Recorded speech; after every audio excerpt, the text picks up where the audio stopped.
A couple news and notes as we wrap today. Be interesting to see how these play out. Adam Schefter this hour saying that the Packers are going to try to work things out with Matt LaFleur. Work on an extension for Matt LaFleur. John, your thoughts? It'll be interesting to see how that fan base reacts. And maybe they're floating this out there just to see what the response is from the fan base. I can't imagine it's going to be very positive. This is what Schefter says. Packers are now expecting to try to work out a deal in the coming days to keep LaFleur in Green Bay. Per sources, he currently has 1 year remaining on his contract, and both sides want clarity moving forward. Yeah, if you're LaFleur and you're not keeping me, let me know so I can go get a different job. Yeah. I had it in the overreactions. They should fire him. Do you agree with that? I think they should part ways. Yeah. I mean, he just hasn't been able to win in the postseason. And he really hasn't been able to be very productive throughout the regular season. And I know that, they were right there with the division this year until Micah Parsons got hurt. They end up losing. And, the kind of the last 3 to 4 weeks fell apart for him. But post Aaron Rodgers, they really haven't been much of anything. They've been the expectations that they have there. They've been the 7th seed when they get in. He's won 1 playoff game since Rodgers' exit, and he's had multiple cracks at it. And look, an overall record of 3-6 in the playoffs. The most recent game being the 5th straight loss of their season, a nosedive. You blow a lead of 18 points at the half. You're taking timeouts because you can't get lined up right, and then a delay a game out of the timeout. You abandon the run game with a lead. You give up 25 points on defense in the fourth quarter alone. Like, that is historic. That's a meltdown. Here's the question. If they work out an extension with him, is it a 1-year extension? So he's not going into the last year of his contract? But if I'm him, I don't want a 1-year extension. Either you're committed to me or you're not, right? Yeah, so if you're the Packers or if you're the Packer fan base, do you want to tack on 3 years so he's there for another 4? And then if it doesn't work out next year, all of a sudden, hey, well, we're going to have to pay you for the next 3? Think about this. He's going to say, I don't want to be a lame duck. I got 1 year left on my deal. And you can't extend him if you're Green Bay. Well, certainly not another. I would think not another 3 years. Not a real extension. So doesn't it feel like this is like you said, little trial balloon floated out. Oh, we're going to try to work things out. See what the response is. Well, I still think it's one of those situations where, okay, they say, yeah, we're going to try and work it out. Both sides, blah, blah, blah. But eventually it's going to come to, whether it's today or tomorrow, they've mutually decided to part ways. Yeah. Tom Pelissero says, other teams with vacancies are watching closely. LaFleur would be immediately a top candidate if he became available. So people have connected Atlanta. He was an assistant coach in Atlanta with Matt Ryan, who is now in a leadership position in Atlanta. They have an opening. LaFleur could coach in the ATL maybe. Yeah. I mean, again, the Atlanta fan base, how excited are they going to be to have a guy that comes back that was a part of the 28-3 debacle? Yeah. I love that press conference. That'll be great. Yeah. I mean, it's very similar. As soon as you lose, 21-3 at halftime against the division rival, the Bears, in the postseason, and you lose that one. Right. All of a sudden, everybody does the digging and says, oh, well, he was standing there next to Matt Ryan when they were 28-3. Yikes. So that's news note number 1. Second thing, Tom Pelissero reporting Mike McDaniel will interview for the Lions offensive coordinator job this week. There you go. He's also going to interview for some head coaching jobs, Titans and Cleveland, to name 2. It would be interesting to be in his inner circle because if it doesn't work out the first time, and for the first 2 years, hey, they made the postseason in Miami. The last 2 years, it's kind of fallen apart. Why is that? How much of the blame goes to the roster? How much of it goes to injuries? How much does it go to the head coach? Obviously, the head coach was the scapegoat. He's no longer there. Neither is the general manager. If you think, hey, I've got 2 cracks at this, 2 bites of the apple, do you want your second one to be in Cleveland when, you got a really good defense, but your backfield is beat up and you have 10 different quarterbacks? Yeah, so in other words, you have none. Right. The old saying is if you have 2, you don't have 1. Do you want to hitch your wagon in Tennessee to Cam Ward that at times showed some promise, but it was a difficult rookie season?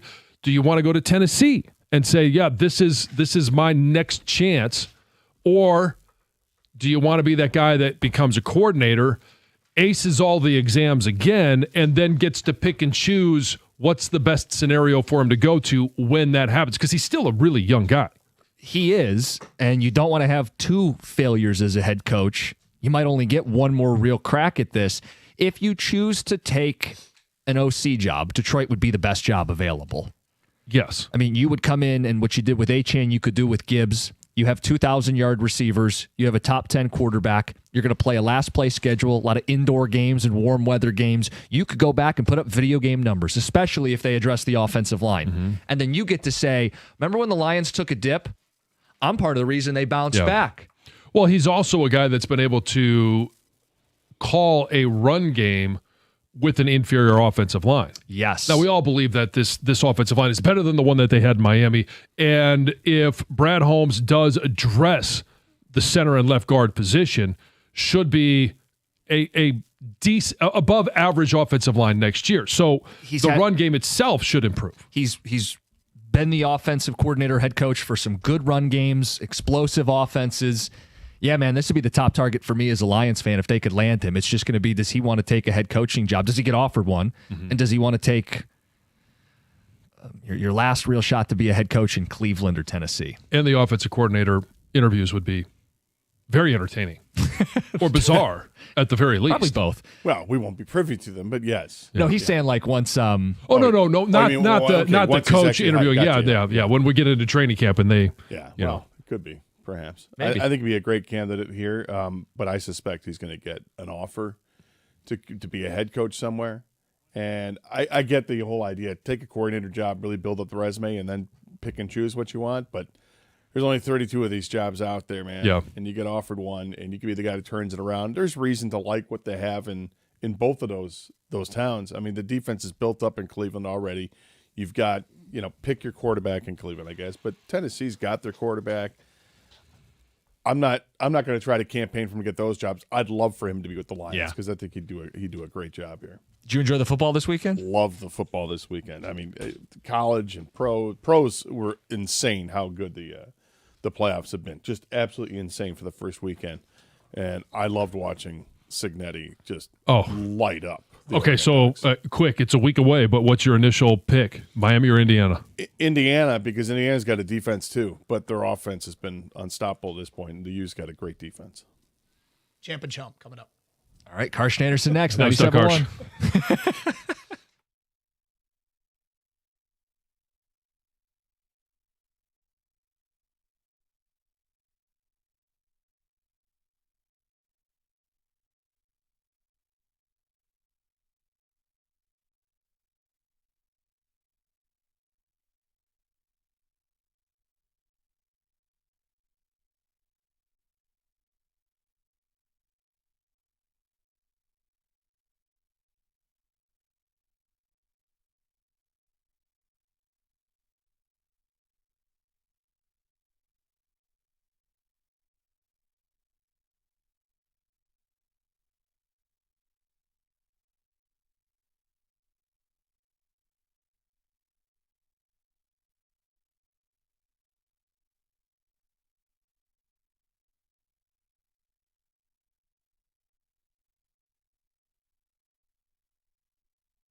Hello and welcome to the Karsh and Anderson program. I am Doug Karsh. That is Scott Anderson. Kang is behind the glass. How are you today, Scott? I'm doing just fine, thank you. That's good. Thank you. Did you have a good weekend? Yeah, it was all right. I watched plenty of football. Yeah. That was fun. Yeah. Every football game I watched had excitement to it. I mean, Did you not watch last night? Oh, I watched last night. You thought last night's game was exciting? I enjoyed it. I enjoyed fair I enjoyed the second half watching Drake May just be great. I think maybe I probably enjoyed it more than most because I'm not a Chargers fan anymore. And did they fail again in the playoffs? Well, you actively don't like Justin Herbert. It's that's mostly true. Yep. I don't know why it is too, because I want to like him. I don't think he's a bad dude. I think he's got talent, but I think it's the hype. He got so overhyped. Everyone talks what a great quarterback he is. I'm like, yeah, okay, regular season's regular season, postseason's different, man. And he just doesn't get it done. And his teammates didn't do him any favors in the game last night either. No. But in the end, I wanted New England to win, and they did. Yeah. Handily. I mean, there was a lot of drama this weekend. I don't know. Depending on your perspective, I think the epic collapse or the incredible comeback in the Packers-Bears game, and then the reports this morning that apparently there is going to be talks of extending Matt LaFleur, which was funny because I'm sitting here. You sent your show sheet in, and you asked the question, "Will LaFleur get fired today?" And apparently, no, is the answer according to Adam Schefter. So. We'll see what comes out of that. But nonetheless, exciting weekend. And I don't mean to bury the lead here necessarily, but you now have McVay versus Ben Johnson. Yep. How do you feel about Ben Johnson right now after this weekend? Former Lions OC. Ben Johnson is persona non grata. He is Completely below. out. He's below Sean McVay right now. Really? Yeah. Well, stop leg humping Sean McVay, dude. Yeah. Right. He's below Sean McVay? That's right. I mean, the McVay disdain for you has been going on for the better part of, what, 7-8 years? It's been a while. Yeah. And you're dropping Ben Johnson below Sean McVay? That's right. Seems pretty strong. Well, Are you a prisoner of the moment? No. Okay. No. There were things I always thought, and then they get magnified a million times once you start to go down that road and you don't like them, then it just builds and builds and builds. I thought that there was a little bit of canoe to him when he was here in Detroit, and a lot of overhyping when he was here in Detroit. And now, because of the magnification process, once you leave town and you choose to go to the rival team as opposed to just going to any of the other coaching jobs you could have taken, it gets worse. And then you hear the comments that he made in the offseason leading into this season. You watch what goes on during the year, taking the shirt off and all that stuff. And then the classless way he's handled himself with Matt LaFleur and, the F the Packers and all that. And the fact that they want to put that out there on social media is just, the Bears have become classless. And he's head of the classless. Wow. That's now, right. The documenting of the handshakes between LaFleur and Ben Johnson has been funny, and there's speculation that LaFleur had somebody on his shoulder for the handshake so that Ben couldn't pat him on the back. Did you see this? What happened? Well, I'm sorry. So during the handshakes, I guess Ben shakes his hands and pats him on the back, and LaFleur for this game had one of his assistants, like a errand boy or whatever, right behind him, right on his back, so Ben couldn't reach around and pat him on the back. I mean, the pettiness of some of this stuff is ridiculous. Well, there's just let him fight at midfield. How about we okay, do that? so Ben Johnson, you are rooting for Sean McVay. No, I'm rooting for the Rams. Right, but you're rooting for Sean McVay's team. You want Sean McVay to win this game in Chicago. Yes. Wow. Yeah, I do. Wow. I do. Kang, does this surprise you at all? Well, despite this, obviously does not surprise me at all. That's Gator, but Yeah, Gator's got but it's the surprisingness is like the McVay, like someone's actually leapfrogged McVay. I personally think you are a bit of a prisoner of the moment, whether you say so or not. But slightly, surprises me. McVay has always been the number one coach you despise, Gator. The fact that Ben Johnson has leapfrogged him in this moment Shouldn't have left. It's a little bit surprising. Shouldn't have left for Chicago. He should have stayed here for less money. I agree that. I say shouldn't have left for Chicago is what I said. Shouldn't have left for Chicago. Go for any other job that's out there. Not Chicago, not Minnesota, not Green Bay. Well, get out of the division. He chose right because he won the division.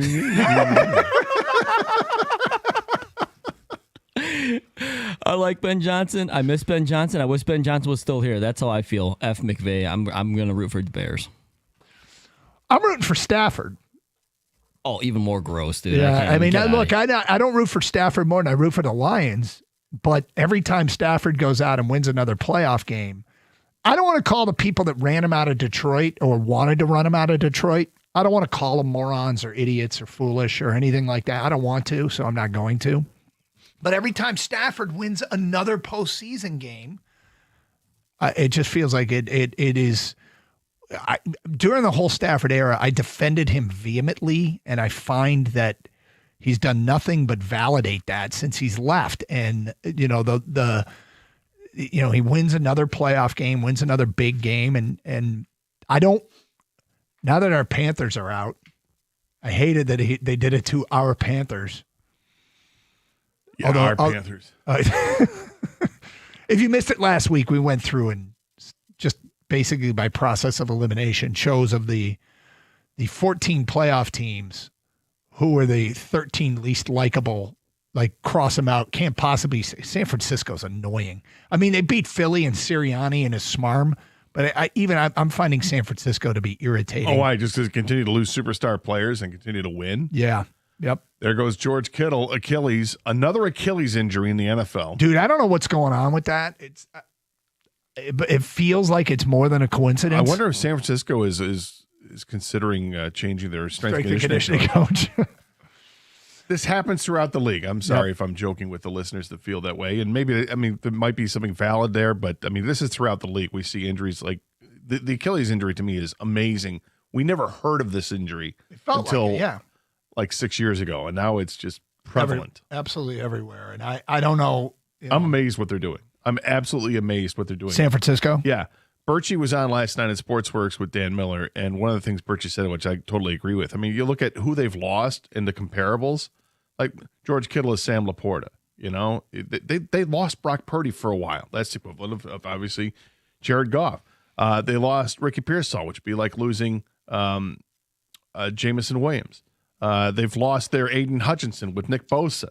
They've lost a ton of guys throughout the way, and they just keep winning. They just keep winning and playing winning football. It's unbelievable what they're getting done. 248-539-9797. They lost their linebacker. Is it Fred Warner? Yeah. So their linebacker they lost, and that's like losing Jack Campbell. Sorry, Doug, but that's how you got to bring it down. I don't know why you have to bring that up. It's a Pro Bowl, all-pro Jack Campbell. Yeah. Look, the bottom line here is you watch these playoff games, and you always, well, I don't know if you do it. I always process it in the context of what's going on in Detroit. Even when the Lions weren't close, in fact, maybe more so when the Lions weren't close, because I still feel like the Lions are close. I still feel like the Lions belong on the field with these teams. I don't think there's any doubt about that. Well, they did beat the Bears twice. Yeah, and so as it stands right now, when you watch these playoff games, are there any takeaways that you have as a Lions fan where you're like, based upon what I'm seeing, the Lions must? All right. So as you watch the playoffs this weekend, if you're anything like us, do you watch them in the context of our team? Based upon what you're seeing, the Lions must. 248-539-9797. It's Carson Anderson. We got open lines. Get to your phone calls and feedback on this. Mondays, of course, mean Champ and Chump. If you are new to the program, what is Champ and Chump, you might be asking? What's Champ and Chump?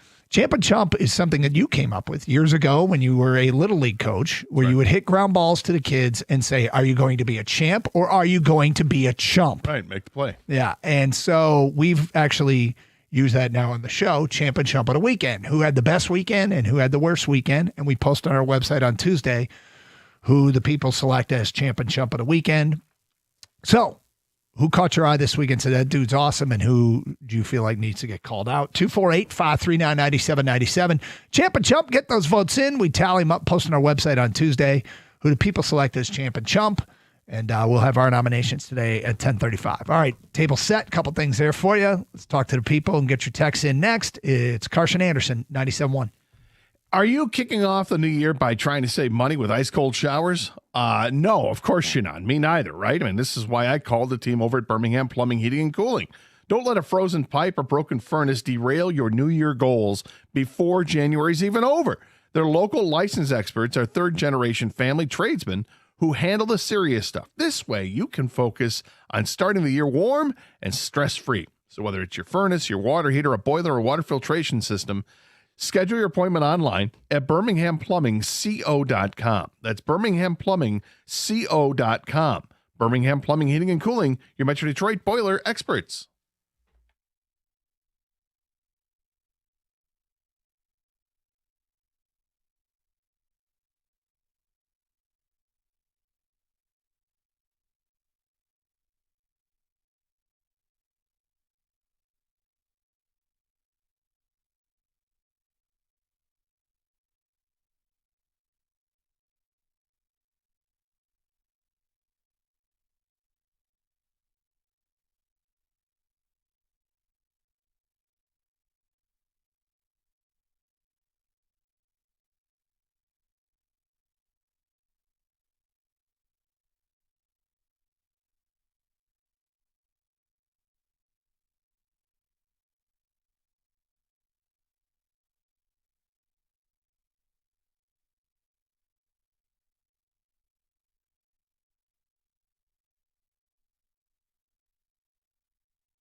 Doug Carr, Scott Anderson, 97.1. When you watch football this weekend and you put it in the context of our team, what are you thinking? The Lions must. What must the Detroit Lions do based upon what you saw this weekend? 248-539-9797. Doug Karsch, Scott Anderson. Anything stand out to you as far as what the Lions must do? They must fix the offensive line. I think they've got a Super Bowl caliber team if they fix the offensive line. They have to be able to run the ball consistently. I mean, there's no question. That's it, running the ball and protecting the quarterback. You protect the quarterback, you got time. And I think that's what I learned more than anything else is that if your quarterback's got time, they're going to kill you. And the players come open, and there you go. I don't need – it's great to see all these long runs that Drake May had or that Justin Herbert had in that game. In that game, there were a lot of quarterback runs. It's great to see the quarterbacks, do all this stuff with their mobility.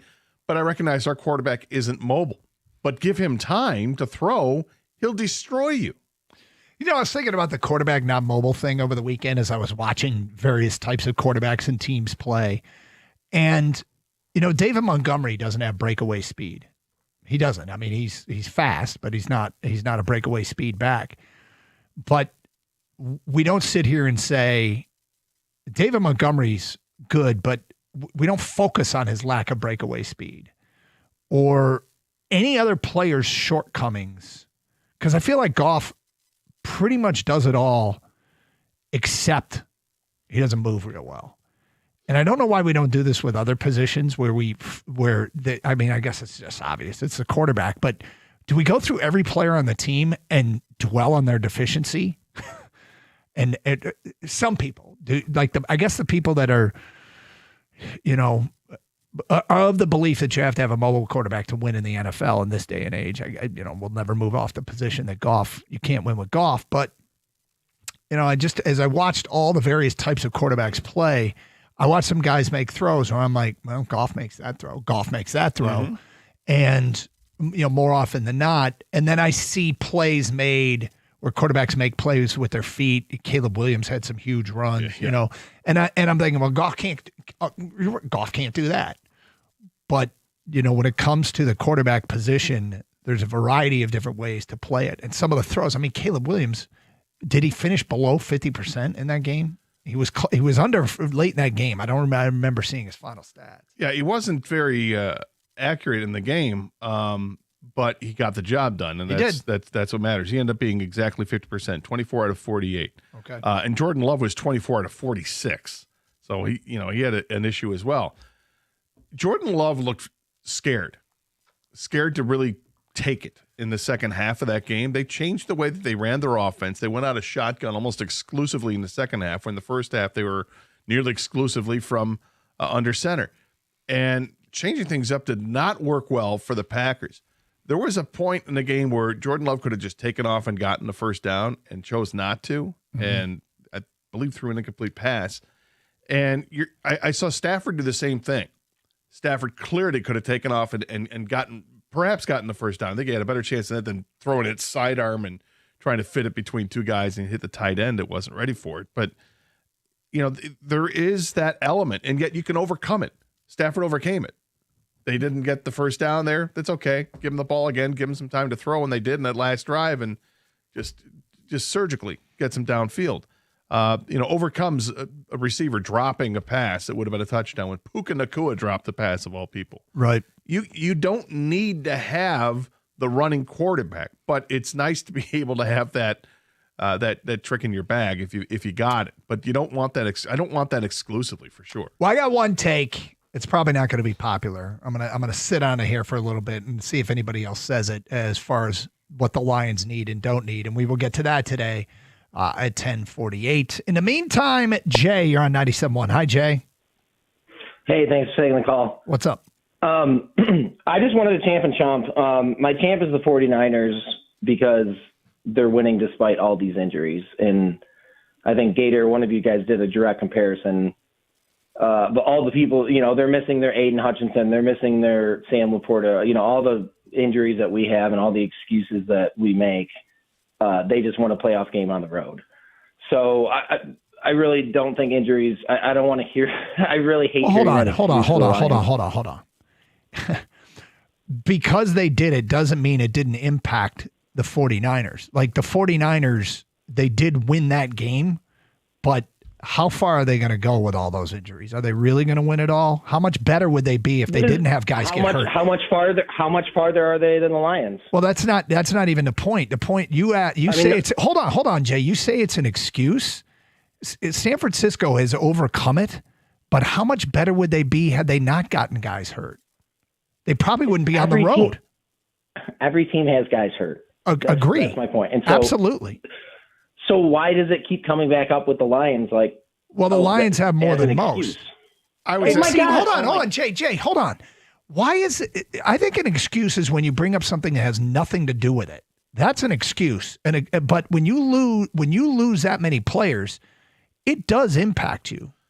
Jay, you want to know what the difference is? I don't like the use of the word excuse. I don't think it's an excuse at all. I'll give you slightly what I think the difference is. I think the difference is that the backups that San Francisco have stayed as the backups and they were able to play. The Lions end up having to play backups. Dude, they're playing with Jay, I didn't finish my point. Days. Jay, I didn't finish my point. The Lions are having to play with backups to their backups. And I think that's the difference. You're going 3 deep into and 4 deep and 5 deep into the depth chart. I'm amazed what San Francisco is doing because they're doing what I would have liked the Lions to do.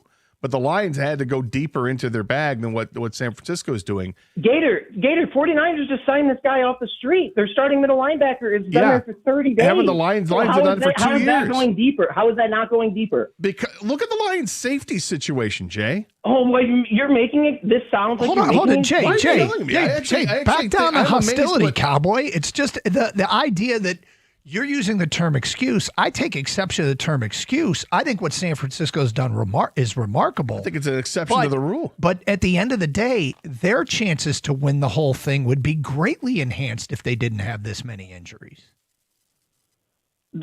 You're not wrong, but they would be better if they didn't have injuries, but we would all be better if we didn't have injuries. That's my point. Every team has injuries. Not every team has them like this. San Francisco does, and they overcame it, Jay. I mean, I just don't get that. We're playing victim. You're playing victim. Like the Lions had way more injuries, and I know you can say it's fact, whatever. But to keep bringing it up, it's annoying that you keep bringing it up. Well, then don't pay attention to it, Jay. You can make your own opinion. You don't need us to tell you how to think. And we don't try to tell you how to. We don't try to tell you how to think. That's why I call in. Yeah, we don't try to tell you how to think.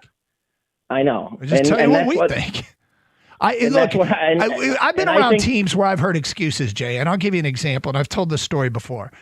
I heard a player who was mad about the way the game was over, and he complained because the pregame breakfast he didn't eat bacon, and the tray of eggs. Half the tray had eggs on it, just eggs, and the other half of the tray had eggs mixed with bacon.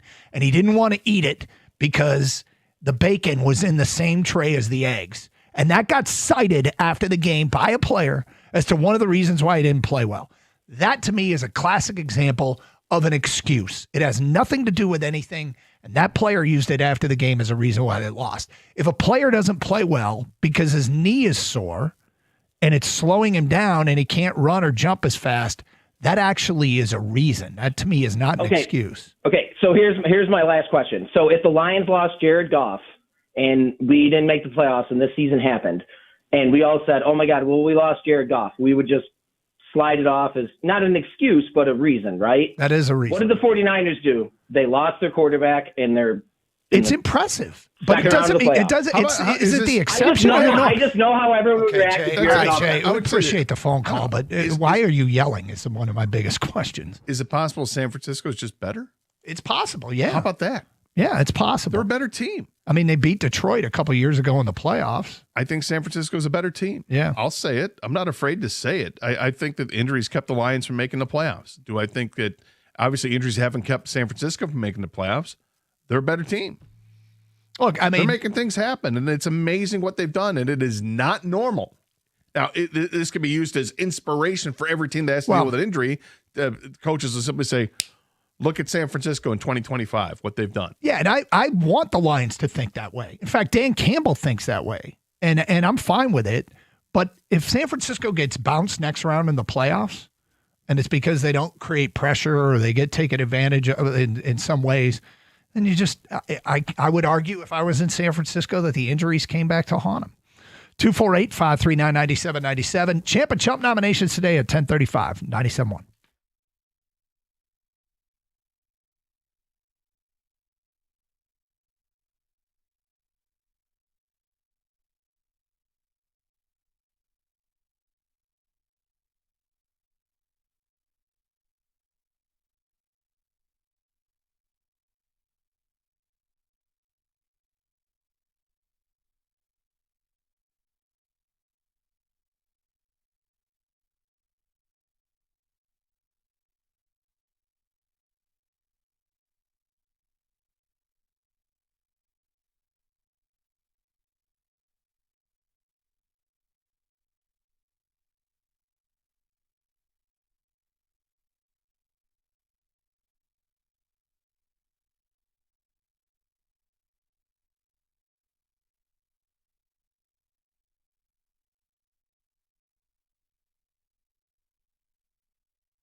Champ and Chump brought to you by Sarah Chevrolet Sterling Heights. We'll have our Champ and Chump nominations today at 10:35. Look, the previous caller is right about what San Francisco's doing. It is amazing. Mm-hmm. It is amazing. When you have a football team as ravaged by injuries as they are, and they've still managed to have the kind of season they did and do what they've accomplished, I give them a ton of credit, and they deserve it. When you are evaluating the job that was done with any team and they overcome stuff like that, I give them A pluses. Like I gave the 15-2 Detroit Lions A pluses. They overcame it. They overcame it. And it's hard to do because it can take down a season. In fact, arguably it took down San Francisco last year. And Detroit didn't overcome it this year. And you know, so his point of championing the 49ers is valid, and I agree with it. But both things can be true. You can overcome it, but it can also impact you to the point where, I'll just say this. I don't think drastic action is necessary with the Detroit Lions. I think there is action that's called for. But when it comes to evaluating the kind of season they had, their shortcomings, I think their biggest shortcoming was not staying healthy personally. But hey, Jay disagrees, and that's fine. But teams like Detroit last year and San Francisco this year have done a great job to overcome an inordinate amount of injuries. Yeah, I think there are two things that stand out to me when you look at the failures of this season, and you get angry about it the more you think about it, because we're watching the playoffs and the Lions aren't in the playoffs. Yep. And then you see an example like San Francisco, who's dealt with just as many injuries, and they just came away with a monster playoff win on the road at Philadelphia. It's very impressive what they did. But the two things that really derailed things was, you look at the offensive line with the Lions, the retirement of Frank Ragnau, coupled with all the injuries they suffered to the backup players in training camp and in the first week of the season. Mm-hmm. Think about what that does, okay? So now you're having to go with a backup center because Ragnau is not going to play football this year.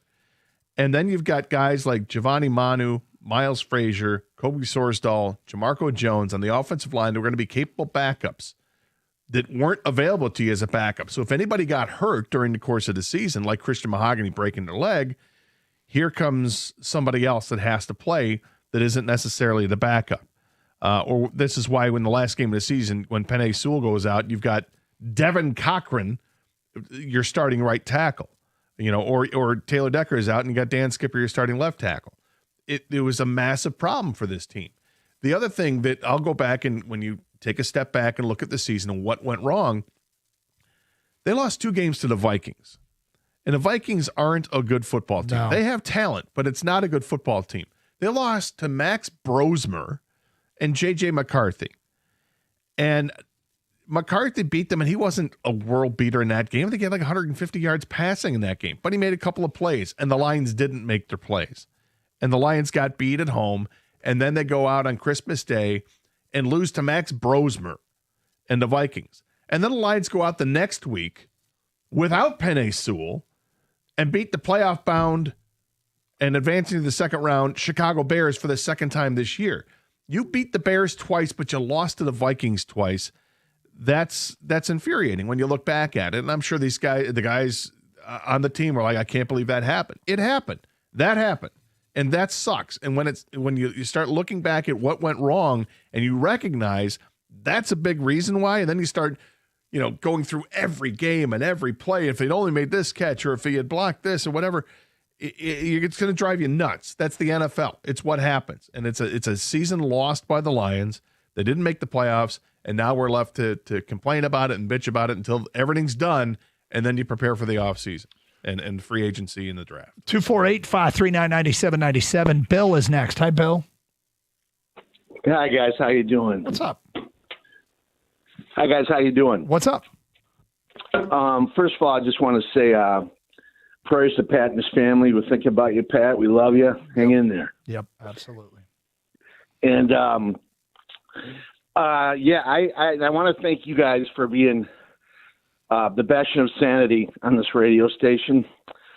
And, it's, there's all kinds of craziness going on out there. And, it's first of all, the Lions held the Eagles to 16 points. So, I mean, and Robert Saleh is a tremendous defensive coordinator. I'm just going to say that. So that has to be factored into what we saw yesterday. And just really quick, Champ and Chump. I'm going to champ the Red Wings. That was a great win on Saturday night. And Chump the Packers. I like chumping the Packers anyway, anytime I get a chance to. But this is the second time in a row they had they completely collapsed against the Bears. And we had to watch Ben Johnson doing Pee Wee Herman gymnastics on the field. And it's just going to fuel I'm going to be, like you say, Doug, show respect. But it's just going to fuel the crowd that says, oh, look, it was all Ben Johnson. It had nothing to do with Dan. It's just gonna. Well, Ben Johnson deserves a lot of credit. I mean, obviously, but he's at the end of the day, it's easy to find him to be very irritating now in Chicago, and that's okay. They're a rival, and I don't have any issue. We're not going to stop any Ben Johnson slander here, fair or unfair. He's the head coach of Chicago Bears.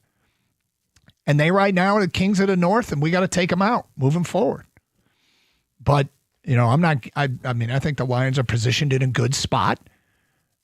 I would say that the bulk of the Detroit Lions fandom that I've had my entire life, previous versions of me are jealous of the current where the Lions are right now.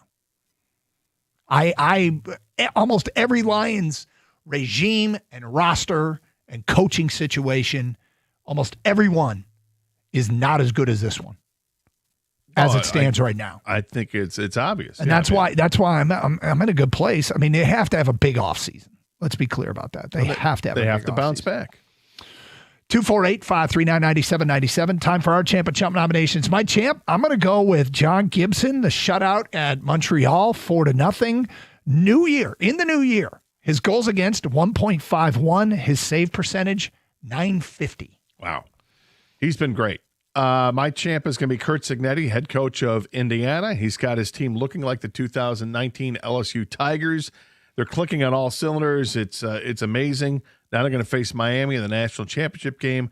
The classic great offense versus great defense. I like their chances. Plus, he went viral after the game with his comment about, wanting to just have a beer. Yeah. Curt Cignetti, when he's in I want a beer mode, I'm dying to see what that guy's like. Because he scowls the entire game, and now he's I just want a beer. How happy is he when he's got a beer? A few beers in, Curt Cignetti might be entertaining. My chump of the weekend is Brandon McManus, the kicker for the Green Bay Packers.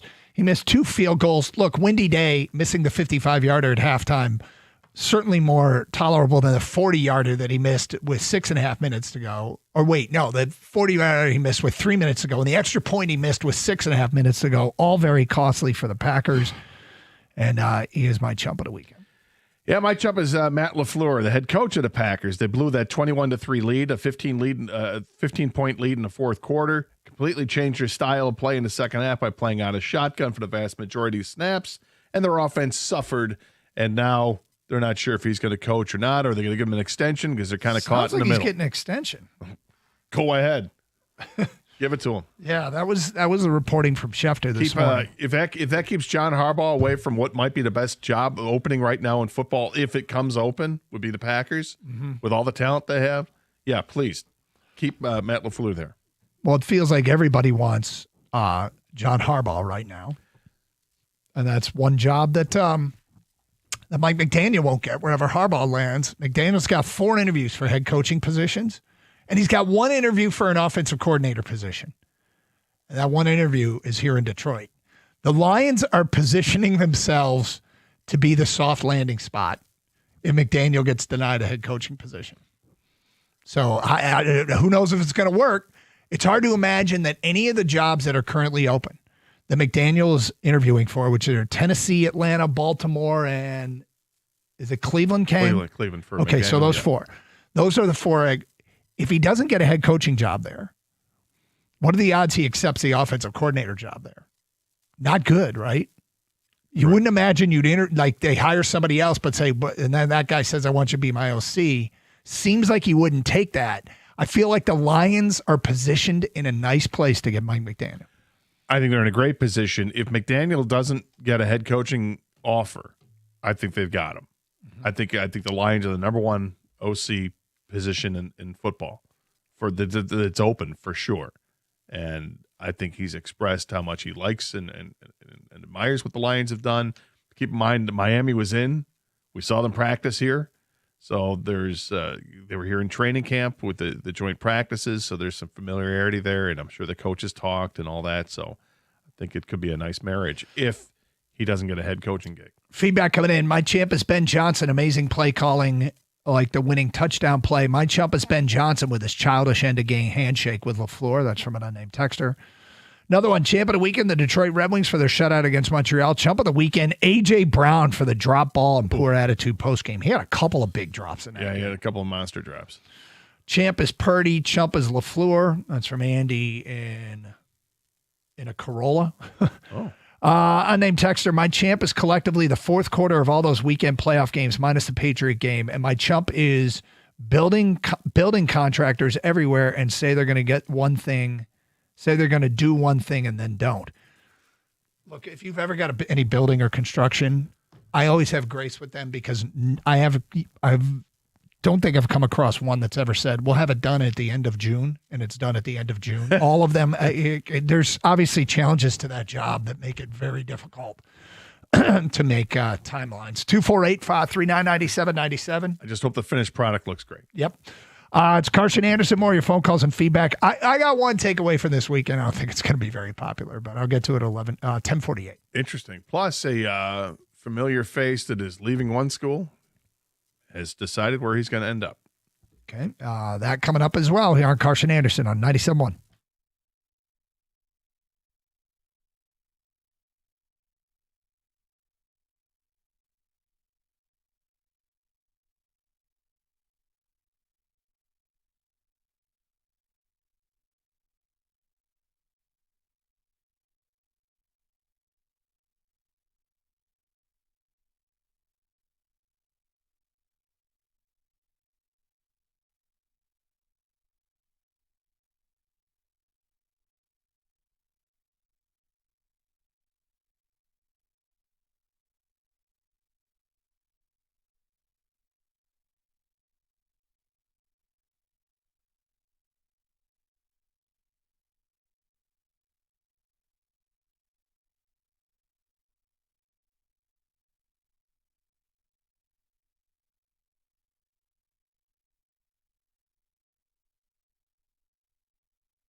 So watching playoff football this weekend, it made me go back, Google search, and read trade deadline winners and losers. Trade deadline winners and losers. Okay. Some of the losers included the Patriots, who stood pat. Along with notables Tampa Bay, Denver, and Pittsburgh. Denver's the 1 seed. The Patriots won yesterday. Pittsburgh made the playoffs. Tampa Bay obviously didn't. Winners at the trade deadline included the Indianapolis Colts. Winners at the trade deadline included the Philadelphia Eagles. All right. Well. Jalen Phillips played 52 snaps yesterday. Mm-hmm. Did you see his stat line?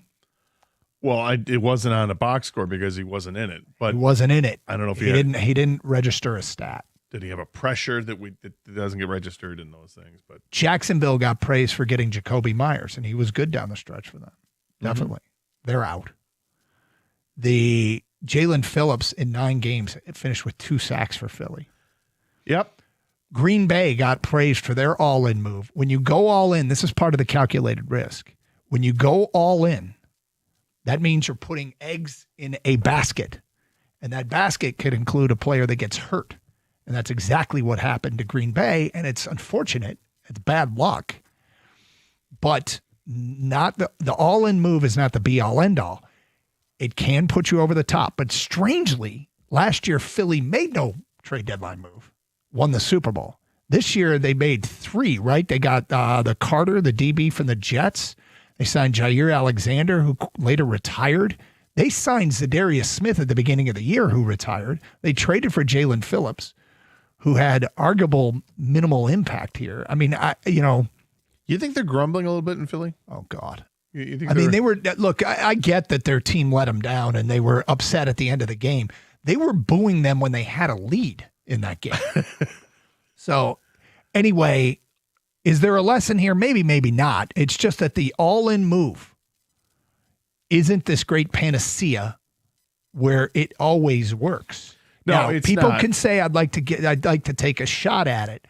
And if the Lions this year were 1 player away when it was all said and done, I can understand it. It doesn't feel necessarily like they were 1 player away when it was all said and done. Maybe if they'd stayed healthy, it would have felt that way. But it's some of the winners and the losers at the trade deadline are inverted in terms of the amount of success. When you talk about it, if New England was a loser and Denver was a loser and Pittsburgh was a loser and Philly and Indianapolis were big winners, it's kind of interesting how it played itself out. Well, in fairness, I mean, the Packers' big move was right before the season began. It wasn't a trade deadline. And it was an outstanding acquisition, the one that looked like that's really going to pay off, and then he gets hurt. Mm-hmm. But I guess we can't look at injuries now. No, we can do whatever we want. Because what San Francisco did. But our guy can do whatever he wants. We can do whatever we want. Same thing works with Indianapolis. I mean, not only did Daniel Jones get hurt, their quarterback, but Anthony Richardson wasn't cleared the whole season. So their backup, which would have been really capable, would have been fun to watch. I probably feel like they could have won a couple of those games if they had somebody better as a backup quarterback than going to Old Man Rivers, among others. And it's unfortunate for them. Their all-in move was to get the Sauce Gardner, and he got hurt and didn't play.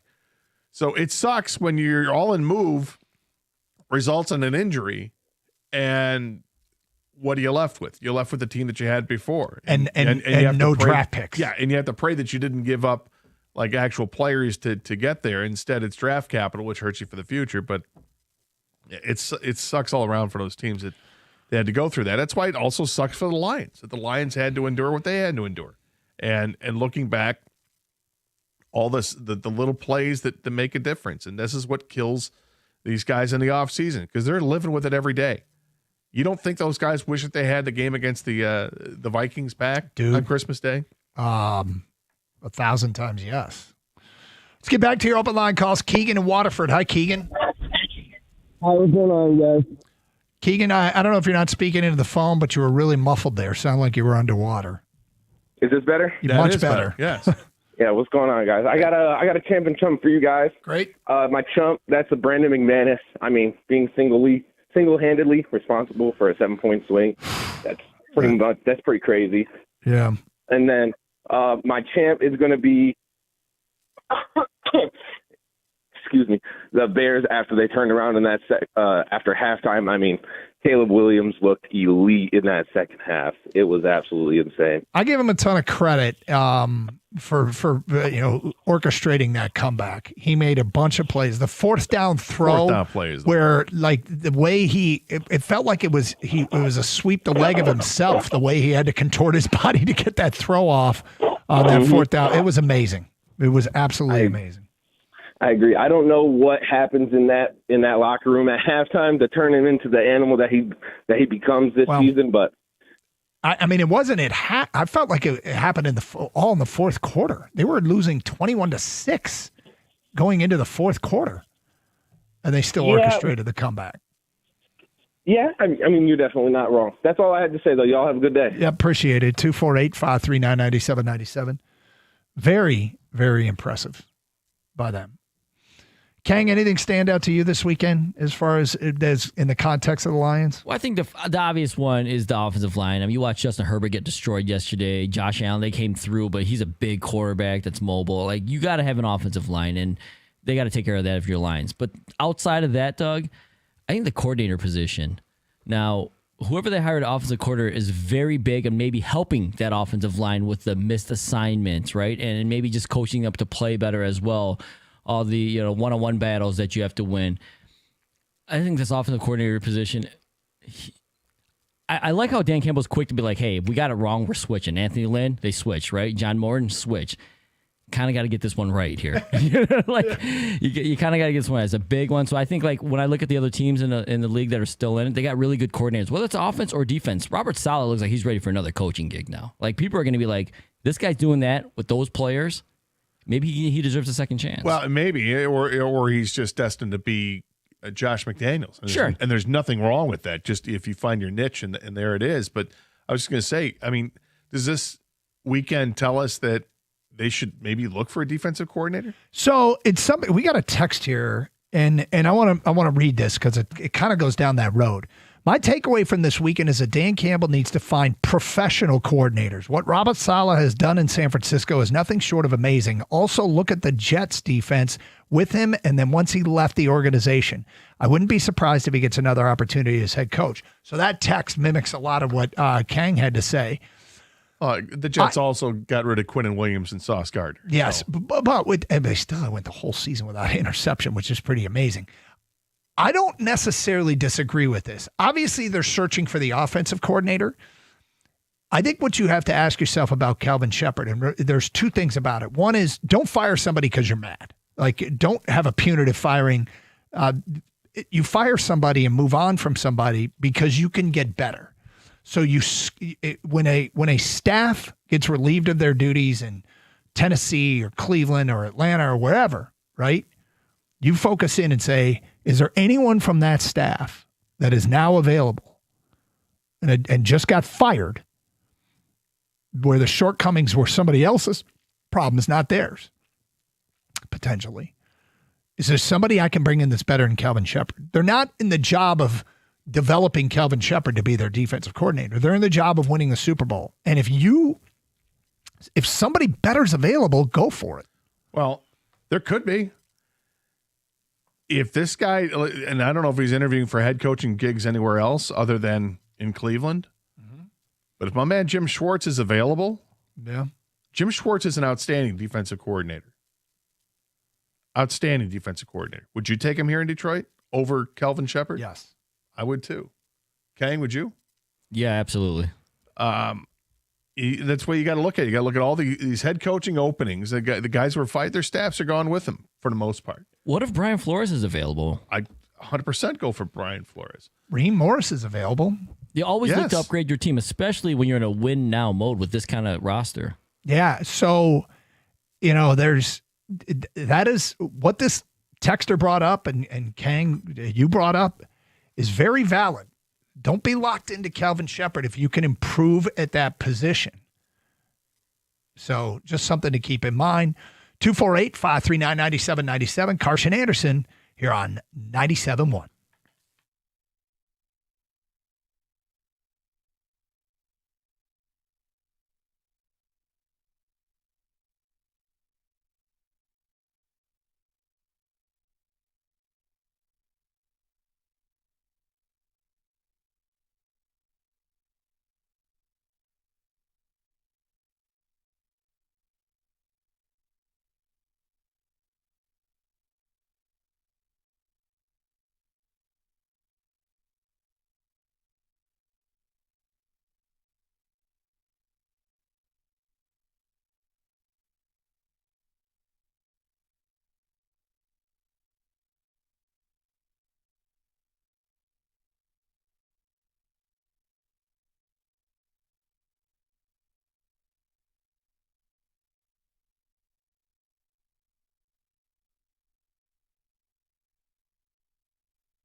Brought to you by Hamilton Chevrolet. The Lions are in pursuit of former Miami Dolphins head coach Mike McDaniel to fill their offensive coordinator vacancy. However, McDaniels is also being pursued by multiple other teams for their head coaching positions, including the Ravens, Browns, Falcons, and Titans.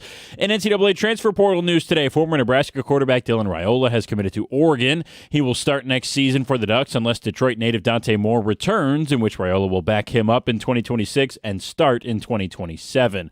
Also, remember that Colorado State quarterback that seemed to call out Shadur Sanders ahead of their rivalry game by saying, quote, "We'll see how far Instagram followers get you," before promptly losing? That guy is a Michigan Wolverine now. Braden Fowler Nicolosi committed to Michigan on social media last night. He's expected to back up Bryce Underwood, but provide a veteran presence to the locker room after spending 3 seasons at Colorado State.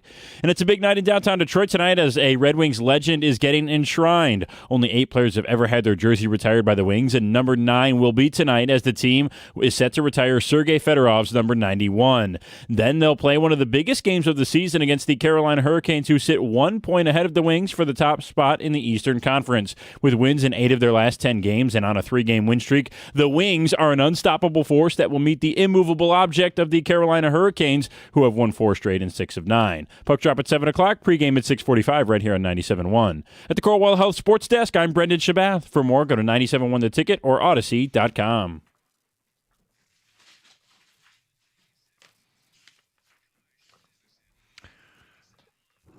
Thanks for being with us here on a Monday. It is the Carson Anderson radio program, 248-539-9797. We got open lines, Champ and Chump.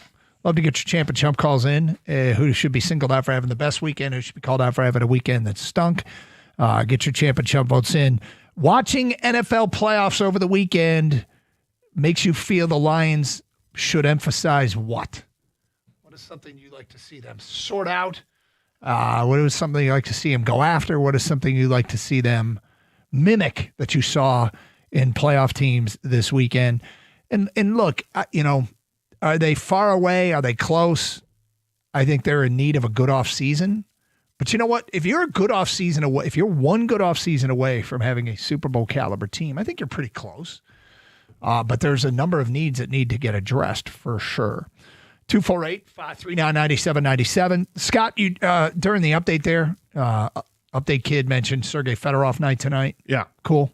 Very cool. And it turns out to be a big hockey game with great fan intrigue. The win over Montreal was big over the weekend, 4-0. And they got some bounces like the first goal, Lucas Raymond, bad bounce off the stanchion, gave him a yawning net, and he went down to one knee. And the yawning net. The yawning net. And was able to finish it off. There was a little bit of right place, right time on the DeBrincat goal, although you could argue that Montreal was out of position there. The power play goal came as too many men on the ice, and then, of course, the empty netter. But to go get that win, and, we're still waiting, like as much as, hey, cool, first place, yep.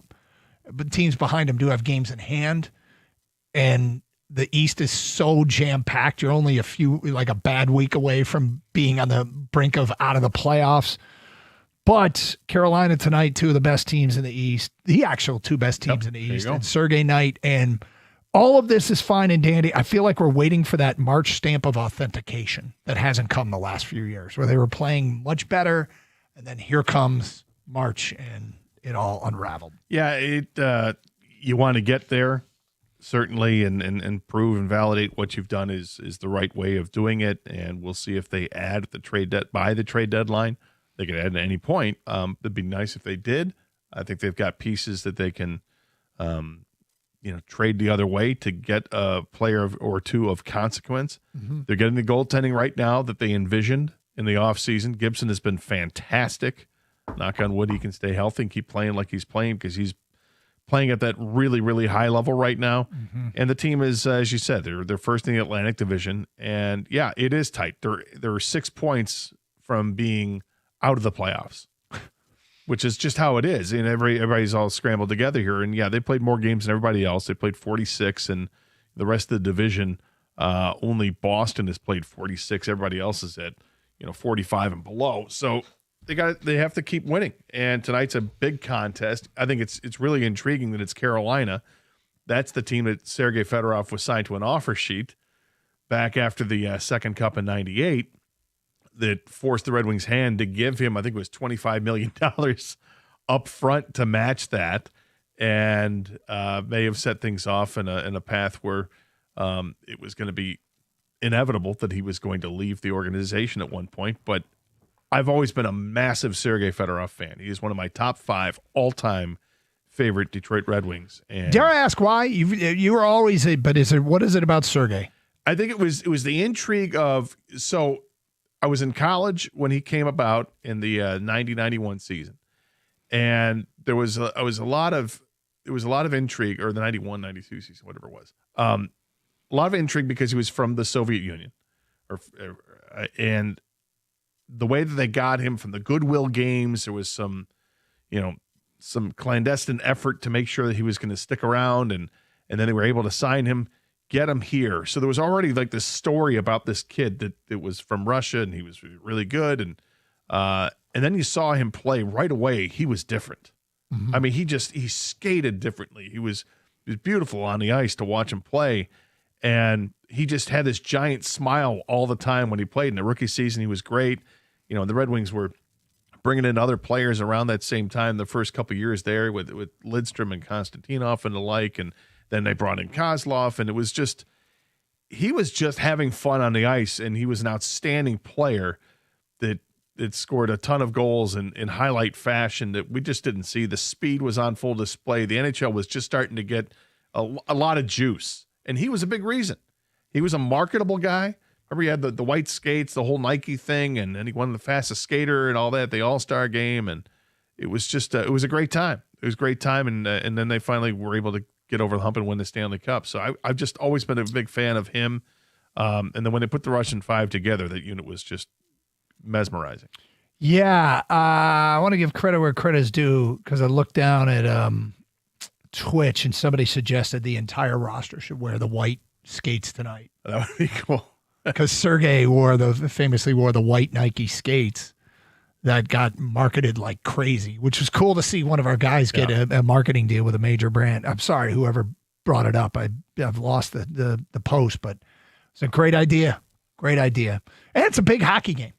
Huge hockey game. Yeah. I mean, for a game mid-season, yeah, I'm going to go. I'm going to look forward to seeing them out there and the whole ceremony. I think it starts around 5:30. They want everybody to be in their seats certainly by 5:30, but I think by 5:15 is what I saw an email say. And do you see who's coming back for this ceremony? Well, I mean, I saw a number of players, but who are you specifically? John Keating is going to be part of the ceremony on FanDuel. Keats. Love it. The Bear is back. The Bear tweeted that out, so I'm excited about that too. All right, 248-539-9797. Mondays mean Champ and Chump. A lot of NFL talk today. Gator, probably the most pertinent news to us is a report that the Lions indeed are interviewing Mike McDaniel. The former Dolphins offensive coordinator will be interviewed to be the Detroit offensive coordinator unless he lands a head coaching position first. Everybody wants John Harbaugh, and by everybody, I mean most people, I guess. Not everybody, but Harbaugh is the most coveted coach in this coaching cycle. And like I know that Cleveland, there's been some reports that Cleveland has zeroed in on him, but Mike McDaniel will interview with Cleveland today. Other teams that are going to interview him, Tom Pelissaro says Baltimore, Atlanta, Tennessee. I suspect he's going to get a head coaching opportunity somewhere. You know, he's considered a bit of an offensive guru. And the things that he's done offensively have turned heads, and not just the pass game, but the run game. And the Lions have lined up an interview with him, but it's obviously for offensive coordinator. You know, could our good fortune, could we get some good luck and nobody hires him as a head coach and we get him here as the OC? It's possible. Who are those teams again? Atlanta, Tennessee, Baltimore. Today he interviews with Cleveland. So out of those teams, I mean, if Baltimore offers him the job, it'd be tough to turn that one down. Yep. You got Lamar Jackson, Derrick Henry, and you know it's a great fan base, and there's a lot to work with there. There seems to be a lot to work with all the teams. You got Michael Penix and Bijan Robinson, among others, in Atlanta. You know, Cleveland's got a lot there. In Tennessee, you've got the young quarterback in Cam Ward, but you know if he doesn't get that offer, how does he not take Detroit's OC? I mean, unless the Lions don't want him. Well, you know, if they interview him like, yeah, good guy, but that's just not our fit. I think outwardly, Lions fans would be pissed that you have this opportunity to get this guy. Everybody says he's an offensive guru, and he's got connections with some of these players. The question is, would he be hired to come in and run his offense? Or would he be coming in and saying, would he have directives from above that you're running our offense? I would hope that it's run this offense that they have, but bring some of your own stuff too. I mean, you'd have to combine some things for sure. You know what? Because obviously they had a system that worked to an extent in in Miami, and Miami didn't have a great offensive line by any means. So there's stuff that worked there that I would imagine would work quite well here with the Lions. But I wouldn't want somebody to come in and to completely shake things up offensively. We've got all the pieces in place. Feels like there's a pretty good foundation of what an offense is and how it's supposed to look. I mean, we're looking for an offensive coordinator. They still average 28 points a game. I do remember reading, even under Ben Johnson, that the Lions took some concepts from Miami and were developing those. So I would say that would lead to an argument that there's a lot of similarities there. Yeah, I would want him, if you interview Mike McDaniel or whoever you interview the Lions, do you have a shared vision? Do we have the same vision for this offense? I don't want him to be like, run my offense. Otherwise, just promote Mark Brunell. He already knows what's going on here. You know what I mean? I want Mike McDaniel with my pieces. What can you do with Jahmyr Gibbs? What can you do with JMO? What can you do with Laporta? And we see if we have the same vision. And if we do, yeah, give the reins over to Mike McDaniel to run this offense. I actually think the Lions' offensive coordinator position is better than some of these open head coaching positions. Personally, I think the Ravens is the best job.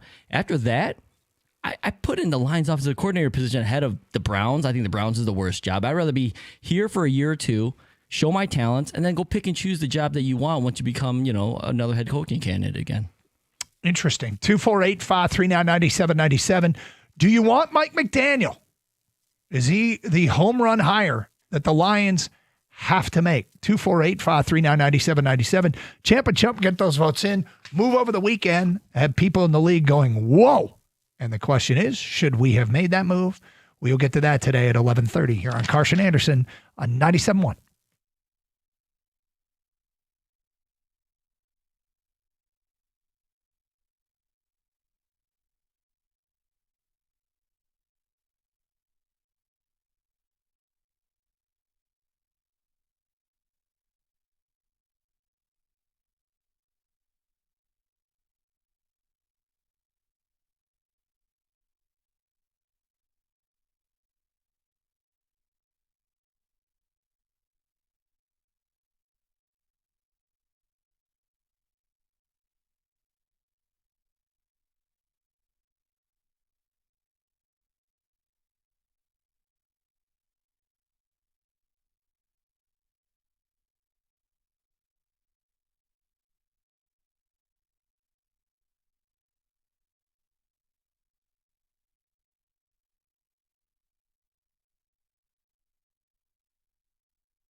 feels like a no-brainer. If you can get Mike McDaniel to run your offense, It would be an aggressive move. It would kind of be an out-of-character move for the Detroit Lions to go get an outsider when they have pretty much promoted from within a lot.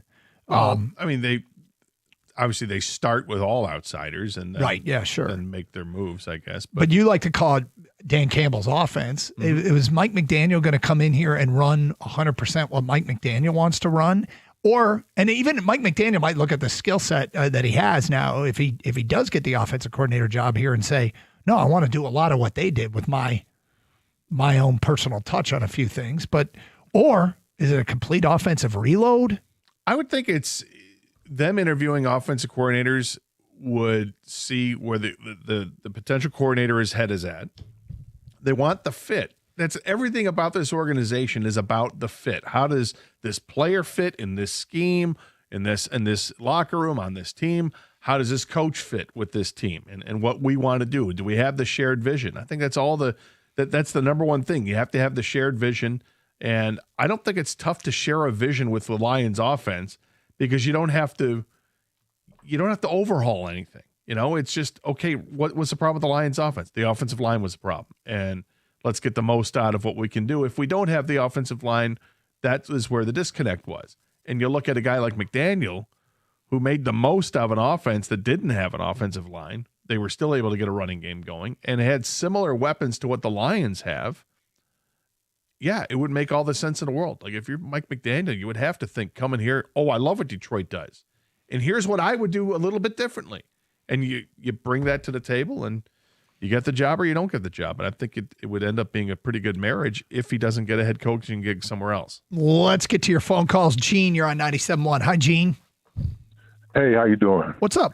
He said something right away. He said marriage. Gene, are you there? Hey, hello. Yeah, we lost you. Go ahead. Yeah, you said. Yeah. So listen. So I'm sorry. So you said a key word. You said marriage, and when you got two people that's getting married or a situation, then that, things got to line up. It may be two good people, but if they have two different agendas or they are not on the same page, it's going to be kind of rocky.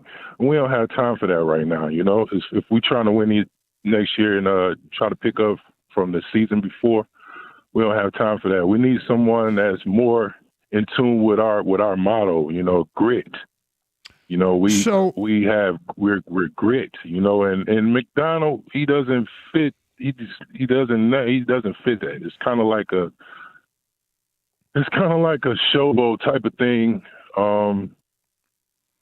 A lot of trick plays and a lot of just dynamic plays. That just doesn't fit us, I don't think. It's interesting. I would think that if McDaniel were to interview, this is why you have an interview, is to kind of discuss these things and because that interview isn't just, you got to vet out the candidate and say, all right, what is your vision for our offense? And it makes sure that it does fit. And if it doesn't, Gene, you don't offer him the job. That's why you don't just offer him the job without the interview, right? You interview him to make sure that an alignment would be there. Now, does he feel like he might be a little bit more flashy and looking for attention than than Dan Campbell is? Because Dan Campbell just is who he is, authentically that. Yes. Yeah, maybe. Maybe. And he's not really. He doesn't have that same personality. He's just straight to it, straightforward, and it's kind of, there's no gray in there. It's kind of black and white with Dan Campbell. He's gonna let you know what it is. McDonald, on the other hand, it's by the way, Gene, just so you know, it's McDaniel. But go ahead. It's okay. McDaniel. Yep. I'm sorry. All McDaniel. Good. He is a different type of guy, and I give it to him. He's a decent offensive coordinator. He calls some good plays. Tua was running for his life, and Goff can't run for his life like Tua can. And we need to strengthen up on our offensive line. No question. And if we would get a guy like McDaniel, McDaniel, we would need, his offense seems to be for a quarterback that's more mobile and, Well, a lot of rollouts. Again, a lot of play you would have to. you know? These things would have to get vetted in the interview process. Of what kind of offense do you envision running here in Detroit? Yeah, I think when you have a quarterback at the time, when they drafted Tua, that was one of the things. That Tua was mobile and you could move him around and do some things. And in 2023, they had a dynamic offense. They led the NFL in yards per game, over 400 yards a game, and the Lions were third that year with 394. And they had 29 points per game, which I believe was second in the league at the time. It was second behind the Cowboys that year. The Cowboys were just at 30. He's had offenses have weapons, and that's the difference. I don't think it's necessarily about, okay, he had a quarterback, he was moving around. I don't think that did it. What did it was speed. Devin Achane is the fastest running back in football, and he just killed you with speed. You had the Waddle and Tyreek Hill combination working. You had a tight end that worked over there too. Last 2 years, it's been a jumbled kind of a mess there with Miami, what they've done, because they've had injuries to the quarterback, and the quarterback play has been inconsistent to put it best. And it's a time where they finally said, we're going to move on, despite they won games at the end of the season. They still let him go. I'm surprised they let him go, but it gives the Lions an opportunity if he doesn't get a head coaching gig. I think there would be. I think he would welcome this offense with open arms. Oh, I don't have a mobile quarterback, but I do have a quarterback like Jared Goff. I mean, it's not like you're stepping into a situation you're taking over with Joe Flacco. It's not like he's going to come in here and say, we're switching everything, heavy RPO, quarterback on the move offense. Terry in Detroit. Hi, Terry. Hey, what's happening, fellas? Good morning. Morning. All right, I got a couple of points to make. Feel free to choke me if I cross the line. First and foremost, I would say bring in McDaniel. I'm definitely a fan. Groom him to be the successor to Campbell, because Campbell, I get the feeling, not going to be there that much longer by will or by fate. Then also pay him what he wants to make sure he stays here, and let him have some say-so in that offense, if not full autonomy. Now, my con, he could turn into another Matt Patricia coming in here, all X's and O's, wants to do things 100% his way, and blow up a good thing. What do you guys think? I think the most interesting thing you said is you don't think Dan Campbell's going to be here very long. Okay. Why is I that? say not here very long. I mean, by his own will, meaning that he might want to step down or step away or move up into management or something. I'm not saying like they're firing. Hopefully they don't fire him. Well, he's only 49 years old. Right. That isn't even on my radar when it comes to who the offensive coordinator is thinking about a successor to Dan Campbell. All right. Yeah. Now, Terry, it obviously is on yours, but not on mine at all. Well, I see him as a high-strung individual. I think that's where I'm more coming at. You're talking that about he Campbell. might get tired of the grind. Interesting. Dan Campbell, yes, sir. Yeah. Gator is hiring this offensive coordinator with one eye on being the successor to Dan Campbell. Something is it a variable here? I don't think so. I don't think so either. But should we be thinking about that? I wouldn't be thinking about that, but I mean, if Dan Campbell ever got burned out, and you might have that solution in house, great. But otherwise, I don't care about that aspect of it. I mean, if you're gonna do a head coaching search, you do a head coaching search. Period. 248-539-9797, 97.1.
Back to your phone calls in a moment. We mentioned earlier, Alex Bregman to the Cubs. 5 years, $175 million. If the Tigers had signed him for that price, Gator, your thoughts today would be?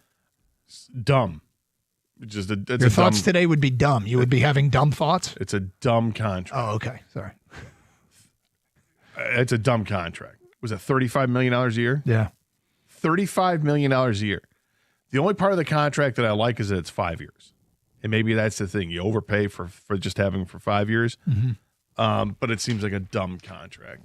And for him to take the deal to go to Chicago when the reported deal from Boston was only for $10 million less, it was like a 5-year, $165 million deal. I don't know. It just that's clearly just going for the money. And when you get into that kind of crazy range of money, I would have $10 million here or there matter. It doesn't matter. I mean, I think you're going to put up better numbers in Boston than you would Chicago. But you weigh what you want. You know, which team would you rather play on? And apparently it's Chicago. I can already envision that some people out there are hearing this and saying, yeah, well, not doing anything is dumb. Sure. Which is the interpretation of what the Tigers have done, even though they've bolstered the bullpen, which is one of those things that never creates excitement, but is always valuable. It's very valuable. But I guess the thing is with the contract here, there's the part that I like and the part that I think is dumb. I think the $35 million a year is dumb. To get it on 5 years is actually kind of smart. Mm-hmm. So do they cancel each other out and it's a decent deal? I just question why he wanted to go to Chicago over staying in Boston and making just a little bit less. So how does it affect the Tigers? Obviously, Bregman's off the board. Are the Tigers even in on Bo Bichette? Because I haven't heard any connection. They haven't been linked at all. I haven't seen any connection at all. And Bichette has not signed with anybody yet, though there's some teams that think they got a good chance. But I get the feeling that the Tigers are not in on Bichette. It's just how it feels. If there's no connection, then are they? Or are they going to jump in at the last second? And it's going to be frustrating for fans that an opportunity was here this offseason. It still is. It's a long offseason. You still got a couple months to add another quality bat to the lineup, and it hasn't been done yet. We'll see if they end up doing something. But, I mean, you go to the trade deadline last year, and Bichette's name had come around a little bit, right? And, yep. Suarez, his name was out there. It was huge. Everybody thought the Tigers should go for Suarez, and they didn't. Suarez is still available, right? Yeah. And yet, is there any connection at all? Nope. With the Tigers and Suarez in the offseason when it doesn't cost you any players? That's going to be frustrating for Tiger fans to deal with as this continues to go on. And, you know, I'm predicting in my mind what Scott Harris is already saying. Well, we don't want to block anybody, and we feel like we've got these players in hand. In the next 2 years, you'll understand why we do what we do. And, well, okay, whatever. But right now, you've got a window of opportunity to win. To win now. Because you've got Tarek Skooble for the 1 year. Even though I think now the writing's on the wall, you've got to trade him. I don't think they're going to trade him. It's what I would do. I would trade him, but I don't think they're going to. Look, I give the Detroit Tigers organization, from ownership on down, credit for being the favorite to win this division, for being the team they've been the last 2 years, a playoff team. I give them credit for that. And I'm banking that, okay? I'm banking the credit.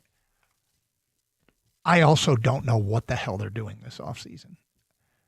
I think when somebody does something illogical is when you're going to get me to go after you. And I think their arbitration offer to Skooble is illogical. I keep wanting to hear something, and it may come where I go, oh, that's why they lowballed him. Because I think having a less than 100% in Tarek Skooble, just give him his $32 million and shake his hand and say, let's go out together. Let's end this relationship on the best of notes. Here's your $32 million.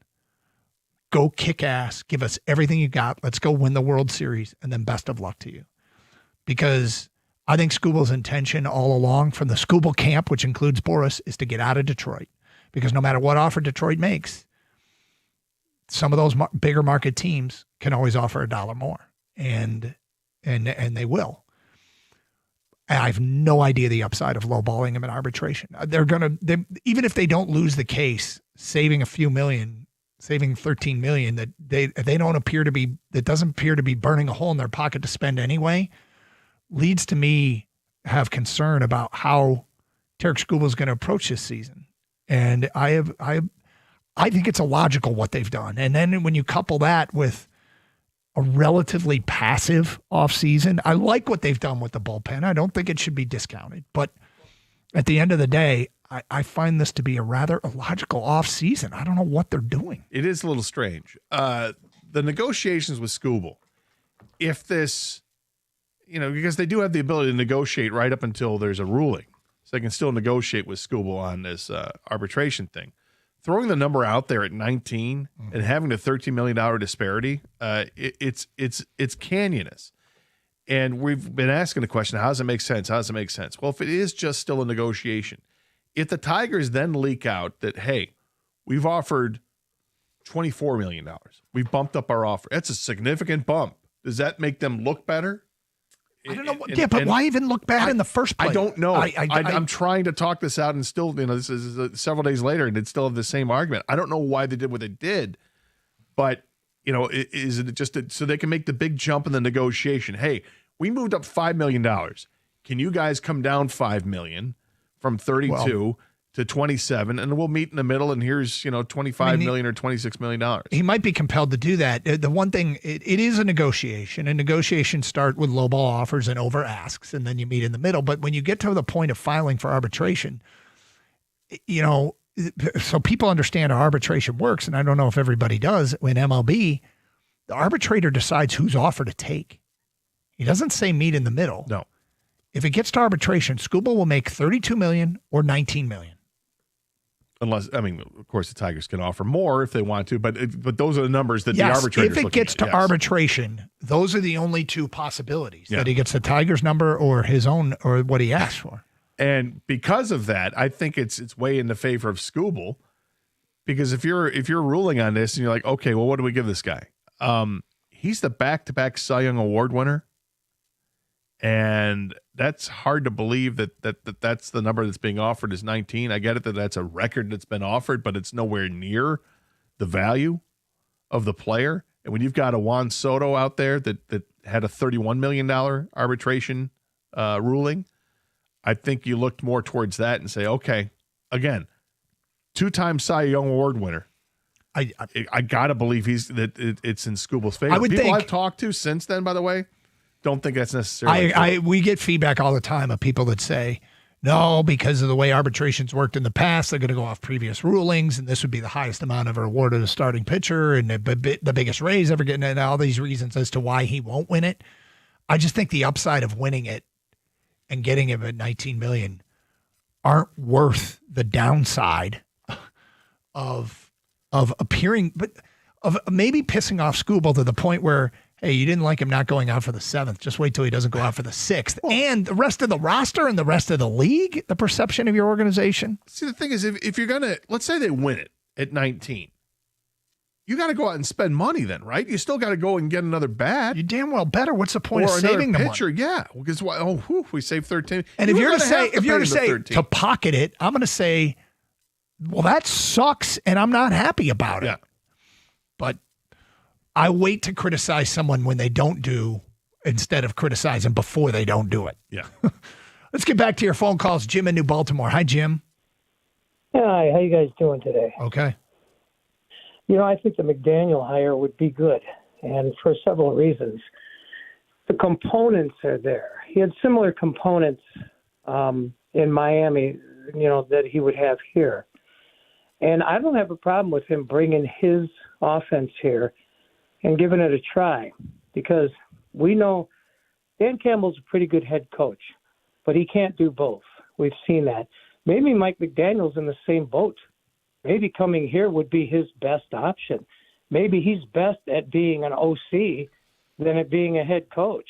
Plus, who says our system is foolproof?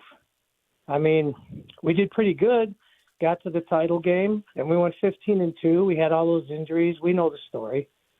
But why not? Why not try something different? Why not see maybe his offense isn't a whole lot different than ours, simply because the components are the same. Plus, the whole mobile quarterback thing, I don't know if that plays into play. I've watched enough Miami football games to see that. Tua, more mobility, sure. But he had a quick release. He didn't hang on to the ball that long. Maybe it's the system. I mean, Jared doesn't have to hold on to the ball too long, and they improved the offensive line to keep him upright. He's as good as anybody in the league. I don't have a problem at all. I think he's the best option. Besides, who else is out there? I don't want to promote from within. Mark Brunell's a great quarterback coach. I think he's done wonders with Jared Goff, but I think Mike McDaniel is the absolute best option for the Lions. It would be really interesting to see what Dan Campbell's ask would be of Mike McDaniel in an interview. What questions would he ask him? What is he looking for? What does he want him to say? What does he not want him to say? Because it feels like you're bringing in somebody who would want full control over the offense. And I'm not saying you should be against that.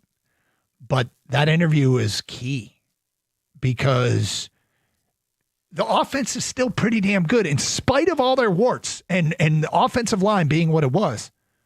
How the hell did they almost lead the league in scoring in total offense? You know what I'm saying? Yeah. And we see the failures up front or the struggles that they had up front and still damn near led the league and almost had the league's best offense. Yeah, without really having the tight end factor into the offense in the second half of the season. If you ask me what's more important, McDaniel or a great addition to the offensive line, I would argue a great addition to the offensive line. But you don't have to choose between. No, actually, you can get both. Yeah. Well, you might be able to get both. It depends if McDaniel is spurned by head coaching jobs. 97-1.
I mean, I don't want to call it important breaking news, but it's important to me and some of you out there.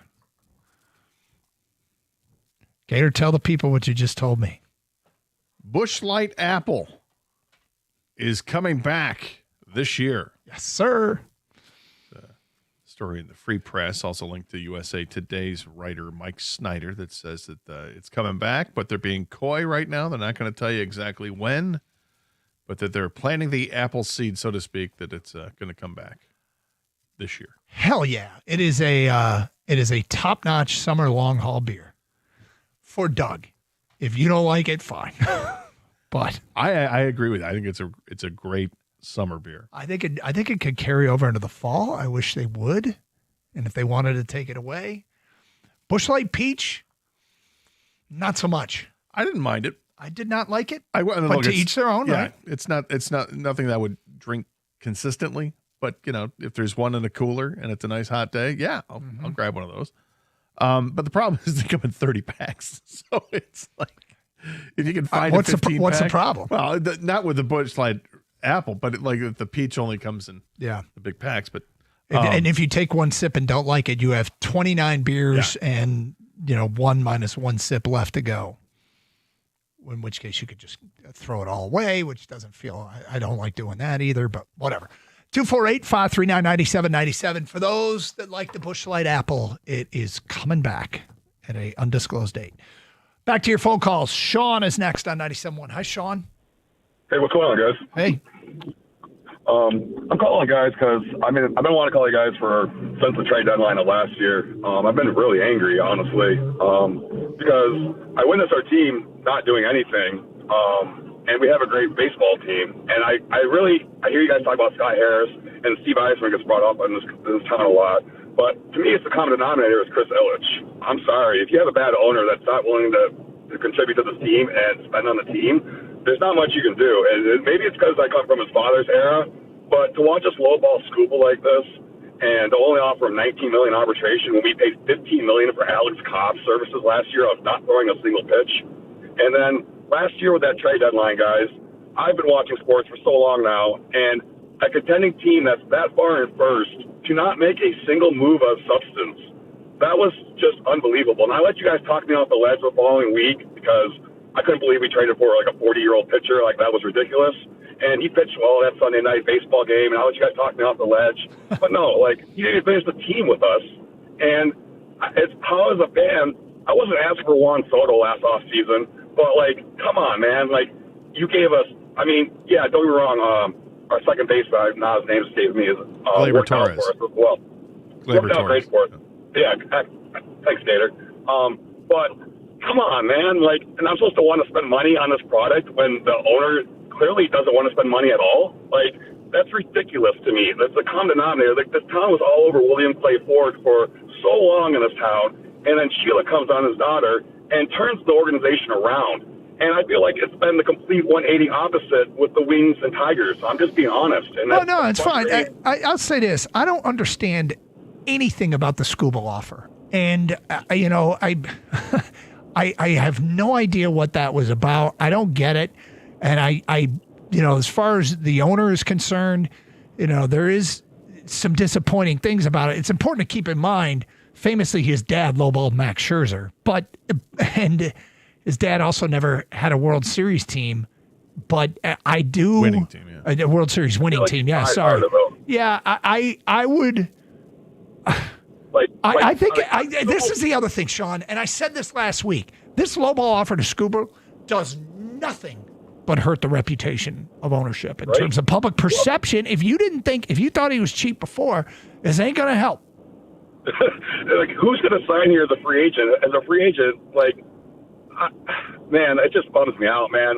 I even remember that Sunday night game right after the trade deadline. They asked Skooble, they had him on an interview on ESPN, and they asked him, what it feel like to be buyers this year. And the look of shock on his face, because we weren't buyers. We did nothing last year. Well, they didn't do anything big. They did get a pretty good Kyle Finnegan out of the bullpen. They added a bunch of bullpen arms and tried with some fledgling arms that were starters that mixed results. And it's basically they got Finnegan. Finnegan helped. Yeah, they didn't do enough. and what anybody wanted. And yet what the team did was win the first round of the playoffs, get to the second round, and then push Seattle to the brink in a 15-inning game in a deciding game.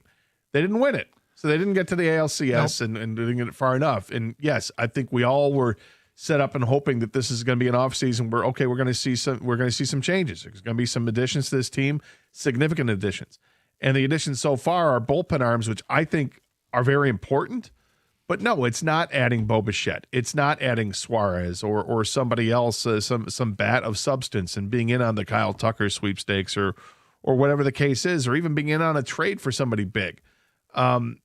We'll see what the end result is with the roster going into spring training. But right now, it looks like that extra bat is not coming by way of free agency. Don't understand what's going on. They may come by way of their own prospects, but they're prospects, and I can't expect the prospect to come out there and have an all-star season as a rookie. 248-539-9797. Alfonso is next. What's up, Alfonso? Hey, how you man doing this morning? We're good. All right. I listen to you guys every day. I think you're pretty cool, and you got to deal with a lot of idiots with their opinions for the Lions. Oh, well. This is what I'm thinking, though, man. I myself would love the addition of Mike McDaniels to run the Lions offense. And I think everybody understands that if he come here, it'll be a one and done if we have a phenomenal season, win the Super Bowl or whatever. But I also feel that maybe, I love Shep now, maybe if we can get Shep to take a step back and bring Brian Flores in with the same understanding that if he have a phenomenal year or we win the Super Bowl, he's going to go on to be a head coach as well, and Shep to reclaim his spot as the defensive coordinator. I mean, I think he can learn a lot from Flores, on various attacks and various defenses and all that kind of thing. And maybe it'll work, Well, for a couple of things. If they come out of this offseason with Mike McDaniel as their OC and Brian Flores as their defensive coordinator. Oh, boy. I don't even want to put it out there because it seems so unlikely, and I don't want everything else to feel like a disappointment. I would argue now that McDaniel won't be the offensive coordinator and Flores won't be the defensive We're going to have to tarp the entire studio if that happens. Yeah. Right. I mean, now it ain't like the Forest ain't got deep enough pockets to be able to hit him and give him a little tempting contract if they don't land a head coaching job somewhere else. They're going to feel like they got something to prove. Mike McDaniel's going to be salty. Flores going to be salty. Mike McDaniels ain't where he was at. Flores might be ready to move on. And if they're not head coaches somewhere else, they're going to want to have their own way to set the NFL on fire. Here's something else to keep in mind with the Flores situation, right? He's a free agent right now, and he'll get some interviews, but I wonder how much serious interest he's going to get to be a head coach because he still has this ongoing thing with the NFL. And I thought I saw that they ruled over the weekend that the NFL tried to block some of the stuff from being released, and that got overturned. What are the details of that? There's a discrimination case that he had with back in the days of Miami. Now, it'd be interesting if you're talking about the two last head coaches at Miami. Right. Would that work? I don't know if it works or not, but I mean, on paper, it sounds unbelievable. Kind of funny. Yeah. If they were able to land both of those guys. If we keep realistic expectations, this feels like a dream. Yeah, and it's a dream scenario. Can't imagine it happening, and so let's not be disappointed when it doesn't and think that it's doomed to fail just because they couldn't get those two. But, man, that'd be something. Champ and Chump, it's a Monday. Get your Champ and Chump votes in. We'll recap ours right out of the gate next hour. NFL playoffs. We'll talk about what it means for Detroit. 97.1.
Brought to you by Applied Innovation. Hockeytown is getting ready to relive some old memories and hopefully make some new ones tonight before their showdown against the Carolina Hurricanes in a game that has a billing of the top two teams in the Eastern Conference. The Red Wings will retire the jersey of one of their all-time greats in Sergei Fedorov. His number 91 will ascend to the rafters next to a pair of his teammates in Steve Yzerman and Nick Lidstrom.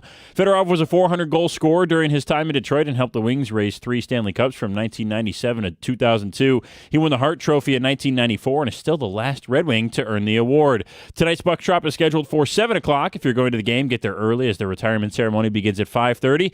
If you're staying home, tune in right here to 97.1 at 6:45 for our pregame coverage. And we have some more NCAA transfer portal news today. ESPN's Pete Thamel is reporting that former Arizona State quarterback Sam Levitt, who started his career at Michigan State, will transfer to LSU and sign as the first QB for new head coach Lane Kiffin. And the NFL report surfaced this morning of the team's former Miami Dolphins head coach Mike McDaniel will interview with this week.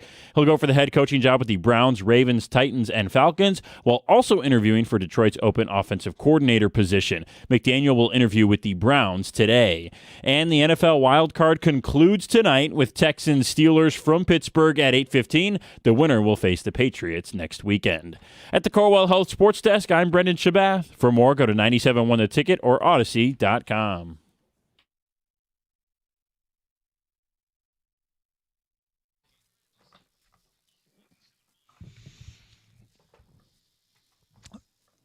All right, it's a Monday. That means Champ and Chump on a weekend. Who had the best weekend? Who should be called out for having a weekend that stinks? Welcome, everyone listening, Metro Detroit or otherwise, and certainly those of you on some of your out-of-state affiliates. Additionally, on the Odyssey app, always appreciate those of you out of state and anywhere around this country listening. AUDACY, get the app today for your mobile device. You can stream to our website as well, 971theticket.com. You can stream with video with twitch.tv and youtube.com. Participate in the streaming chat there. We like to share some of your comments. Great community people there, so thank you very much for everyone who takes us in that way. In the meantime, Champ and Chump Gator, my champ of the weekend is John Gibson, Red Wing goalie, a shutout in the new year. It's only been a few games, but in the new year, his goals against 1.51, his save percentage 950. That, my friend, is some goaltending. That's outstanding. Yeah, nice job with the shutout the other night. I'd like to see that. And he's been playing great for this team over the last several weeks, which is coincidentally when the Red Wings start playing better hockey. Mm-hmm. So like that. My champ is Curt Cignetti, head coach of Indiana. Has his team just playing at an elite level right now. They are absolutely the number one team in the country. They advance with their huge win over Oregon. Curt Cignetti afterwards just he's this grumpy looking guy, and they were asking him afterwards, he's going to go with and reflect, take some time to reflect on this game because I just want to have a beer, which I think endeared him to a lot of people. This team is as good of a team as I've seen, and they made the mention of it on the air, and I was thinking the exact same thing. This looks a lot like the 2019 LSU Tigers that were so good, Joe Burrow's team. It looked like Bama. And they did it to Bama. Then they did it to Oregon. I'll have more on that coming up. My chump of the weekend is kicker Brandon McManus from the Green Bay Packers. Look, end of half, 55-yarder, windy conditions. Got it. Then you miss a 40-ish yarder with 3 minutes to go. An extra point with 6.5 minutes to go. You can't miss that many kicks in a playoff game. That all would have mattered. McManus, my chump of the weekend. Yeah, I'll chump the head coach, Matt LaFleur. The difference between the first half and the second half offensively is stark. I mean, the first half they were running under center and did a great job, got out to a 21-3 lead. And then the second half they run everything out of shotgun. And they struggle scoring and moving the football for that matter. They had a 15-point lead still going into the fourth quarter, and they blew it. They absolutely blew it. And that's on LaFleur. 248-539-9797. Get your champ and chump votes in. In the meantime, thoughts on the NFL playoffs. We did the blitz thingy last week about who had the most pressure on them in the postseason. And maybe it's just simply a degree of confirmation bias. But I said it was Josh Allen, quarterback of the Buffalo Bills. I want to take my hat off to him because I think he played like he absolutely felt the pressure. I think he played like somebody that would not be denied in that game. And he bent over backwards on the one touchdown run. He's putting his head down and running people over. And the book on Josh Allen is that, hey, he can't keep playing that way. He's going to take too many hits. Right. Not today. I felt like he's like, okay, yeah, that's fine, regular season. And maybe, we'll see that over the course of time, but that was not the case at all in that playoff game. He did everything he could. He took a beating. I give him a ton of credit. He really did, and he looked great in doing it. An unquestioned leader of that team, and he had other players step up and make some plays. Shakir made a couple of huge plays. Keon Coleman only caught one pass, but was giant for 36 yards down the sideline. I really was impressed with what they were able to do. And I think there was a little bit of a theme with some of the quarterbacks. And there are four that I can think of right off the top of my head, and two played in this game. Josh Allen and Trevor Lawrence. Then you had the game last night with Drake May and Justin Herbert. They're similar quarterbacks. They're tall quarterbacks that have the ability to run. Now, Josh Allen has the best ability of those quarterbacks to run, but they all are kind of similar with what they do, with what the kind of skill set they bring to the table. That to me is more the prototypical quarterback than looking at like a Caleb Williams or a Patrick Mahomes type. 248-539-9797. Other takeaways from the playoffs.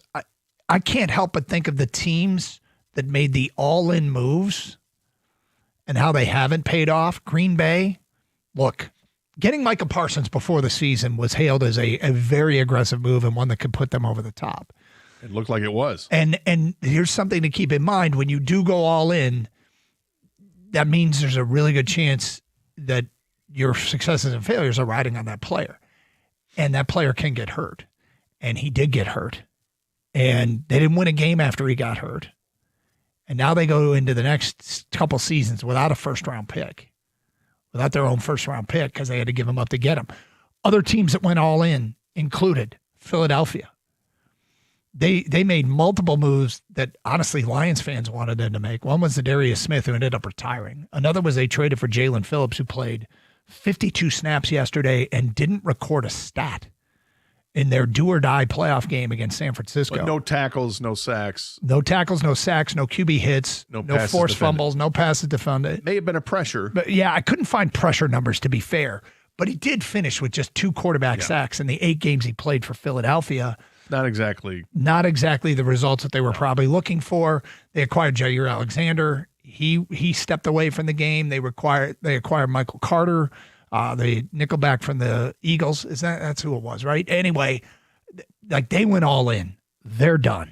Indianapolis went all in with Sauce Gardner. They didn't win a game. Actually, that might not be true. I think they won a game, but they didn't make the playoffs. They collapsed epically and didn't make the playoffs. Well, I mean, their quarterback got hurt, but yes. And so did Sauce. So I went back and looked at trade deadline winners and losers. It's amazing to me that the losers that was written about by ESPN are some teams that stood pat. Those teams were New England.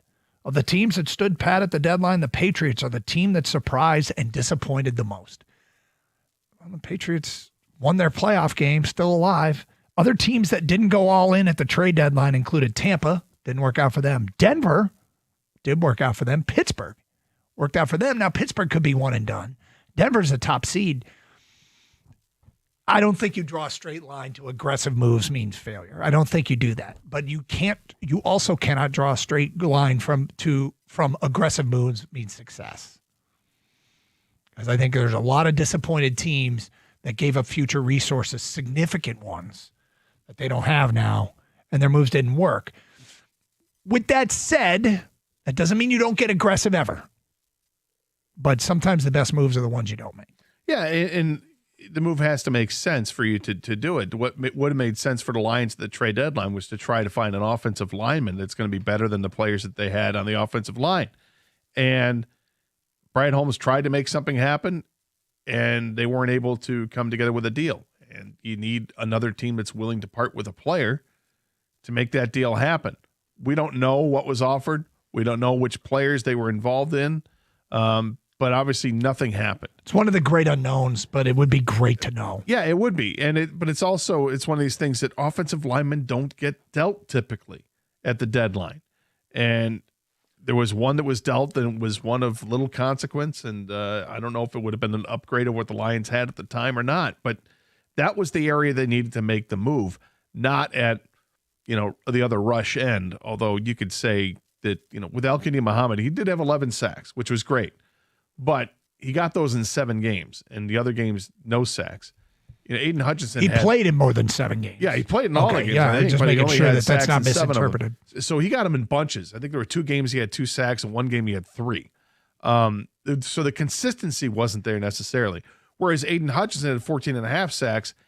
He had consistency. The guy had a couple games with 2 sacks. Everything else was 1 or half a sack or 1.5. And that's consistent. You know what you're getting every day from Aiden Hutchinson. So as much as I looked at the year-end stat and you see, Al-Quadin Muhammad 11 sacks, could they use something that's more consistent than a guy who's going to show up less than half the games and apply the pressure?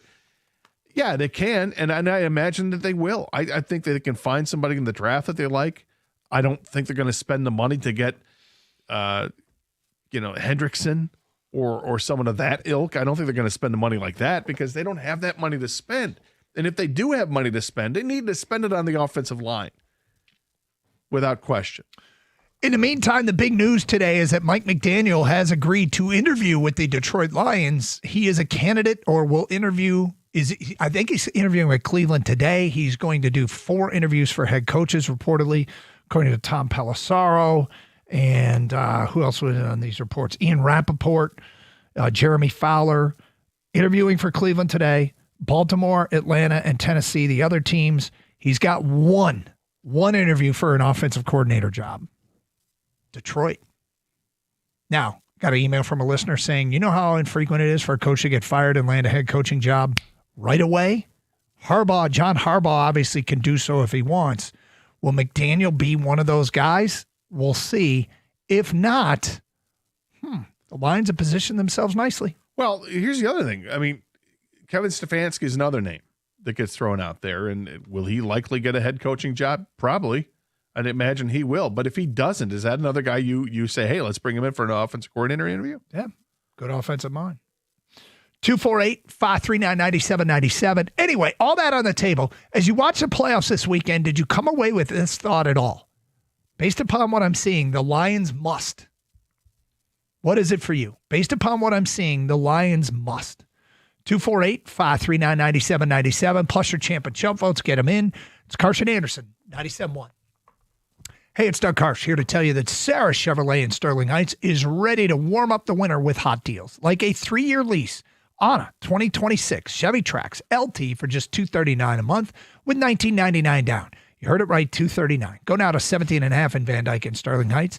87-SAY-SARAH or saysarah.com. Together, let's drive. With GM employee discount through Ally Bank, 10,000 miles per year, plus taxes and fees with approved credit. Offer ends February 2nd.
if you're going to tonight's game, and it's a big hockey game, be clear.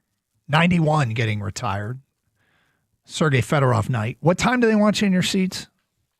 Fans attending the event are encouraged to be in their seats by 5:30. The doors open at LCA at 4:20. Oh, boy. Because of 4:20 thing? 4:20. But yeah, you can be. They want you in your seat by 5:30, and I believe the ceremony starts at 5:40 is when that's supposed to start. Mm-hmm. So they want to get the ceremony done in a timely fashion so it's not going to interrupt the game day skate and all that stuff, but or the pre-skate warm-ups. But yeah, this is going to be a big deal, man. It's Sergei Fedorov finally getting that jersey retired, and it's been a long time coming. It's well deserved. It's long overdue, but it's happening now, and it seems like that the issues with the Illich name and Sergei Fedorov is kind of over and done with. And there was a video over the weekend of Sergei penning a letter and narrating the letter of how grateful he is to the Illiches and the Red Wings and his teammates and everything else. It's great, and just to see him back in the building is going to be amazing. So a couple things here. One is, and I want to bring in our hockey guru, Kenny, who's on phones today, and a hardcore Red Wing guy. One is, tell me I'm wrong, that this team, what they're doing is great, but we await March validation. Authentication. The stamp of authentication comes if they get through March and don't have a collapse.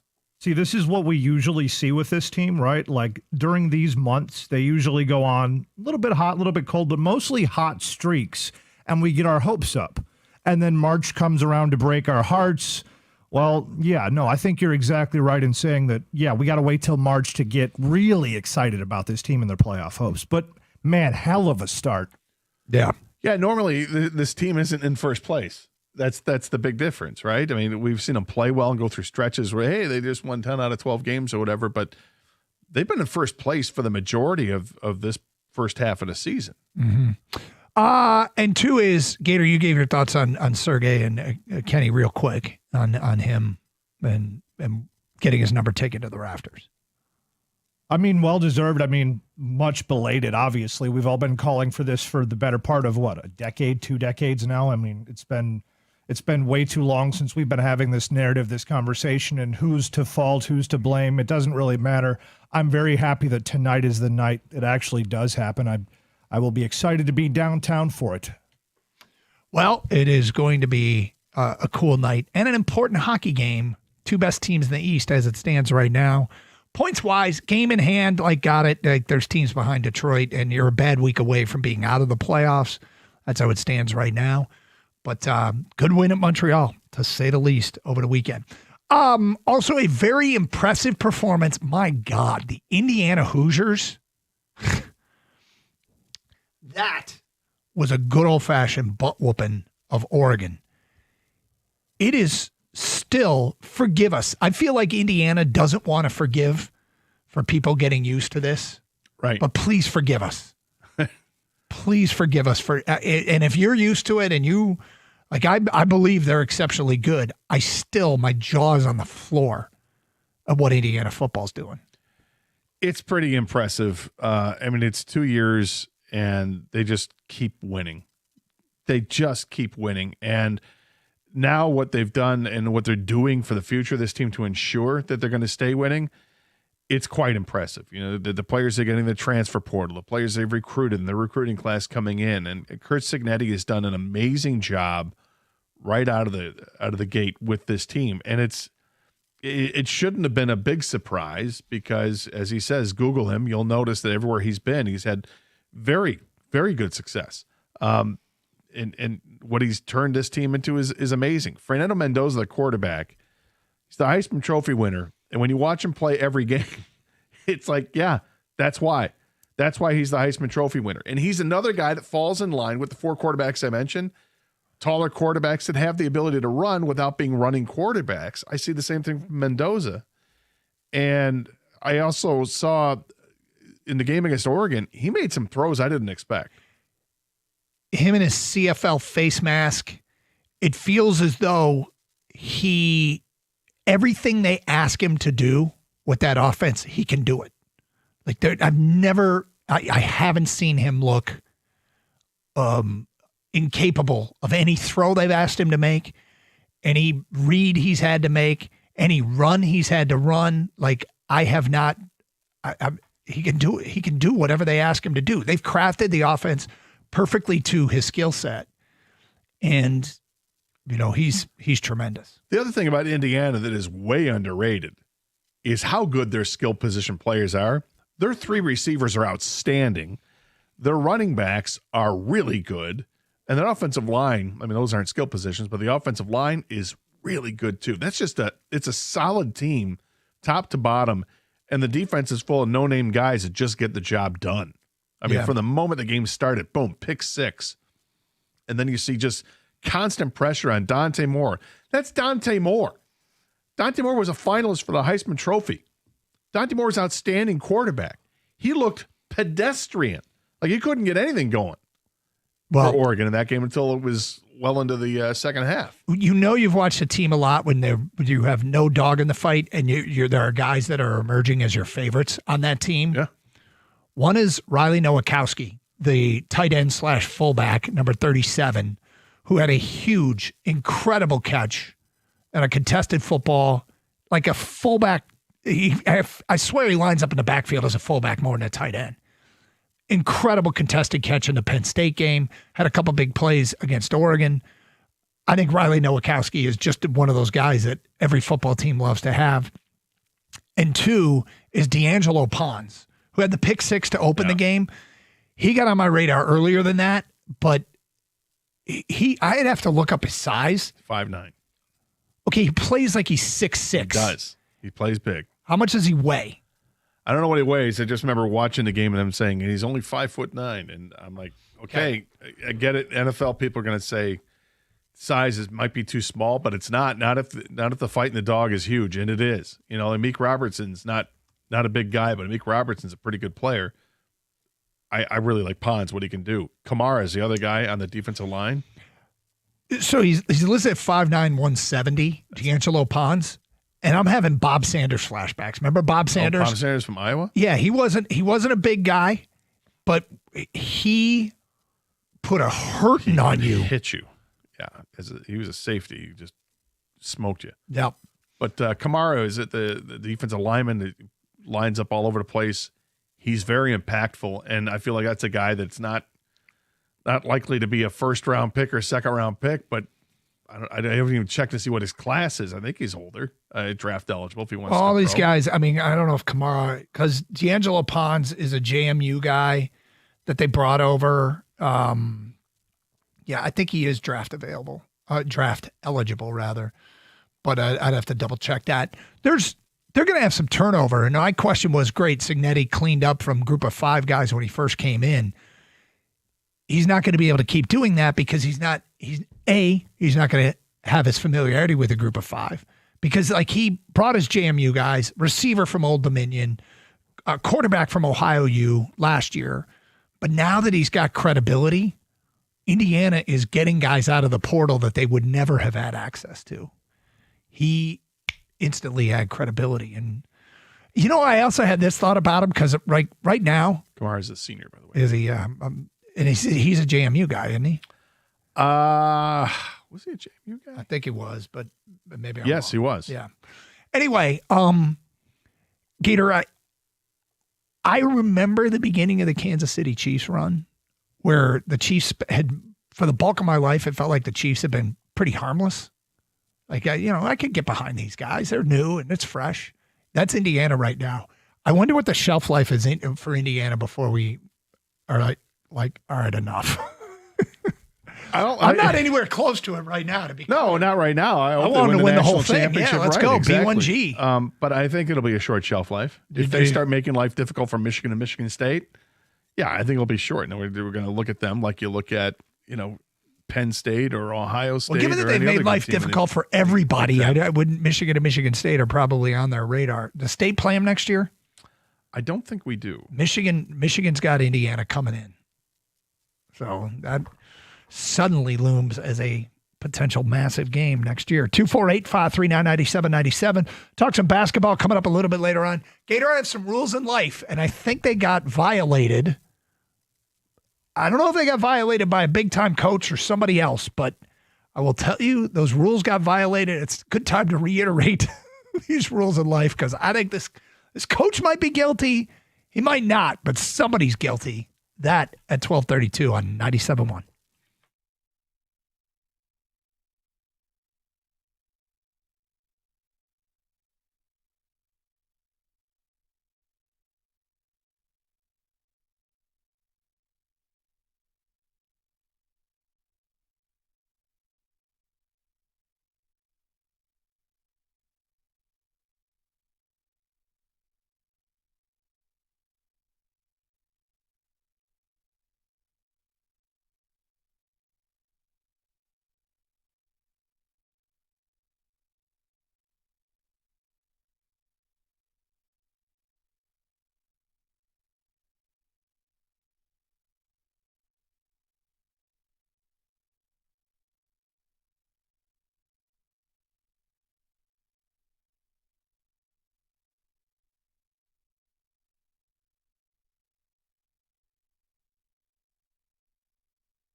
Doug Harsh, Scott Anderson, Kang behind the glass, Kenny on phones. Thanks for being with us on a Monday, 248-539-9797. So details are emerging right now on a story I don't know what to make of, but if you haven't heard what happened with Marcus Freeman, the head coach at Notre Dame, he's being accused of battery by a wrestling coach at an Indiana high school. So what apparently happened is that Freeman was there to watch his son. Freeman and his wife were there to watch his son. And the allegation is that after the match was over, that he assaulted this coach from apparently an opposing wrestler. The police report that was filed in the incident, at this point, it's unclear if charges are going to be filed. Notre Dame released a statement that said Vinny Freeman, head coach Marcus Freeman's son, was verbally accosted during and after a wrestling match by a local wrestling coach. Marcus and Joanna Freeman intervened and removed Vinny from the situation. At no point did Coach Freeman physically engage with anyone. We believe that the police report, which includes video evidence, fully exonerates Coach Freeman and makes clear these accusations are unfounded. So, according to witnesses, the wrestling coach, and Coach Freeman began exchanging words. The wrestling coach walked off the mat and out of the gym. Freeman and his wife, Joanna, allegedly engaged in a shouting match with this coach. And then something happened. And I don't know what happened here, but as a former parent of youth sports, I'm no longer a parent of any kind of youth sports. It started with probably my oldest when he was about 10 or 11 playing travel hockey. And I realized that interaction between parent groups of Team A and Team B, interaction between the two of them doesn't need to happen at all. Some of the least productive dialogue I ever heard was people screaming, "That's a penalty!"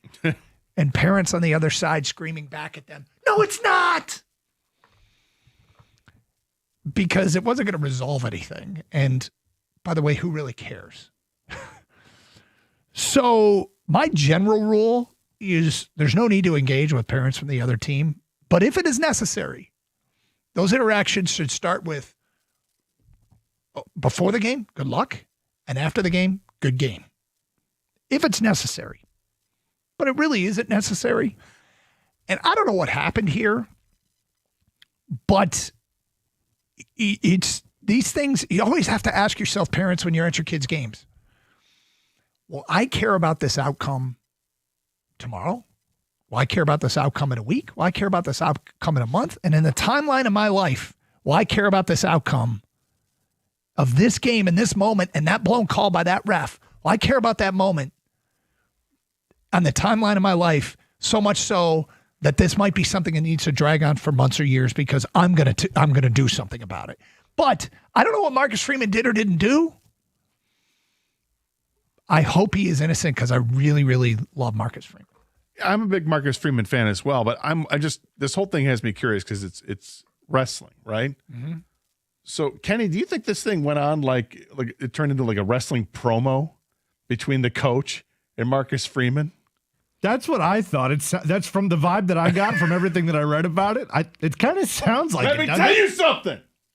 Your kid comes over here. What? And thinks he's going to take down our heavyweight. What? You got another thing coming. What? Because let me tell you something. What? What our kids got going for him is the best thing that you'll ever see on the mat, in an arena, in a ring, anywhere in this country. And if you got a problem with that, I got 2 words for you. Suck it. Hell yeah. I mean, is it oh yeah, goes all macho man? Let me tell you something, yeah. I mean, it was to be amazing to watch this. Tell me there were cameras around. Apparently, there's video evidence. Oh yes, I want to see this. TMZ in 3, 2, 1. What is it? What is the trash talking going on? And I mean, Marcus Freeman's a football coach. He's out of his realm. This guy's a wrestling coach. Whole different kind of trash talking. I want to see it. Gator, do you think wrestling's real? What? Do you think there are belts there, Gator? Do I think belts? for the high school? At the high school wrestling match? There should be. I mean, it would make it a lot better. Wouldn't that be awesome? If that, like the state championships, you're awarded a championship belt? Oh. Do you think they come out in costume and not just singlets? If they should. Why not have fun with it? I will tell you this, 100%. If I wrestled in high school, I would have had some fun. Oh, you don't say? I would have come out with a I think robe, we got a sense a of what robe he'd with be some like. kind of a whole, feather boa, beginning. Yeah. face paint. Jesse Ventura and his feather boa. So I really think I got a chance to win this match.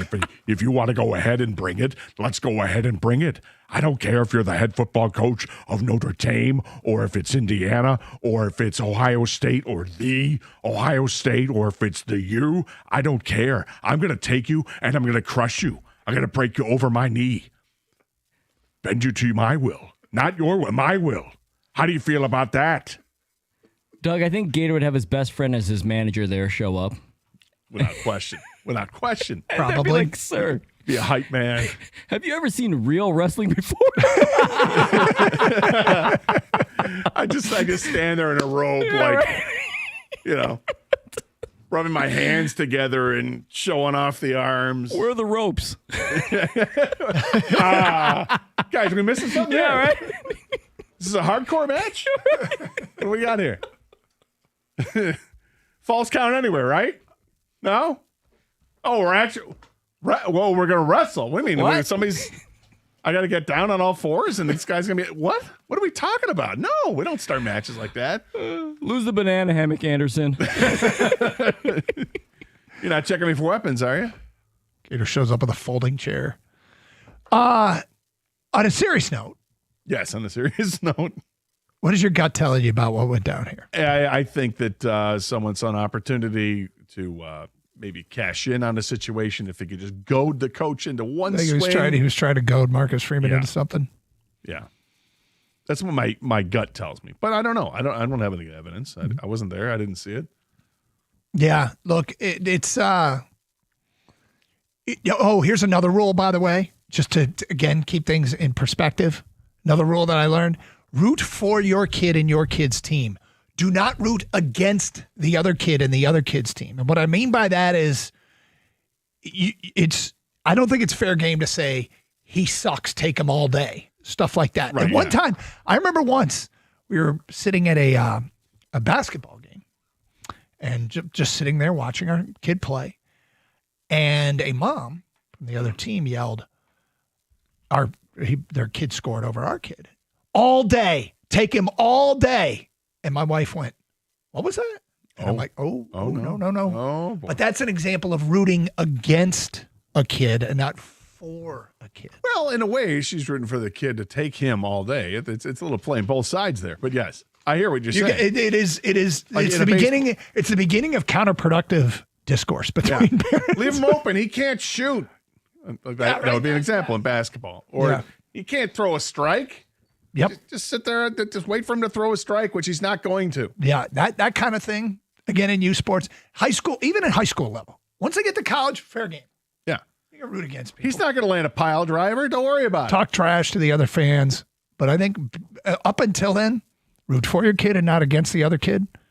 And if you have to talk to the other kid's parents, it's good luck and nice game. And that's it. I would love to see this confrontation because a wrestling coach is a former wrestler. So I want to see how big this former wrestler is because he's going after. I saw some stuff online. Marcus I don't know if Freeman. it's actually him. Because I don't believe anything on the internet. But the one thing that was going around, he did not look like a large man. Okay. And you're going to pick a fight with Marcus Freeman. Mm-hmm. Mm-hmm. Well, again, if the goal is to cash out. Oh, yeah. 248-539-9797. It's Carson Anderson, 97.1.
Doug Harsh, Scott Anderson, 97.1.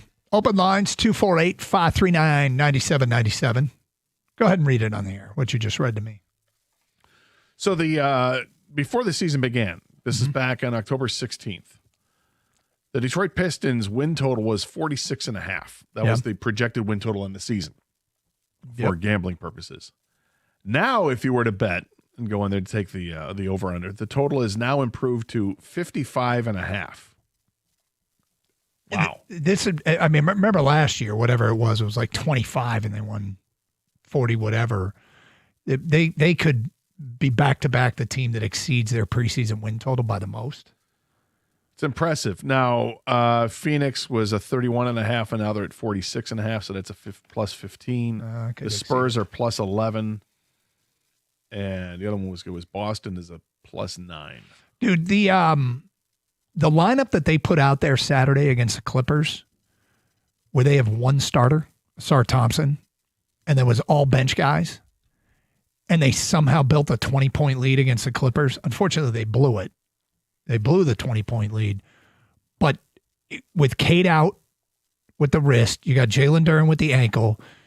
Tobias out. Beef Stew was sick, and Tobias will get evaluated later this week, coming back from a hip. I mean, they can't just parade out anybody and win every game, but it feels like they might. Well, they did for the first half. Dominated the Clippers there for a minute. Yeah, the first half they were dynamite, and the second half ran out of steam, and that was unfortunate. I think Duncan Robinson played, and he's generally a starter, isn't he? Well, if you have Tobias, you got Tobias, Assur, Cade, Beef Stew, and I don't think Stewart starts. I guess I'm so used to him starting because of the injuries lately. Who's the other one? Who am I blanking on? Did I say Cade? I might not have said Cade. He's a starter. Last check. Don't need to look that up. Anyway, long story short, the fact that they were that competitive, given, Tolu Smith, how many innings? How many innings did he give him? Tolu Smith gave him a lot of innings on Saturday night and contributed. I believe it was his second game of the year. Let me find it here. Tolu Smith, 26 minutes, 9 points, 14 rebounds, 4 blocks. Another one of those G Leaguers coming up and making a difference for Detroit. I think he's been tearing it up in the G League. Yep. Tolu Smith. So. 5 games he's played this year, averages 5 points, 5.6 rebounds. Whatever. Doesn't matter. Also, college basketball. First of all, Michigan State got a much-needed weekend off. They played 3 games in 6 days, and I thought the fatigue made that Northwestern game probably closer than needed to be. Michigan takes their first L of the year against the Wisconsin Badgers. Now, Mike, it was funny. I was walking around the office about a week ago, and Mike and I started talking about Michigan and how good they looked. I said they're not going to go undefeated as much as, and the reason was I'd watched the Washington-Indiana game a couple weeks ago, and those two teams came out and shot like 65% from 3 combined, and the score at half was 50-48 or something like that. They were lights out shooting 3-pointers. And in basketball, you can run into a buzzsaw. Yeah. Wisconsin sort of was a buzzsaw. They weren't completely. When guys have open threes, when good shooters have open threes, wide open threes, they're going to make a bunch. And Wisconsin did, and that was on Michigan for leaving them wide open. And after the game, Dusty May said that he thought they were too quick to double down in the post, leaving good shooters open. And that's something that can get addressed and corrected. But that was part of the reason why he felt like it seemed, and my interpretation is that was part of the reason why I thought they had so many open threes. And they make no mistake, they shot lights out. They hit, I believe, 8 consecutive 3-pointers to start the second half. But then when Michigan did make the adjustment and started to play defense, they kept hitting threes. They started making contested shots, and I give them a ton of credit for it. And Wisconsin's a pretty good team. Their record doesn't reflect that, but if you look at who they lost to, they've lost to like ranked teams and really good teams and tournament teams and, teams that would make the tournament. So I think that this is that's a team that record didn't reflect, but they're a good team and they're going to give a lot of people problems. But the other thing that Dusty May said, and this isn't a stunner, And that is, we can't just show up and expect to win on talent and the other team not making their shots. And you could see it midway through the second half. Michigan's defensive intensity cranked up, quite a bit. And it didn't matter because Wisconsin stayed hot, but their shots weren't as wide open. And that might be a lesson learned. This ain't going to be easy. As much as it had been some easy, they didn't play. He said it's been 4 games since he's been happy with the way they played. So they got some work to do. Yeah, look, I think it's just in. I don't think anybody's going to go undefeated this year. Yeah. It's really rare that happens, but they've got a team that is as good as any team in the country. Mm-hmm. They've got size, and they've got shooting ability. They've got athleticism, and if they want to get after you, they can get after you. That's a great combination to have, and they're awfully well coached. I made quite an aggressive prediction in December that Michigan would be undefeated and Michigan would be 20-0 and Michigan State would be 20-1 when they played at the end of January. I take the L on both. Might be close, though. 248-539-9797. Let's get back to your phone calls. Joe is in Wyandotte next. Hi, Joe. Hey, how you doing? What's up? I'm Joe from Wyandotte. Yes, I was just going to say that maybe the Lions ought to just take the center from the Cincinnati Bengals, put him in the middle of that line for next year, and then build around him with using the college guys around him. And then with Ragnau not coming back for at least 2 years, maybe Graham Glasgow and Taylor Decker will check out within another year and a half. If they get injured again before that, then their careers could be over. So my best bet would say the Lions should just rebuild from what they have, and if they can keep them 3 guys in line and get them back, that'd be okay. But if they can't, then I'd go with the new center they got from the Bengals and build the offensive line around them using the guys either from the other team's farm team. Well, just for the record, Ted Karras is the center for the Bengals, and he's under contract next year. Is he, or is he under free agent? Karras? Yeah. Yeah, but they got somebody they just got off the farm team from the Bengals too, sir. The farm team from the Bengals. Well, Karras is an unrestricted free agent. The practice squad. I'm looking at Spot Track. They got him under contract for 2026. Did he get cut? He's an Ohio State Buckeye. It also says right after that, unrestricted free agent. Weird. If he's a free agent, great. I mean, I don't think Linderbaum is going to make it to free agency. I think they're gonna franchise him. As far as Karras is concerned, if he's available, I mean, I want a veteran in here. And at this point, that's something that needs to get addressed. I haven't gone too deep into my offseason free agent projections yet, but if he is available, great. And then the Decker thing is interesting. ESPN did offseason notes and projections where they kind of went through and, all the teams that didn't make the playoffs, what's their top offseason priority? What's one secondary priority to watch? Not the secondary defensive backs, but what's the top priority? What's the secondary priority? Latest on, then they one of the early draft outlook and big prediction for the offseason. The big prediction for the Lions in the offseason, according to ESPN and their writer, I think it's Eric Schatz, although he just signed it. It's just signed Schatz. SCHATZ. Oh, man. Schatz. I mean, if that's the case, you just want the one name, right? Just Eric S. is good. Just call me Eric, please. Right. But I mean, there's a lot of Erics out there. Please, just call me Eric. Call me E, big E, little E. I don't care. Just something with Eric is fine. But there's other. No. It's. Is your last name Schatz? It's pronounced Shots. Schatz. I'd go with the one name. Just own it. Schatz. Shatsy. Big old Schatzburger. Whatever. No, not that either. That's the worst one. I will not eat that. Dropping knowledge. Nuggets of knowledge.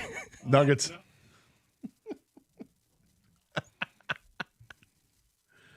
So Schatz is one of the other I've worked long enough with you to know that at this point you don't even care what he wrote. And there's really no point in bringing it up. I think it matters. What do you say? We will get to that next because we're out of time. But are you sure you care? I care. Yeah. His prediction for the Lions in the offseason kind of surprised me. I want to get your 2 cents on it. Should they do this? We'll get to that today at 102. Plus your open line calls and feedback. Champ and Chump, get those votes in. 97.1.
Tonight, the Red Wings have one of their biggest games to date as they'll go up against the top team in the Eastern Conference in the Carolina Hurricanes. The Canes have won 4 straight games and 6 of their last 9 entering tonight. However, the Wings have won 3 straight and 8 of 10. Before they hit the ice, the Wings will retire the jersey of legendary center Sergei Fedorov. Wings head coach Todd McClellan has been a part of a number of these kind of nights in his career, and he says they can serve as good lessons for the young core of a franchise.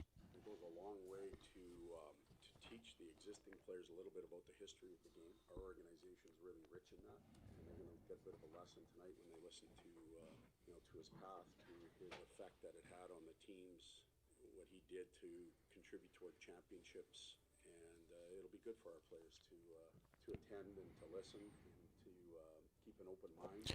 Fedorov's jersey retirement ceremony begins at 5:30. Our pregame coverage on 97.1 starts at 6:45. Puck drop follows at 7 o'clock. And one-time Michigan State quarterback Sam Leavitt, who spent the last 2 seasons at Arizona State, is transferring to LSU, as reported by Pete Thamwell this afternoon. Leavitt tossed 34 touchdowns with only 9 picks for a total north of 4,500 yards at Arizona State. He's the first quarterback to sign with Lane Kiffin since the head coach's dramatic departure from Ole Miss and arrival in Baton Rouge. And the NFL wildcard round concludes tonight with Texans and Steelers kickoff at 8:15 in Pittsburgh. At the Carwell Health Sports Desk, I'm Brendan Shabath. For more, go to 97.1 The Ticket or Odyssey.com.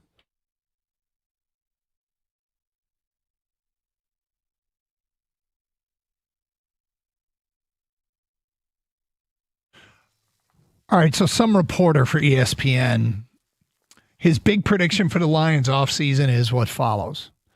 The Lions will cut left tackle Taylor Decker if he does not retire. He'll be 33 years old next season and has had issues with shoulder injuries. In 2025, he fell to 45th out of 69 ranked tackles in pass block win rate, and he ranked 61st in run block win rate. Now, they don't cite where they got those stats from, and I'm fearful where they might be. But with that said, what do you make of that prediction? I think it's interesting. Obviously, improving the line is big, and it's something they have to do. It's cutting the players, though. I don't see them cutting Taylor Decker unless there's some sort of mutual agreement between the two. Mm-hmm. If it's beneficial to Taylor Decker and the Lions that they cut him for financial reasons and they can agree on it, then okay, that makes sense. But I don't think they just cut him because he's not productive. He was very productive. Well, the question becomes, are they better off without him than with him? So it depends on who would be playing instead of him. That's nobody in-house. Well, that's not true. Who do you think is better in-house? I think they would move Sewell over to the left side. Okay, fair enough. But then you got to get a right tackle. Easier to get than a left tackle. Do you think there's anybody in-house that it would be better than Decker is at left tackle playing right tackle? That probably not. I'll agree with that. But I'm just saying I think that they would move that over, and then whether it's free agency or draft, you can find a right tackle. The point is, if you cut him, you create another hole that needs to get filled outside the roster. That's the point I'm trying to make. Sorry. And so it's okay. It's because technically you're right. Sewell in-house could be a solution at left tackle. But that creates something else that needs to get addressed. The cap hit on Decker next year is $21.348 million. The dead cap is 9.44, so you create roughly $12 million to go play with, to spend. Can you come up with a better offensive line configuration with $12 million to spend on a left tackle and maybe even money that you could put towards a center and keep the young guards around and go Sewell at left, free agent signing at right, free agent signing at center, and 2 young guards? Well, it certainly helps. The thing is, I think, aren't they $21 million, they're minus $23.1 million in cap space. So they have to find cap space. Now, again, out of thin air, you can figure it out. And what you can do is you can restructure Jared Goff's contract. Jared Goff's cap hit this coming year is $69.6 million, which is 22.87% of the cap. I find it quite probable that they will not go into next year with that being the case. Yeah. He'll get a signing bonus, he'll get a bunch of money up front, and it'll get deferred. And they'll spread it out, and they'll just redo the deal to get, and that's one that they can do. And there are other players they can do that with as well, that they're going to have to clear some space. Because while this window is still open, I think this is what they have to do. But right now, they got to find a way, because that's $23 million in the hole. So would they be better off? Does Taylor Decker, if he retires or if they cut him, does that reduce that number even more? Yeah, they have to look at it for sure. The number on Goff, I believe, would make him a top 6 player in the NFL in terms of percentage of the cap that is absorbed by one contract. I mean, Jared's the kind of guy that we've got to know a little bit. look, he's a professional. He wants it for his money. But as long as it can be done within the rules, I think this is almost a given that it'll get done. Well, I mean, that's the thing. When you got contracts like this, in a league where contracts are made to be broken, basically, or they'll cut you at any time, and then you don't have, there goes your money. Mm-hmm. This basically guarantees there's more guaranteed money if you were to restructure the deal. So, yeah, you're more than willing to do something like that, I would think. And then, like, do they move Ratledge to center? Is that a possible solution? I don't know. There? I think it's a possible solution, but Birchie was on with Dan Miller on Sportsworks, and Birchie thinks that they're going to keep him at right guard because they think that he's an all-pro right guard or a Pro Bowl right guard capability. He had a really good rookie season. That's certainly stuff he's got to work on, but keeping him there's something to be said about keeping him at the same position that he's played since college or since high school, probably. Yeah. That makes sense. So, again, I'd much rather have a veteran. I too would like to have a veteran at center. You feel like you get more confidence in that player, that they know what they're doing and barking out blocking assignments and recognizing what's coming. And there are some veteran centers in the market. I think there are going to be some veteran centers in the market that would make sense. We still can't figure out Karras. He's listed as both under contract for 2026 and a free agent. So strange there. But what I found interesting with this article on ESPN was one of the other categories it had talking about the offseason outlook is the early draft outlook. Let me know what you think of this. The Lions' first-round pick should be used on defense, where the team has needs at edge rusher, cornerback, and linebacker.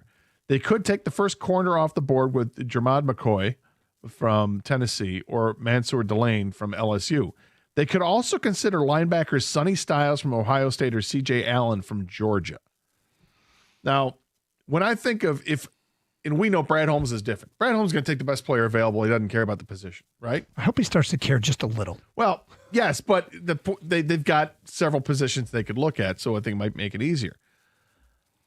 I would not have thought that corner would be a position that would – I mean, if you're just going to go by what is a need, corner is a need, but it's down the list, I would think. Mm-hmm. And linebacker could be a need, but down the list, I thought this was an interesting group of players that the writer Miller had put on this. I really like Sonny Styles, but I don't know if I would. You like all the plays he makes? Is that what it is? Yeah, he's pretty good. Yeah. But I don't know if I'd want a linebacker in that position if there's one of the big tackles from Utah that's staring you in the face. Yeah. Again, this is where I hope he pays a little bit of attention to position. There's, as far as draft is concerned, I've already talked about Amari Washington, the defensive tackle from Oregon, who did not have a great game against Indiana. But one of the reasons he perhaps didn't is a guy that I think will be accessible outside of the first round in the draft, that in the perfect world, the Lions go out and get the Kevin Zeitler of centers, a one-year contract with a really good veteran guy that can come in here, knows what he's doing, and doesn't have any NFL learning curve. Might have a little bit of learning curve with this offense, but doesn't have any NFL learning curve. And they draft Pat Coogan, who's the center for the Indiana Hoosiers. If he's not, he doesn't look like he's a first-round guy. I'd be make him the heir apparent. That's as my plan starts to come together here in my head here. No, I like Coogan a lot.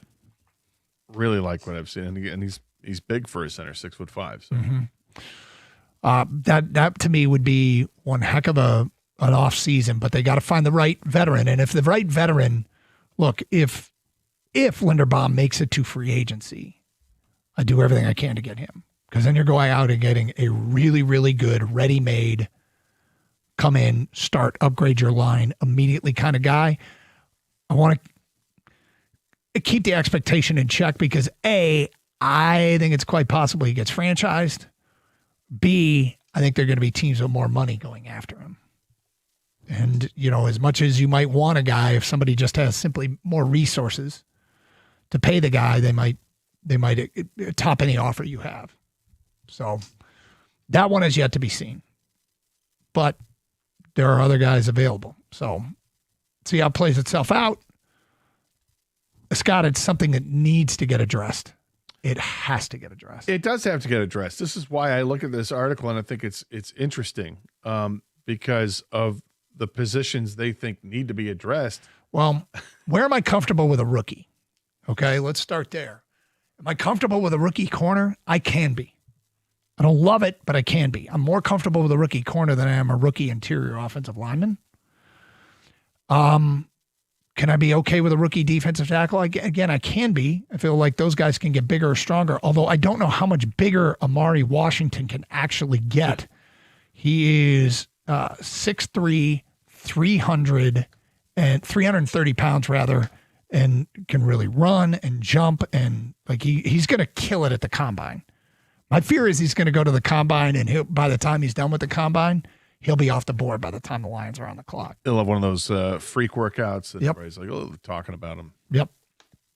But plans starting to come together here a little bit under more thought. Of course, they probably need to hire an offensive coordinator before this gets anywhere. That's probably the first order of business. In fact, it's not probably. It's exactly what Dan Campbell said a couple weeks ago. The first order of business was take care of the staff. But could they move on voluntarily? Could they make the move and move on from Taylor Decker if he decides not to retire? Something we need to start talking about. We hadn't brought it up until I saw this.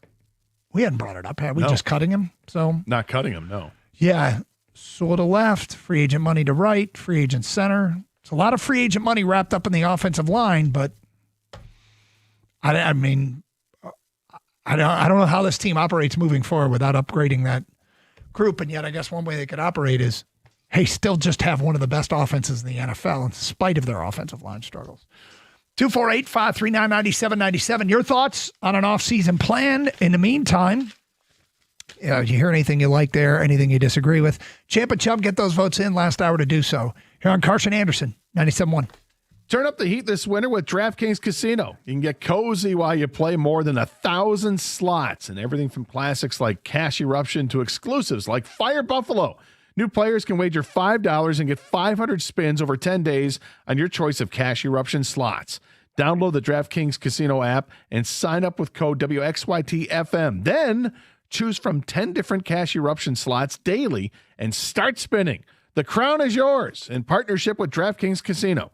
If you or someone you know has a gambling problem and wants help, call 1-800-GAMBLER. 21 plus, physically present in Michigan. Eligibility restrictions apply. Non-withdrawable casino spins issued as 50 spins per day for 10 days.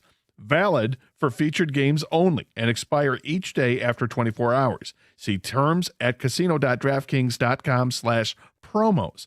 Ends March 15th, 2026 at 11:59 p.m. Eastern Time.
Gator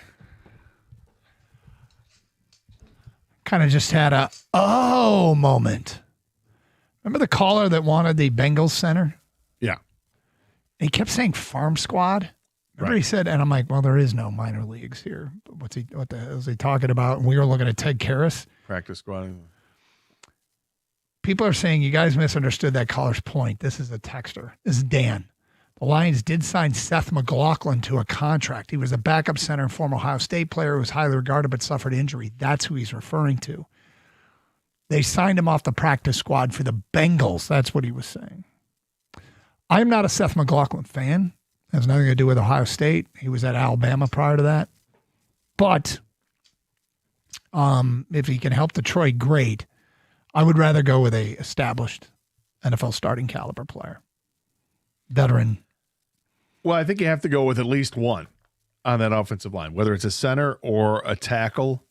You can make a case for a guard as well, though I don't know. I kind of think like the Lions feel like they've got guards to choose from. They got a lot of young guards. Yeah, but tackle or center, if you had to pick one position to go veteran in free agency, probably be center. I would agree with you. Yeah. And I don't want necessarily just the 1 year.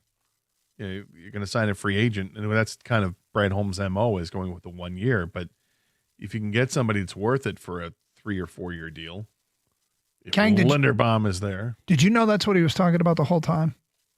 I totally wasn't listening to him the whole time. Oh, fair enough. I saw the text come in. I'm like, wait a second, what happened here? Yeah, that's what it must be. It must have been talking about Seth McLaughlin. Sorry, man, we didn't know who you were referring to.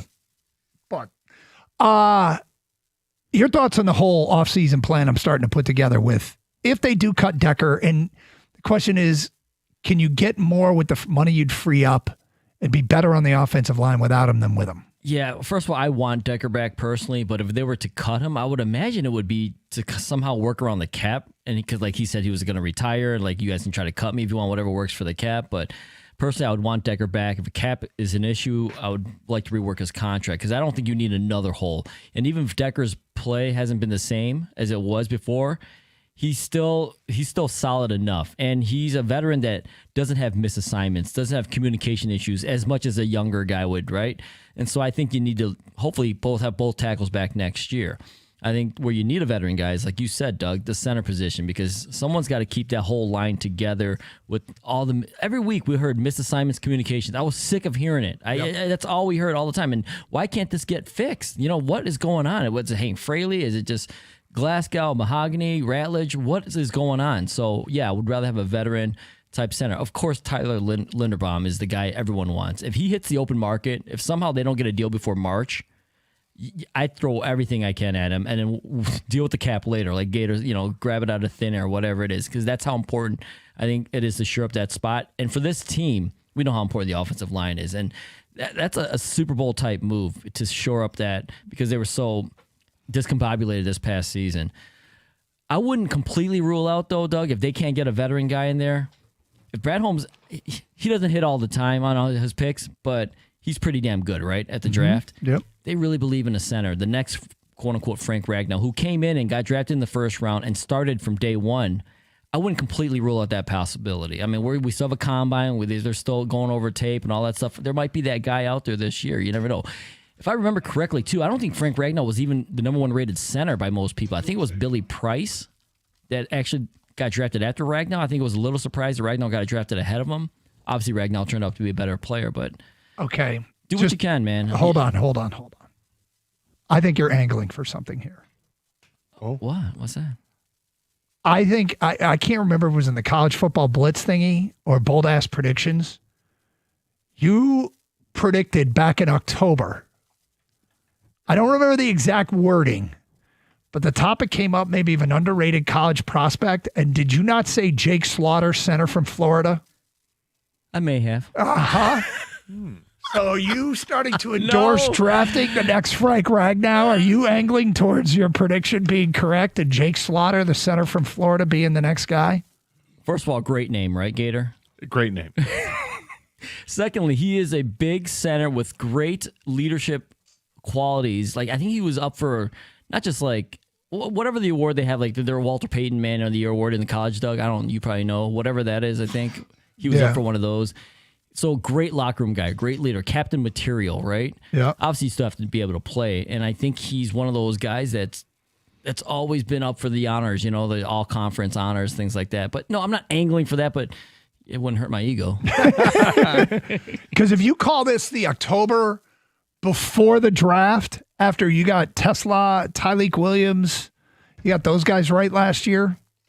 That's a half court just heat check. Gotta call him a shot. He's number 7 on Mel's interior offensive lineman, not necessarily center, but for offensive lineman, he's number 7. By the way, for just kind of comparison, Matt Golban, who played center at Michigan State, is number 4. Big Ten dominating. They got the center for Penn State or guard. I don't know if he's a center. It's like college football. Yeah, number 1. You got the guard from Oregon's number 2. And I'm sure they're looking at all this. I bring it up, though, Doug, because, I want a veteran guy, but you might not be able to get that guy, and they still have to field the position, right? Yeah, you have to have all bases covered in all scenarios. Thank you. 248-539-9797. Sean in West Bloomfield, you're next. Hello, Sean.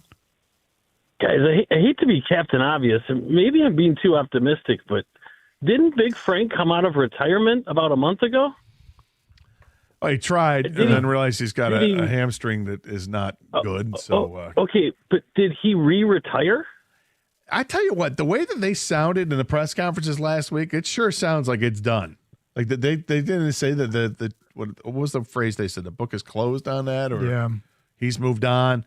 Jared Goff told us he thinks that's not going to happen.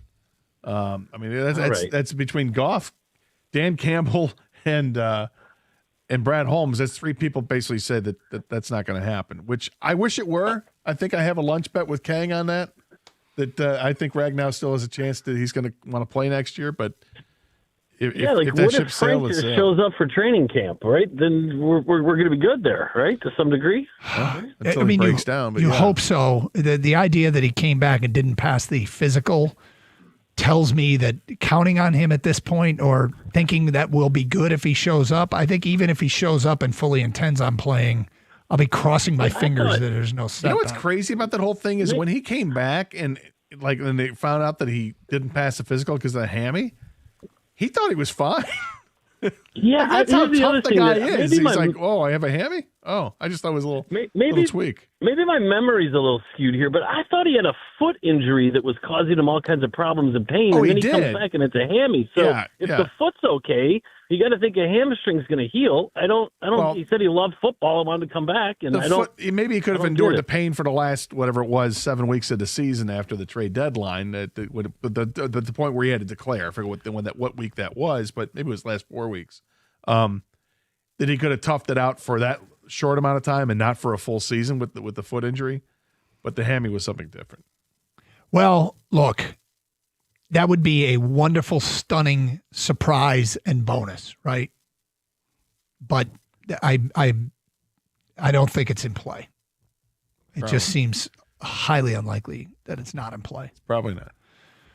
248-539-9797. Joe and Highlander next. Hi, Joe. Hey, how you guys doing? What's up?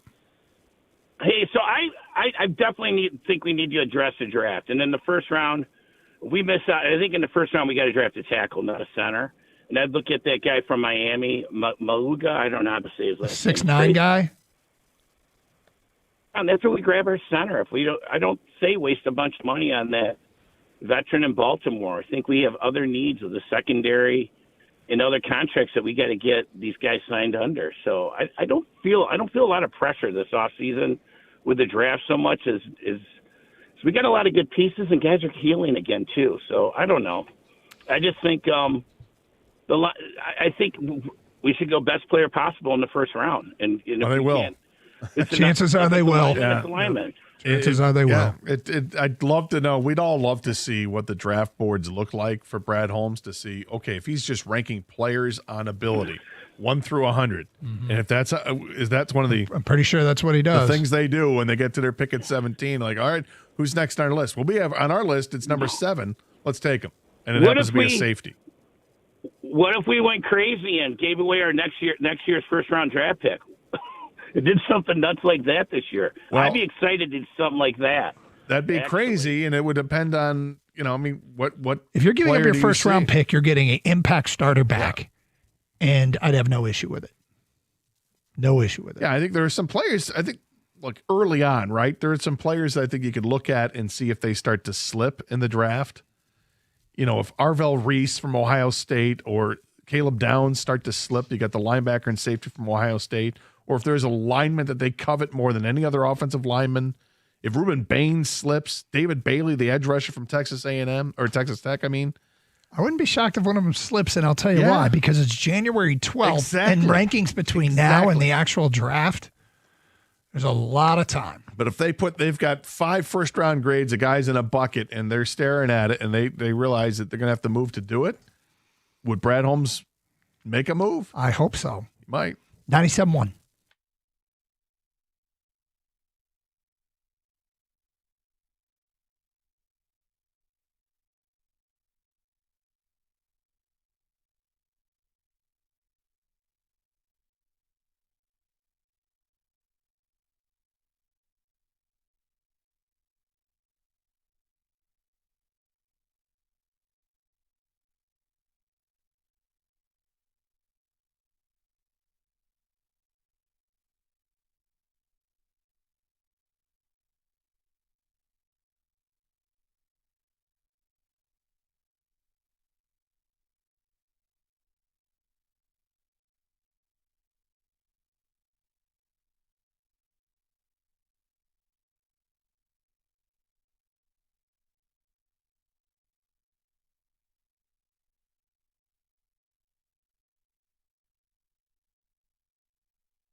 It's kind of one of my favorite things about our guy, Kang. Kang, can I ask you a question? Oh, you can ask me anything. Did you watch the Golden Globes last night? Nope. Kang hates award shows. Oh, we get to celebrate the rich and famous. They need accolades and free stuff. Yeah, but you never know. Sometimes you might see a slap. I'll catch the highlights. It's true. This is 100% true. Yeah, it's just the worst part, Doug, for me is the complaining about not winning the award.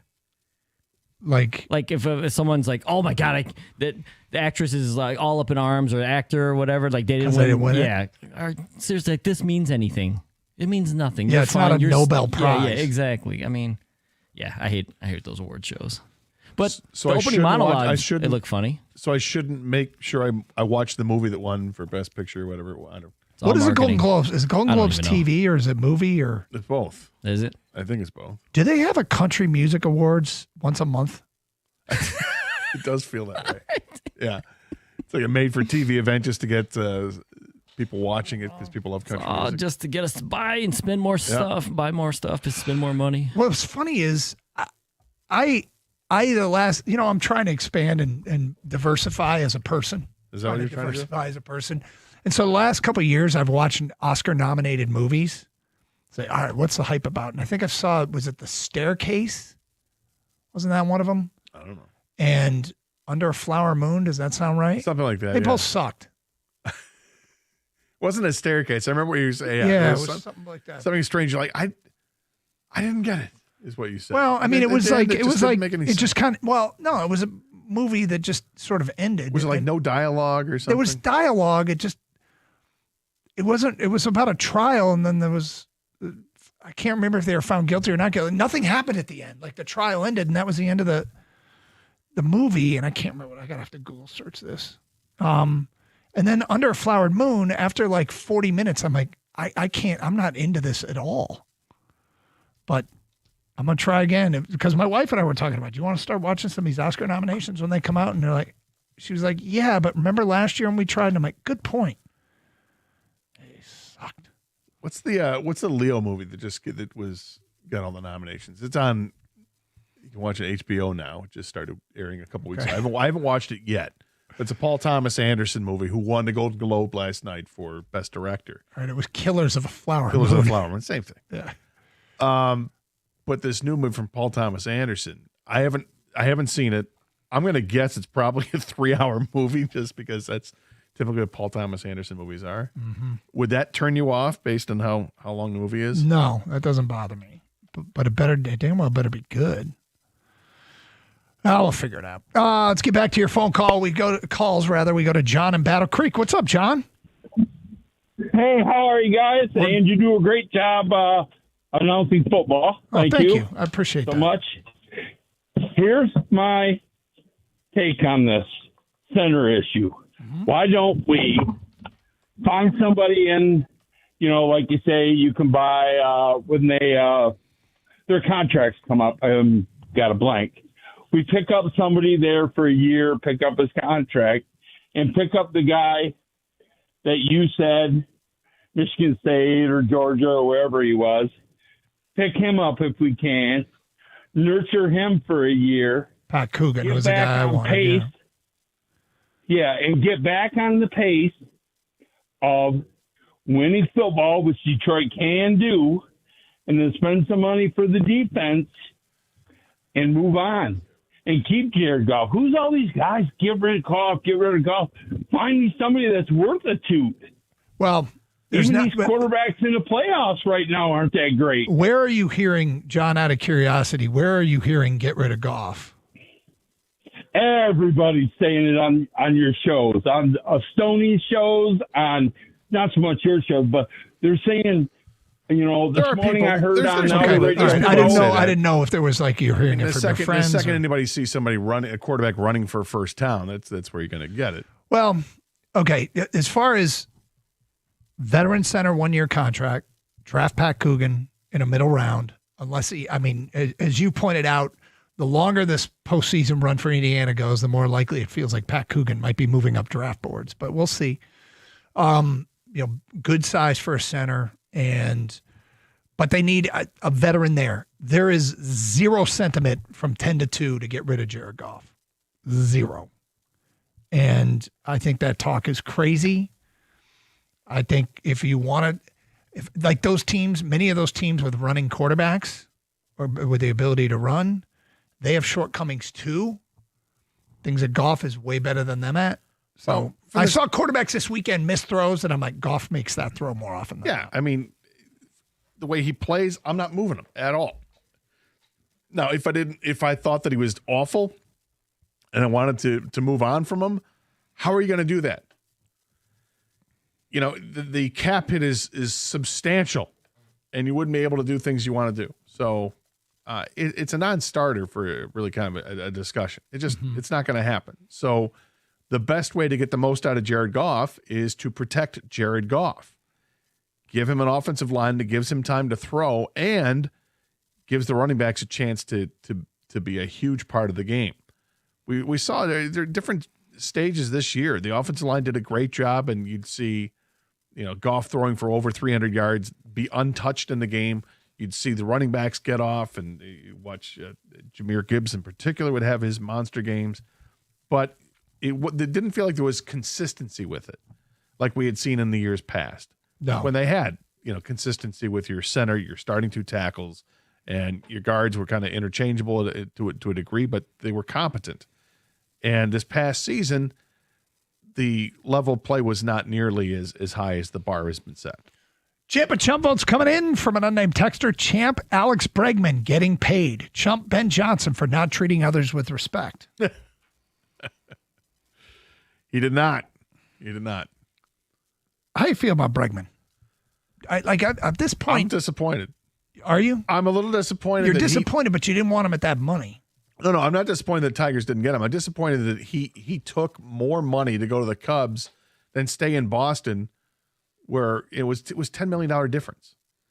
Instead of getting $165 million, he's getting $175 million to go to Chicago. Is this because you hate the Cubs? No, actually, it's not. Then why do you care what happened to Boston?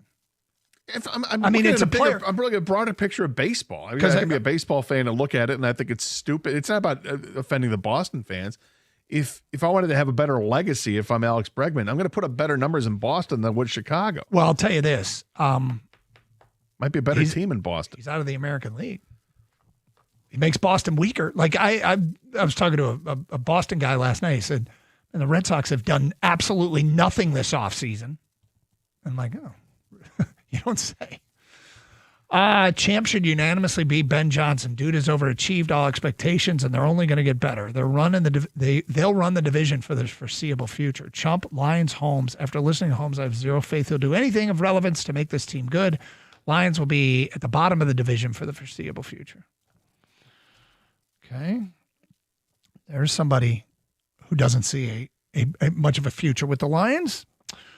Champ, the Red Wings, Chump, Hutch for continuing to make excuses for poor performances. What? What is he talking about? Read that again. Chump, Hutch for continuing to make excuses for poor performances. I think Aiden Hutchinson was on one of some of the pregame shows yesterday, which just talked about the disappointing season. And I don't know what he said, but I imagine that when you talk about the season, if you dare to bring up injuries, that people will say, okay, hold on. Excuse. What is a player in that locker room going to? First of all, I mean, he was second team All Pro. Okay, so he didn't have. If you're talking about his own performance, I mean, come on. If he's talking about, if he brought up injuries, well, here's what he had to say. He was on ESPN yesterday. Okay.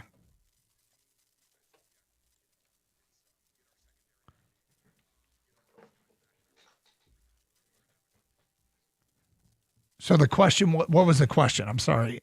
I just, kind of what needs to change in the offseason. Right. You got to remember this. Most teams, guys in a locker room, have each other's backs. In a private moment, would he say something different? He might. Just because he said on ESPN that he thinks the number one job is to get healthy, you are chumping him for that? I mean, your vote counts. I wrote it down. But if that's what he's talking about, if he says Chump, Hutch for continuing to make excuses for poor performances, bro. Yeah, I don't know. I mean, that's one of the things he said. I don't know what else he's had to say. But, I mean, as far as that little bite from Aiden Hutchinson, I mean, can you deny that if they had those safeties back, that would have made a difference. Yeah. One of the things that makes locker rooms harmonious and places where guys do everything they can for each other is they're not throwing others under the bus. What do you want them to say? Do you want them to say, well, Terrion Arnold is way overrated and we need another corner. DJ Reader didn't give us what his contract said he should. And I need help at the other edge. He's not going to say that. What he said wasn't that particularly controversial. That might not be why you're chumping him. If that's why you're chumping him, I just completely don't think that's fair. I don't know what you're expecting. But 248-539-9797, Carson Anderson, 97.1.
Gator, there's been a phone call and some texts regarding using injuries as an excuse today. And I want to make something clear. That is not the mantra of the organization. Okay? To win in the NFL, you have to overcome injuries. And you need to program yourself that to win in the NFL, you have to overcome injuries. And the Lions actually have done that, right? What I mean is last year's Lions team was ravaged by injuries and went 15-2. This year's Lions team was ravaged by injuries, probably played a tougher schedule, and then had, even though in the end it feels like it's the 2 losses to Minnesota that ultimately cost them. But the organization itself, I think, should have pressure on them to win, A. And B, I think the organization itself, I don't hear them saying these things. I don't think that's their place to say those things. And I'm glad they don't say those things. If Hutch said it, if Hutch, and I didn't hear the question, if the question was, what needs to happen for you guys to get better? And his response is, we just need to get healthy. I don't think that's making excuses for what just happened. I think that's saying we believe in what we have in this locker room. Am I wrong? No, I don't think you're wrong. And I certainly wouldn't make a big deal out of a postseason comment from a player about the upcoming season where he's like, "Oh, I love our guys, and we expect our guys to get back healthy, and we're gonna be fine." You're right. In fact, I don't want the player to start pointing fingers. No, because if a player starts pointing fingers, and you got a problem in the locker room. If a coach or a GM points a vague finger and says we have to be better on defense or we have to improve our offensive line play, that's fine. But when you start pointing out specific things, if you're a player, I think you're going to get yourself in trouble, and then you start looking like one of these diva wide receivers that is always complaining. So I didn't interpret that soundbite, again, completely out of context, so I don't know exactly. And maybe the listener that chumped him for, quote, making excuses, I interpret that as, what do you need to be better? And him saying nothing. And I mean, he doesn't think they need different personnel. Look, the coach and the GM both came out last week and gave themselves Fs. They said they were failing grades. And for a variety of reasons, it could be just as simple as, hey, didn't make the playoffs, so it's a failing grade. That's the standard. That's where we start, is we have to make the playoffs, get into the postseason, and then we need to win games in the postseason. And they didn't do that. It's a failure.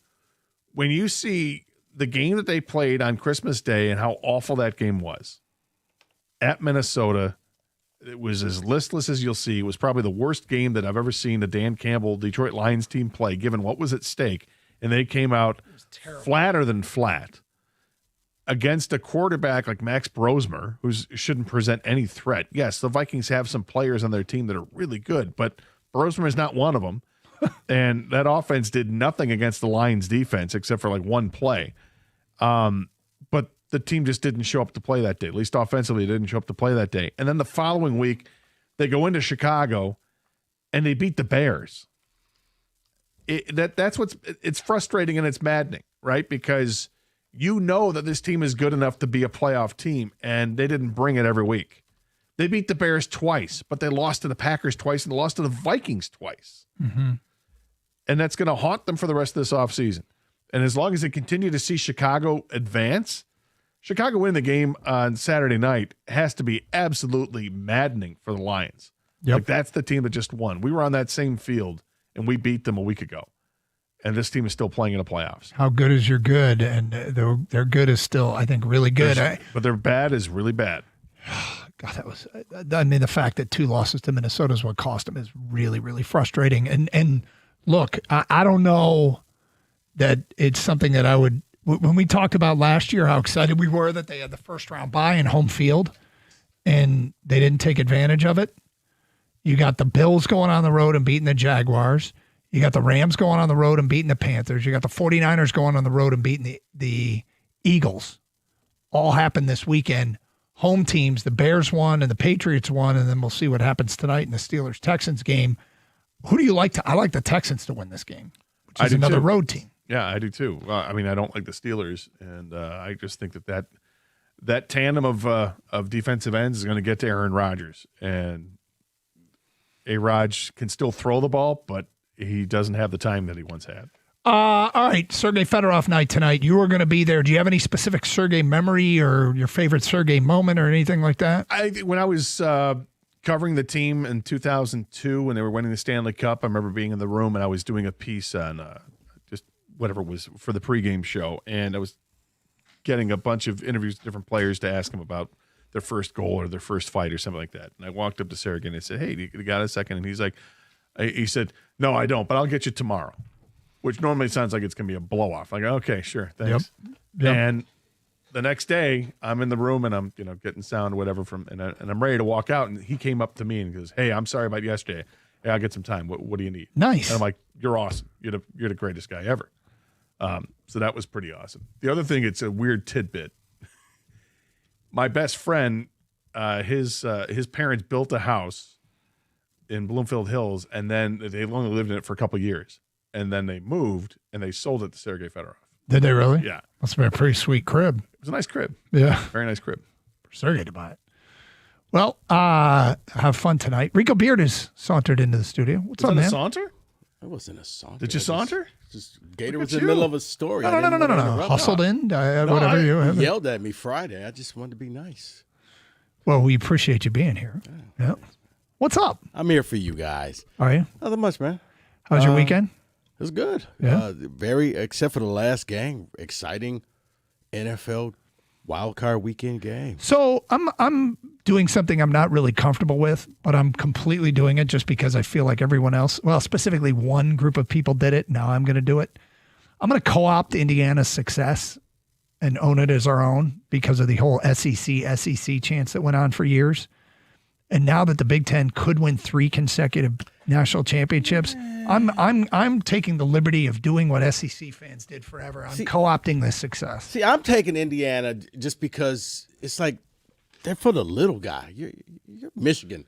You're already a big guy. So fair Indiana's enough. the little guy. It's the engine that thought they could. And Little guy with a lot of money. It's a little guy that doesn't look like they're pounding. You know what? Brand names. You know what it is? Not skating by. It's the old comic strip of the guy on the beach getting sand kicked in his face, and then he bulks up. They have bulked up. In 1 year. They have bulked up.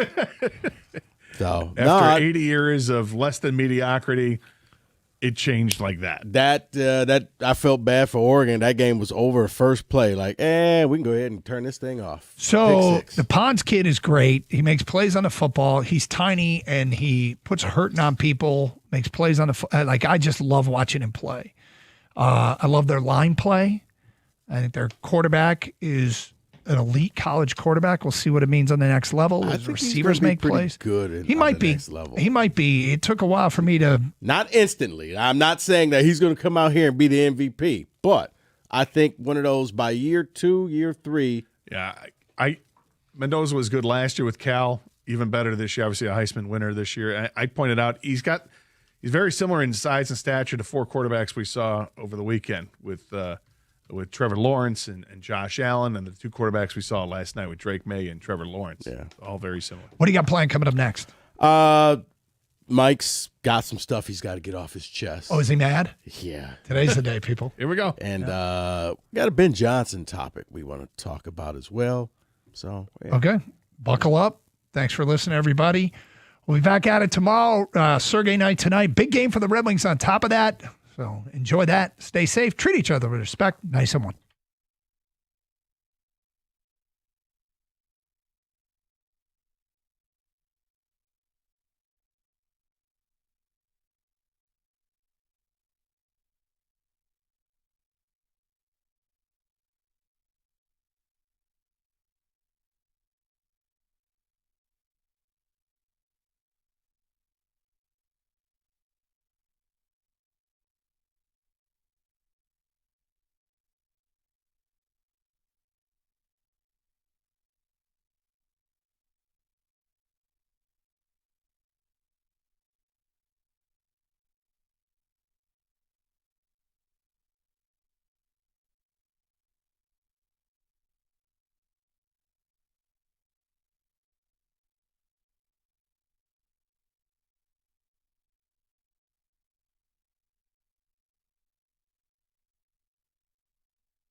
All right, it's Monday, and the sun is out. I'd like to make note of that. We may not get that for 10 more days. Fantastic day out. I want to start with one positive before I completely hijack the show in an absolutely selfish manner.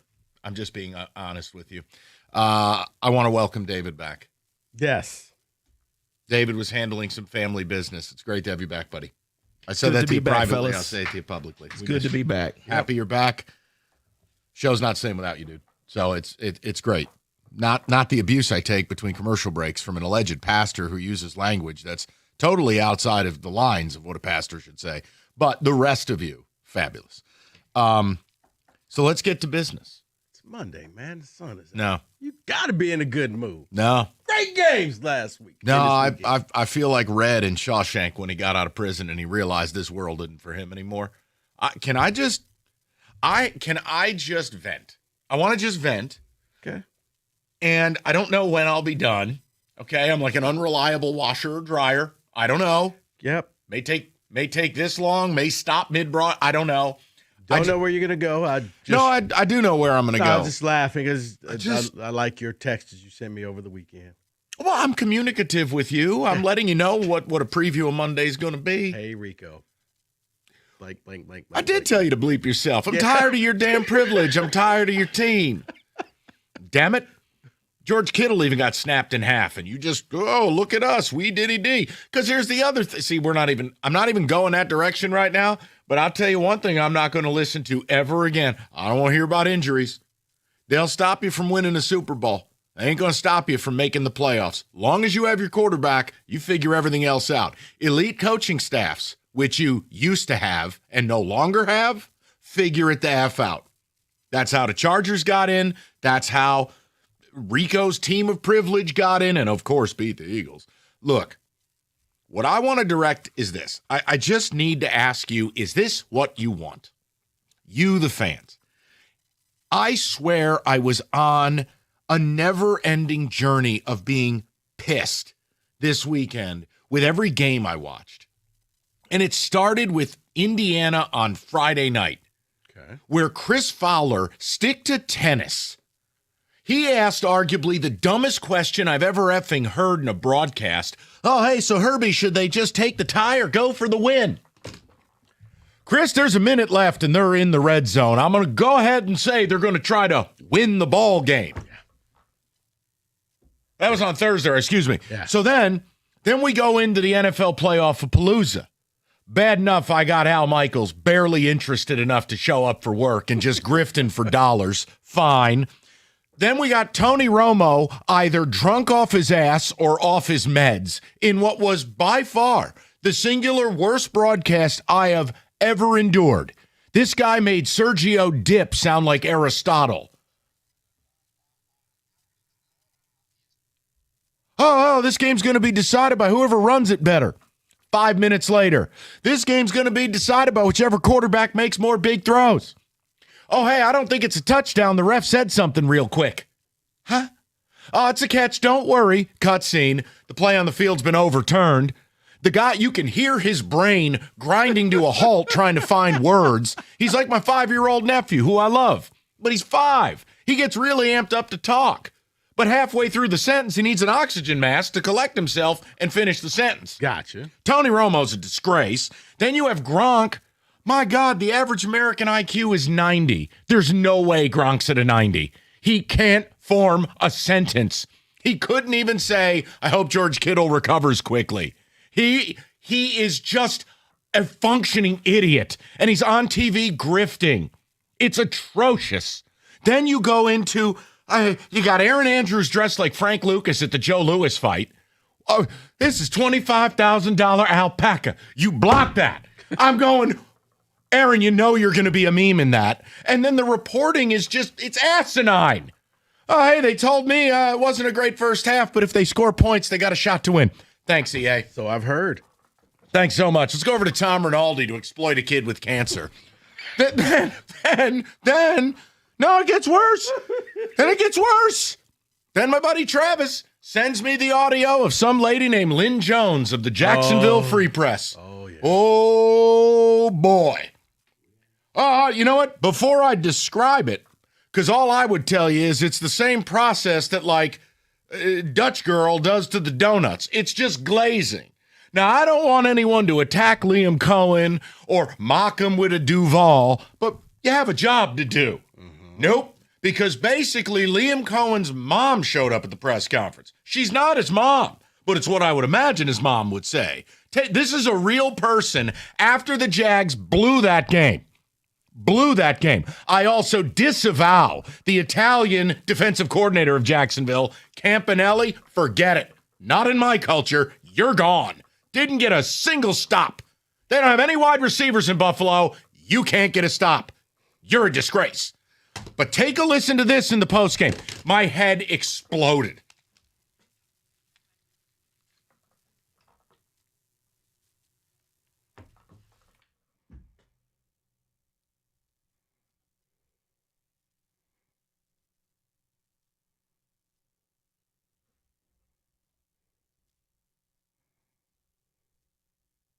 Is there a question in there, Lynn? What are we doing here? Oh, my God. Now, the best part is you have fans versus reporters. Yeah. And here's the thing. You get a lot of people who support that. Yep. So here's where I'm at. Just take all of it in totality. What was the most egregious? Because I'll probably tell you Tony Romo because of the money he makes. No disrespect to Lynn Jones, but she ain't making $19 million a year, whatever Romo is. Romo is completely ill-prepared. He has no command of the English language. His brain malfunctions on a regular basis. He should be fired. He should be launched out of a cannon. There's already been stories done where staffers have said he's not doing the work. He's basically vanilla Gus Johnson. They don't do the work. Living off of what they used to be. They're charlatans. Gotcha. So for me, it's probably Tony Romo, but this weekend was a never-ending barrage of idiocy. And I don't belong in this world. There's no integrity. There's no honesty. These people are all grifters. Holy hell. Don't even get me started on Sunday night football. Oh, boy. See, I think for me, it would be Lynn Jones because, Mike, at press conferences nowadays, it's anybody who wants to be there, come up with your own website, and you're there, you're a fanboy, you're a fangirl, and it's you almost get you get sneered at if you ask a real question. Oh, that's a gotcha question. That's just a real question. That's just your team looked bad. What are you gonna do to fix it? Oh, there you go, being negative. Why can't you be like huh? Because I'm not on the team payroll. Right. Because I don't care. How many times I've had to say, like, I don't work for you. I'm here to get answers to a question. But to me, that's what press conferences has turned into, to the point now where I don't even want to go. It's just like, what's the point? Because if you... I hate my life. Okay, maybe you win. No. The part where, oh, hold on, the ref said something real quick. Not a touchdown. Huh?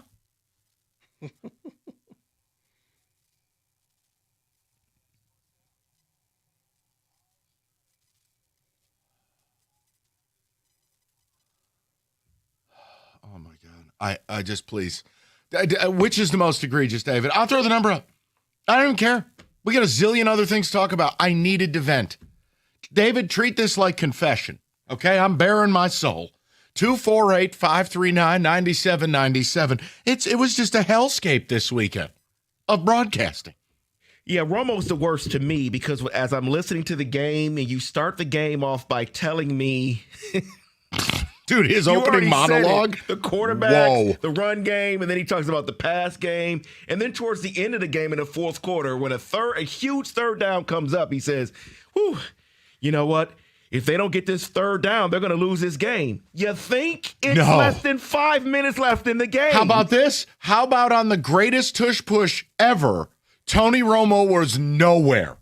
Nowhere. Yeah. This is the guy who has a baby in his pants on a 4-yard play by Patrick Mahomes. Josh Allen teleported on a QB sneak. Right. 15 yards in the end zone. He was nowhere. I guarantee you Jim Nantz hates his guts. You see him on screen. Nantz wants him dead. Well, hold on. I can't gloss over Nantz. because he's not good either. The entire broadcast didn't even mention Josh Allen's knee situation after its touchdown. They didn't say a word. They came back from break, and the sideline reporter had to say something. What are we doing? I just can't. I don't know. What was the most egregious? You do whatever you like with it. And then we'll get to the football. And we're going to talk about Ben Johnson. We're going to talk about this city being in its feelings. But I needed one segment. And if that's all it's going to be, it's all it's going to be. It was good for me. Okay? Yeah, the Chris I Fowler, sound like the end of the Rieger ad that we just heard before the show. Okay? It was good for me. Yeah. The Chris Fowler thing, I'm just go ahead and say he just had a slip up. Like, Chris, we're here to win the game. You're not here to kick a field goal to go to overtime. We're here to win. Rico, it's offensive to anyone with even a tertiary understanding of sports. Minute to go, and they're in the red zone. 40 seconds to go, they're in the red zone. Chris, what the hell are you You asked that question with 8 seconds left. Right. Do you take one more shot, or do I kick the damn ball? No, and I think they still had 2 timeouts. So you had the entire field to be used. Oh, my God. The Aaron Andrews, Frank Lucas coat, that was just No, but it's also, what the hell are sideline reporters, man, woman, or child in 2025? You are giving us nothing. They are here to tell you that if we score more points in the second half, we will win game. They are here to tell you, oh, well, they ran for 150 yards in the first half. We need to stop the run in the second half. Oh, you hey. didn't know that. Hey, that guy that was dead on the field is questionable to return. Yeah. Really? Yeah. George Kittle gets carted off the field. I don't think he's going to return back into the game. Thanks. Yeah, let's go to Gronk so he can give that message. Oh, he's such a cool guy and just get well things. Pineapple. Sounds like he had a little bit of that Kittle tequila. No, thank you, Rieger. I just think Gronk's a moron. If the average American IQ is 90, no way he's approaching that. Getting paid for being stupid. But that's my point. Is that what people want? Do people want Lynn Jones' press conference? Do people want Tony Romo? I can't make sense of it. I didn't know what world I was in this weekend. And then you listen to a pro like Tirico, and you go, dude's prepped, understands the job, knows how to drive the bus, kicks it over to his partner, who, I mean, Collinsworth half the time is on Planet Nebular. But the point is, that's how the job's done. That's all. Thank you. I want to thank all of you. David, you're beautiful. Thank you. I had to. Now I can do the show. Okay. I'm pissed. I've had enough. When's that technology come out where I can lower the announcers? You guys told me about this last week. They're still working on it. Damn it. But that's on Peacock, right? Yeah. Yeah, can't wait. Oh, not to mention But 6 games, 5 different platforms this weekend. Go ahead. What are you going to say? They gave you great games, even though they were on different platforms. That's okay. You enjoyed them, and you enjoyed Aaron Andrews' coat. That's your Christmas present. She's the least there. of my worries. I'm saying sideline reporters just upset me top to bottom because I don't even You know, the only thing that upsets me more than them is the rules experts. Get Gene Steratore out of my world. You're not These a guys, Dean Blandino fan? They're not right about anything. Ever.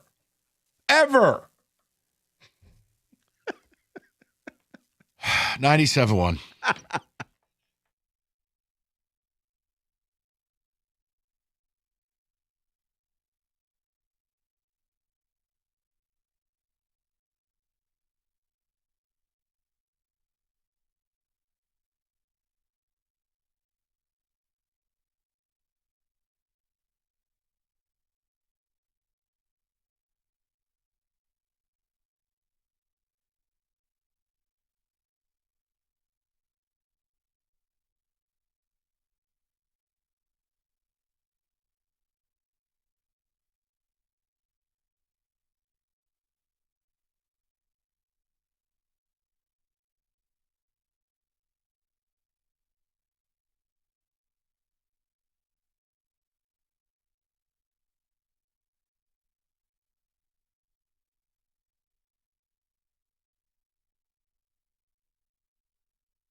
God almighty. We'll get the ticket text right now. I had to vent. Because Rico's right. I mean, the games were primarily outstanding. I mean, last night was kind of a bummer, but whatever. Overall, the games are really good, but the broadcasting, and I mean, you know why it's offensive to me too? It's not this idea of, somebody goes to school to do that job and they hand it to an athlete. No, there are elements of the job where athletes are more qualified, but if your brain doesn't work and you can't form sentences, you have disqualified yourself from the conversation. If you are not going to do the work, I say it again to you, Troy Aikman had to go to NFL Europe to learn to call games. He didn't just get gifted the A team, and you can see the difference. It's a joke to guys who work at the craft. Yeah. That's all I'm saying. Romo sucks, and he should be fired. Space Cadet. That game was so good, and that broadcast was so bad. David, ticket text. Someone says, Romo sucks. He is the worst from the weekend, no doubt. Someone else says, Romo forgot the rules on the QB slide. He was arguing the QB needed to be touched to be down when he slid. Right. He No, even confused Steratore. It's when you surrender, idiot. Yeah. Someone says, bring back Dennis Miller. That would be better than anything we had over the weekend. I mean, if you're going to have somebody who's a space cadet and only half paying attention, hire Charles Barkley. Because I know what I'm getting. Y'all better leave. But isn't that Gronk hiring Barkley? No, because Chuck is actually witty. Gronk is a moron. The best thing that happened to Gronk was the Brady roast because it finally put what everybody thought on Front Street when Nikki Glazer decapitated him. He's not even a fun idiot. He's just an idiot. And he's grifting for millions. David? Y'all better leave Auntie Lynn alone. LOL. No, seriously, that was a joke. That's what bad. She did. Look, she can have that sentiment, and I'm sure she's a lovely woman, but that is not the time or place for that. I mean, what kind of Tony Robbins motivational stuff was that? I actually thought maybe it was like a player's mother who happened to be in the press conference, and I was going to excuse that. When do we start credentialing players' families, and that becomes the press pool? We're not far off. Maybe we could credential Theo and pause while we're at it. I had to go back and re-listen. Like, okay, this is AI. This did not happen. No. Somebody just put a voice in there. And mind you, Liam Cohen called one of his worst games of the season, going away from the running game for no reason and asking Sunshine to sling it all over the yard when he clearly was not understanding what Buffalo was doing with their disguises. Now, let's not talk about that. You the one, baby. What? Duval. Oh, my Lanta. Go ahead, David. Hold on. We're just going to skip right past you calling him Sunshine. That's really good. I like that. I got that reference. It's the truth. Yeah, it's because it's the only movie or school show during Black History Month. That's right. We know. Don't worry. When Tony said, quote, the team that wins this game has a shot to go into the Super Bowl. Well, duh, because they're still in the playoffs. It's so bad. Modern sports is a microcosm of society at large. Standards have never been lower, and they only continue to go in one direction, which is down. But that's sadly. why I asked the question. Is this what the average American wants? I'd like to have faith we're not this stupid. Well. Okay, Rico wins. Oh, my team won, so I'm smart. Shut up. Okay, what does that have to do with anything? You're lucky you didn't make my list. Why would I make your list? Because I hate the fact you keep winning. I can't stand it.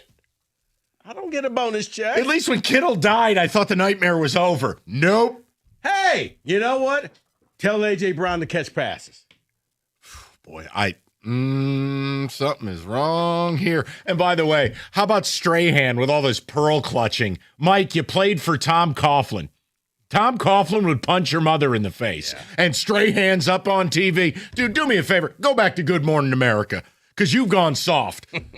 I'm sorry. Hold on. The franchise you played for, Bill Parcells coached there. Right. Players and coaches get into it. Do you want to go back to Brady versus Bill O'Brien live on the sidelines? Yeah. And Dan Deerdorf didn't clutch his pearls. He talked about it from a player perspective. Strahan, go and do another report about Madonna. Didn't want to get offended. What a grift. Go ahead. Sorry, David. You are spot on. It's a circus with clowns running the show. Please do yourself a favor and watch the brawl in the Pee Wee hockey game in Hershey, Pennsylvania. It has gone crazy in society. I actually saw that. I did too. And I thought it was fake once again. Same. Because at some point, there's two members on the blue team fighting each other. Like, correct. Guys, you're on the same team. One guy just went out there and just started swinging. It was like a bunch of peewees fighting. Mike, he just swung and hit the first person he saw. Sadly, it was his teammate. Maybe State could get him in the portal. No, you want the goalie who came in and just leveled somebody. Yeah, kids are hitting their head on the ice, and I'm like, where are the adults? I thought safety was important here. What are we doing? Nope. Let me go to William, 97.1. William, how you doing, buddy? Hey, good, Mike. Big fan of the show. I'm just going to say, when I watch these games, I can't stand the announcers or the ads, but that's another story. So that's why I have it on mute. You're not wrong. I go through periods of the game where I will mute it just so I don't put a bullet in the television. But it just really hit me watching so much this weekend. And it was just one body blow after the next of stupidity. And I'm like, is this really what people find acceptable? I find it morally atrocious that this is what our sports have devolved to. Right. I mean, I grew up with John Madden.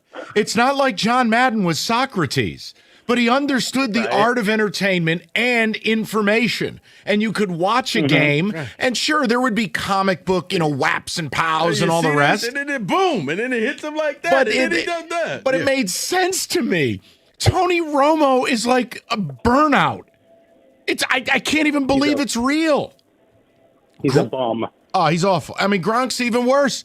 You can tell no media training, can't speak in sentences, and they got him up there like a circus animal. I'm going, what?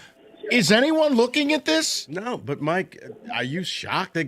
Yeah, I do think that people like stupid. They like folks who don't have the media training. You're just regular guy. I mean, heck, Fox just added a new person to their college football lineup who, in my opinion, has no business being there, except for he's a giant Michigan fan, but he was there. Like, people want stupid. They want to feel like the average guy can come in here and I can have a beer with this guy. I'm going to tell you something right now. The average guy would add more to that show than Gronk. No. And I'm sorry. The average guy would have been more centered and focused than Tony Romo yesterday. I don't know what was going on with Romo. I mean, I made a joke about he was half in the bag, but I'm telling you, that was like a guy at tailgate with Jim Nantz. That was unbelievable. Almost as unbelievable as Chris Fowler. Oh, Kurt, should they try to win the game? I thought I misheard him. I was like, there's over a minute to go. You got timeouts. Go back to calling the U.S. Open, Chris. That's where you belong. Why would you want to go to overtime? Listen, I hate everything. And by the way, a lot of people loved what that woman did in Jacksonville. It was very polarizing. I don't get it. It was 50-50. You had people, some even media members, good for her. That's how it should be. And it's like, actually, no. Every time I start to turn a corner with somebody in this building, they go and do something stupid that makes me not want to turn that corner with them again. I was talking about Pat McAfee. No, I was talking about somebody else caping up for Lynn Jones, and they work in this building, and it's like, you know what? You're right back to the naughty list in my book. Oh, yeah? Can I get a name in? No, not for me. You can't. Oh, I thought it was, oh, yeah. I thought you were saying Wojo. No. But I will tell you, Lynn, she can have a job anytime she wants. I bet you Michigan's on the phone trying to hire her. Rico, he said works in this building. Wojo doesn't work in this building. True. Yeah, you got to be here 5 days a month to qualify as an employee. All right, 248-539-9797. Don't worry. We got the whole weekend of football. Can we say that? Ben Johnson thoughts. How about Aiden saying something stupid on TV? Got that for you. Oh, and a Skooble update. And you're not going to like it. I'm sorry. There's no room for kindness between 2 and 6. We're doing reality. Well, you tried the best you can, and that's all we can ask. 248. Grit. Go Tigers. This town ain't got no grit. This town, with the way they're doing this Ben Johnson thing, this town is soft. No, we're going to say grit, go Tigers, and the Pistons won again. Should we all do a fist bump in the middle of the table? 97-1.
Rieger, you're never living that one down.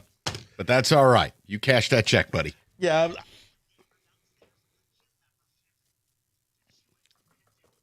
Okay. I was actually going to say, you know what?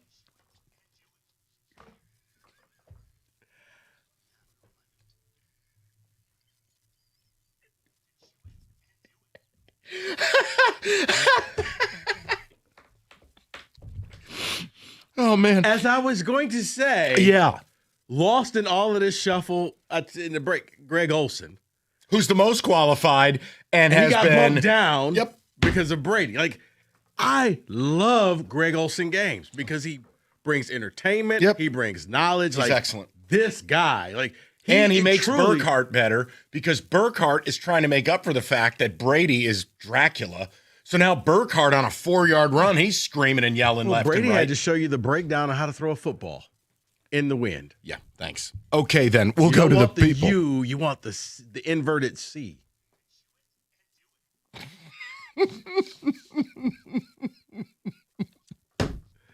How did Rieger think he was going to do that commercial and not become the radio equivalent of a meme?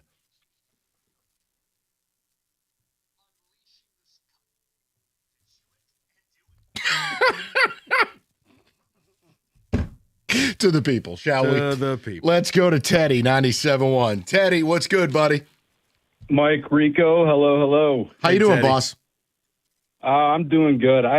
It's funny, on what was it, Friday, the Indiana game, I was sitting there, I was making dinner, and the story about Mendoza's LinkedIn page, when that came up, I thought to myself, oh, Mike is just loving this. And I would have died to see your reaction to that. And then it just got worse. You know me so well, Teddy. It was, between that, like you said, Romo, Gronk, Hutch was a joke. Yeah, talk about the Hutch thing for a second. We're going to get into this later on, but now that you brought it up, please feel free, because it annoyed the hell out of me. Okay, so here's my analysis on the whole situation. Lions fans are made up of two people, Michigan fans and Michigan State fans. Michigan State fans, we're all just miserable, and we want everything else to, blow up, basically. Then there's the Michigan fans who are, nothing's ever our fault, and that's kind of what's happening. Yep. Both with Hutch and with the fans. It drives me crazy. It just. He's right, Rico. No, Teddy. He's right.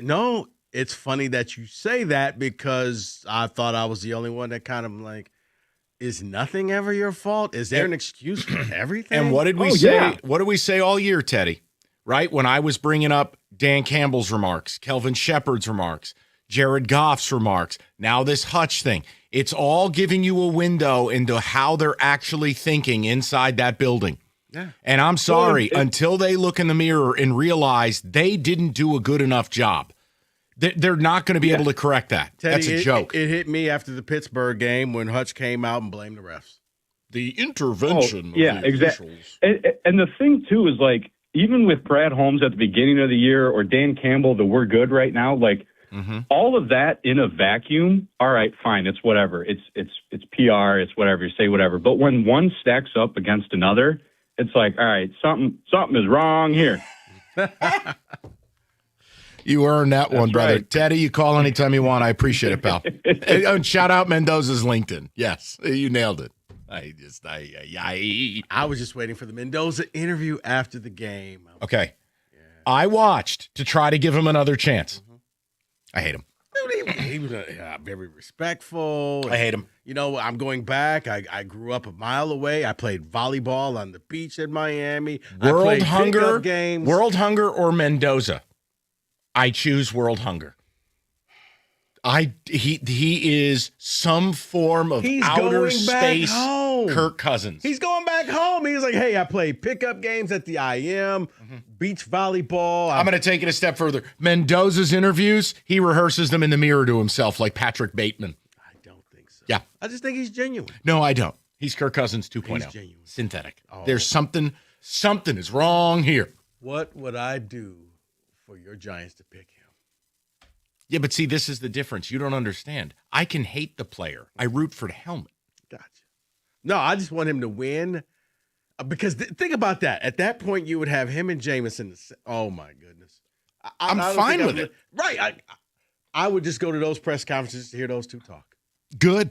Let's go to Al, 97.1. Al, what's the good word, brother? How you doing?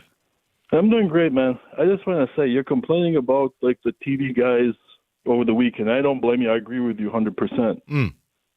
But you haven't gone to the worst of the worst. Uh-oh. Who'd I miss? You have. Oh, well, no, you haven't experienced it yet. It's the king of all nepotism, Joe Buck. Oh, boy. Joe Buck takes it. I can't stand this guy, man. This guy, he's unqualified. He only has his job because of his dad's name. He has made the Yankee dynasty. Remember all those good old days of the late 90s? Yeah. Joe Buck's boring voices on that. I know. Boring voices on Monday Night Football. I'll be there tonight. You're not I learned wrong. Nothing from him. But, Al, let me say this. On the power rank of suck that I have given this from this weekend, Buck is better than Romo, better than Gronk. Certainly, I mean, the sideline reporter issue I have is just that should be eliminated altogether. You're right, he's not good.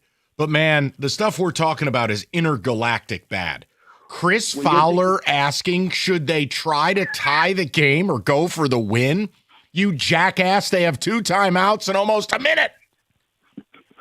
No, Chris Fowler, that's unforgivable. Absolutely. It's insane. But you're right. Al, I'm glad that for America you brought up Joe Buck. I'm glad because you're right. No good. Can't do it. So, yeah, you do need this technology, so you can just go ahead and turn the dial down. Now, what? Well, I guess you could. But see, this is why you should just go to the games, and then therefore you don't have to hear the announcers. No, because then you miss the replays and you miss all the good stuff. No. You hear the announcers explaining to you what you already can see. Hey, another thing worse than Joe Buck? The rules experts. They ever going to get anything right? Why do we talk to you? Why do you exist? Oh, it looks like a catch on the field. Cutscene. Pass is incomplete. Well, no, actually, Dean Blandino got the illegal man down the field. Oh, did he? Right. Yeah, and you know what else? He evaporated any of his credibility when he was on Jerry Jones' party bus. Okay. Yeah, go take your martini elsewhere. No one's interested in talking to you. Okay. Go sit in the lounge. Okay. Go to Nick, 97.1. Nick, how you doing? Hey, guys. Mike, I'm with you with the broadcasting. The last caller brought up Joe Buck. Joe Davis has made me appreciate Joe Buck. Joe Davis is brutal, especially in the World Series. He's Dr. Roboto. No personality whatsoever. Sounds like a completely fake, generic broadcaster voice. Well, that's where we are now. Basically, Syracuse just has these guys on a conveyor belt. It's like the real Slim Shady music video. I mean, and Burkhart he's not terrible when he sticks to the game, but the way he schmoozes with TB is so phony. There's your annoying. problem. He had a relationship with Greg Olson that made him great. But Burkhart has the weight of the world on his shoulder because Captain Collagen Filler, he has to carry him. He's got to bring him along, and he's got to kiss his ass. They're paying him $350 million. And it's ruined Kevin Burkhart. He's become total phony baloney. Tirico is excellent. He's the best. But it just makes me fearful. In 10 years when the Tiricos and the Dan Dickersons are gone, guys who are just truly excellent and have class and grace, I'm not going to be able to listen to games in 10 years because it's just going to be worthless. Well, buddy, I got news for you. The ball is dropping a lot faster than that. 10 years. No, it's insufferable now, but I'm saying it will be completely a wash. 10 years from now, you're going to have 18 football games on 17 different carriers. I hope you're ready for it. That's the other problem. There's too many damn games on national broadcast. You don't have enough good announcers. But Tony Romo is public enemy number one. That was, bar none, the worst broadcast I've ever heard. Well, this is a big game.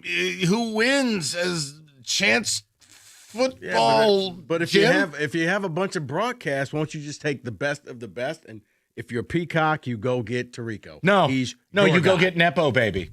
It's a wig. That hairline's not real. It's too perfect. It's penciled. And you know it. You know what? You know it. Hey, a lot of anger issue. This is why Big G was texting me again this weekend. You got a lot of anger issues, buddy. Yeah, I hate our business. father. I hate our business. There's the anger issue. I think our business is filled with idiots and charlatans and nepo babies. I'm not here for it. Okay. Well, I'm sorry. What do you want me to say? Nothing. Just said. You know what, Rico?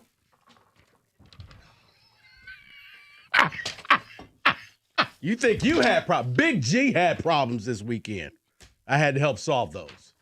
Yeah, I had to listen to him all weekend. How he had a 6-leg parlay and the Eagles cost him everything. What do you want me to tell you? Why are you playing that stuff? All right, wild card matchup, FanDuel, playoff mode. All customers get a profit boost tonight as the Houston Texans hopefully bury, or as people in Pittsburgh with that weird accent, bury the Pittsburgh Steelers tonight. Where they stand. Visit FanDuel.com. Steelers, go. No, I can't. I can't take him getting football joy and you getting football joy in the same weekend. I can't do it. FanDuel.com/Michigan, official partner of the NFL. Number one. Grab your profit boost pack every NFL playoff game day. 21 and up present Michigan. Opt-in is required. Bonus issued as non-withdrawable profit boost tokens. Restrictions apply, including any token expiration and max wager amount. See terms. Sportsbook.fanduel.com. Get a gambling problem? Call 1-800-GAMBLER.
It's Monday, which means it's Can We Say That, one of my favorite segments of the week.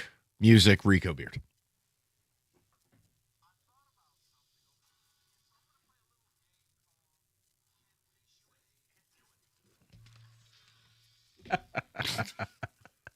It's so stupid. Can we say we really need to get the Giants in the playoffs next year to have a happier Mikey? No, I don't care. It's fine. All right. Can we say Indiana football will end up being a great team, but not a dynasty? Okay. Meaning this team may go 16-0 and be like the Joe Burrow LSU team, but Indiana football as a whole will not become a dynasty. I'll say yes, only because I now believe dynasties are unsustainable, if not highly improbable. You can't develop talent. You can't stack talent, depth, etc. And Indiana's model has been phenomenal. Their player evals, the coaching, they're the perfect team. They are by far and away the best team since that 2019 LSU team. However, you're not going to keep hitting grand slams at the quarterback spot like this. Like it's just, I'll say it's impossible to do. So that's no shade. They're phenomenal. I'm rooting for them to win it all. But yeah, Rico, I think dynasties are toast. David? No, see, that's the thing. They've done a great job in the portal. Great job in the portal again, but that again is on paper. So we don't know if they're going to hit on all of those again to say they'll do it next year. Can we say, this is actually a two-parter.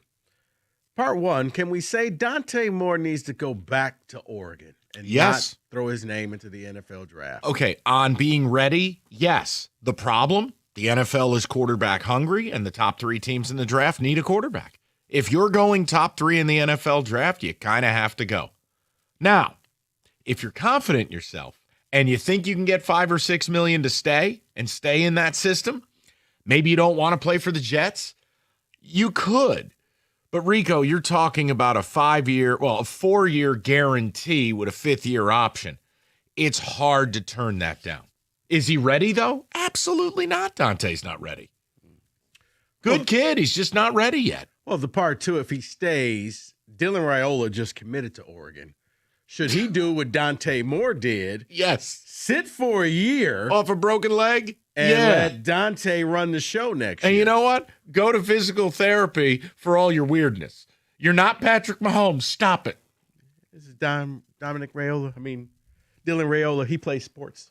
I think he could use a year on ice because I see nothing from him that is suggestive he's a high-level player. He's a check-down Charlie. See, here's the thing with Dante Moore, and I know he started 19 games at UCLA. This is truly, to me, his first real year of real football. Yeah. Yes, he needs to stay another year. On the other side of it, there's another window, correct, for the transfer portal? No. There is not another window? Well, sorry, Dylan Raiola, you are going to sit on the bench because Dante should return. You will just sit on the bench and learn. Sorry. Can we say that Sam Leavitt will have success as the quarterback at LSU? Based on the player and then the pedigree of the coach, the system, I know LSU's already signed 8 guys out of the portal at wide receiver. I'll say yes. Leavitt might be a bit of a diva, but he is a gamer, man. Like, it's weird. He plays hard and he's emotional, but then he has these weird, like, A.J. Brown tendencies. But yeah, I think he'll have success. He's talented. He is. I don't see the success. I don't see that it's going to happen there. I truly believe that this was just their second choice, and they're stuck with that choice because their first choice went back to Washington. So I'm sorry, I don't think Sam Leavitt's going to be that guy at LSU. Well, funny you mentioned that, David. Can we say that DeMond Williams will not have success at Washington based off of leaving and then trying to beg to come back? See, I see this almost as a situation where, because the money's involved, this feels like a Jaden Daniels type situation when he left Arizona State. They've already done the things to your locker, sir. I don't know if you're going to be brought in. You're going to come back in the locker room. They're not going to accept you again. We need to go clean up that locker. Yeah, exactly. Get some sanitizer. Oops.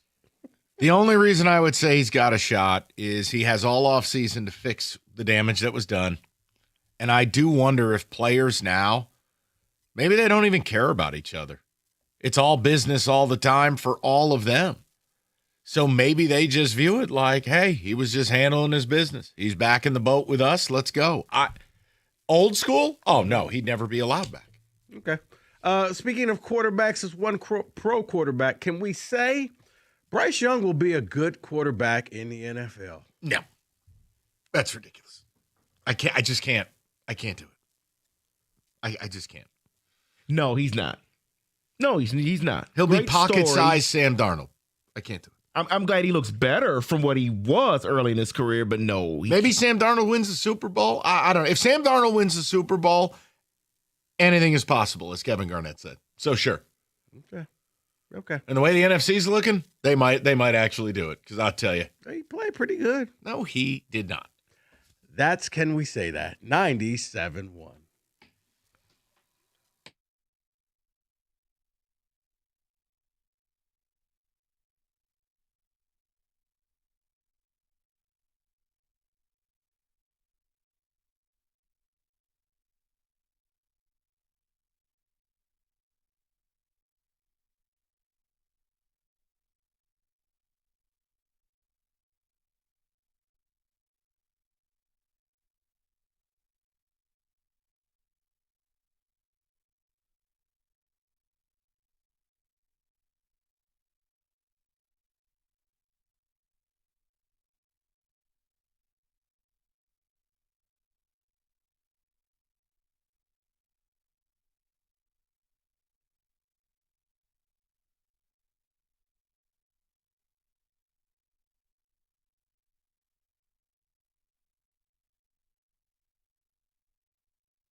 All right. 3 o'clock. So now we can get into the football. We can do this a multitude of ways. You have the Hutch audio we can play for you. I know Ben Johnson's a hot topic. So here's what we're going to do. Only one of us in this room had a team to win in the playoffs this weekend. So Rico's going to pick a direction here at 3, and I'm going to follow his lead. I'm here for all of it. So why don't you, Prince Beard, why don't you tell us where you'd like to go in the 3 o'clock? What do you think the people would like to hear? You know what, Mike? I think the people would like to hear about the Hutch audio. The audio where he went on ESPN and said that this team, you know, the one thing that basically they need to do to get better next year is just get healthier. Blaming injuries once again instead of all of the other deficiencies that are out there. Look, injuries happen, but every NFL team has injuries. But to sit here and say, well, if we just stay healthy, we'll be back, it's like, Hutch, I'm not asking you to throw everybody under the bus, but how about you just start with yourself? I need to be better. I have to do better things. I got to lead this defense. I have to do this. And there's so much that needs to go on with this team. I can't just pinpoint one thing. But just the whole injury thing, it rubbed me the wrong way, very similar to after the Pittsburgh game when he came out and said, well, he kind of blamed the refs of why they lost that game. It's like, well, no, the refs didn't give up 45-yard runs. Your defense did. So that bothered me a lot this weekend. All right, that's what we're going to do then. Rico gets what he wants, like a win in Philly. Spoiled brat. All right, here's the audio of Hutch on NFL Sunday Countdown pregame.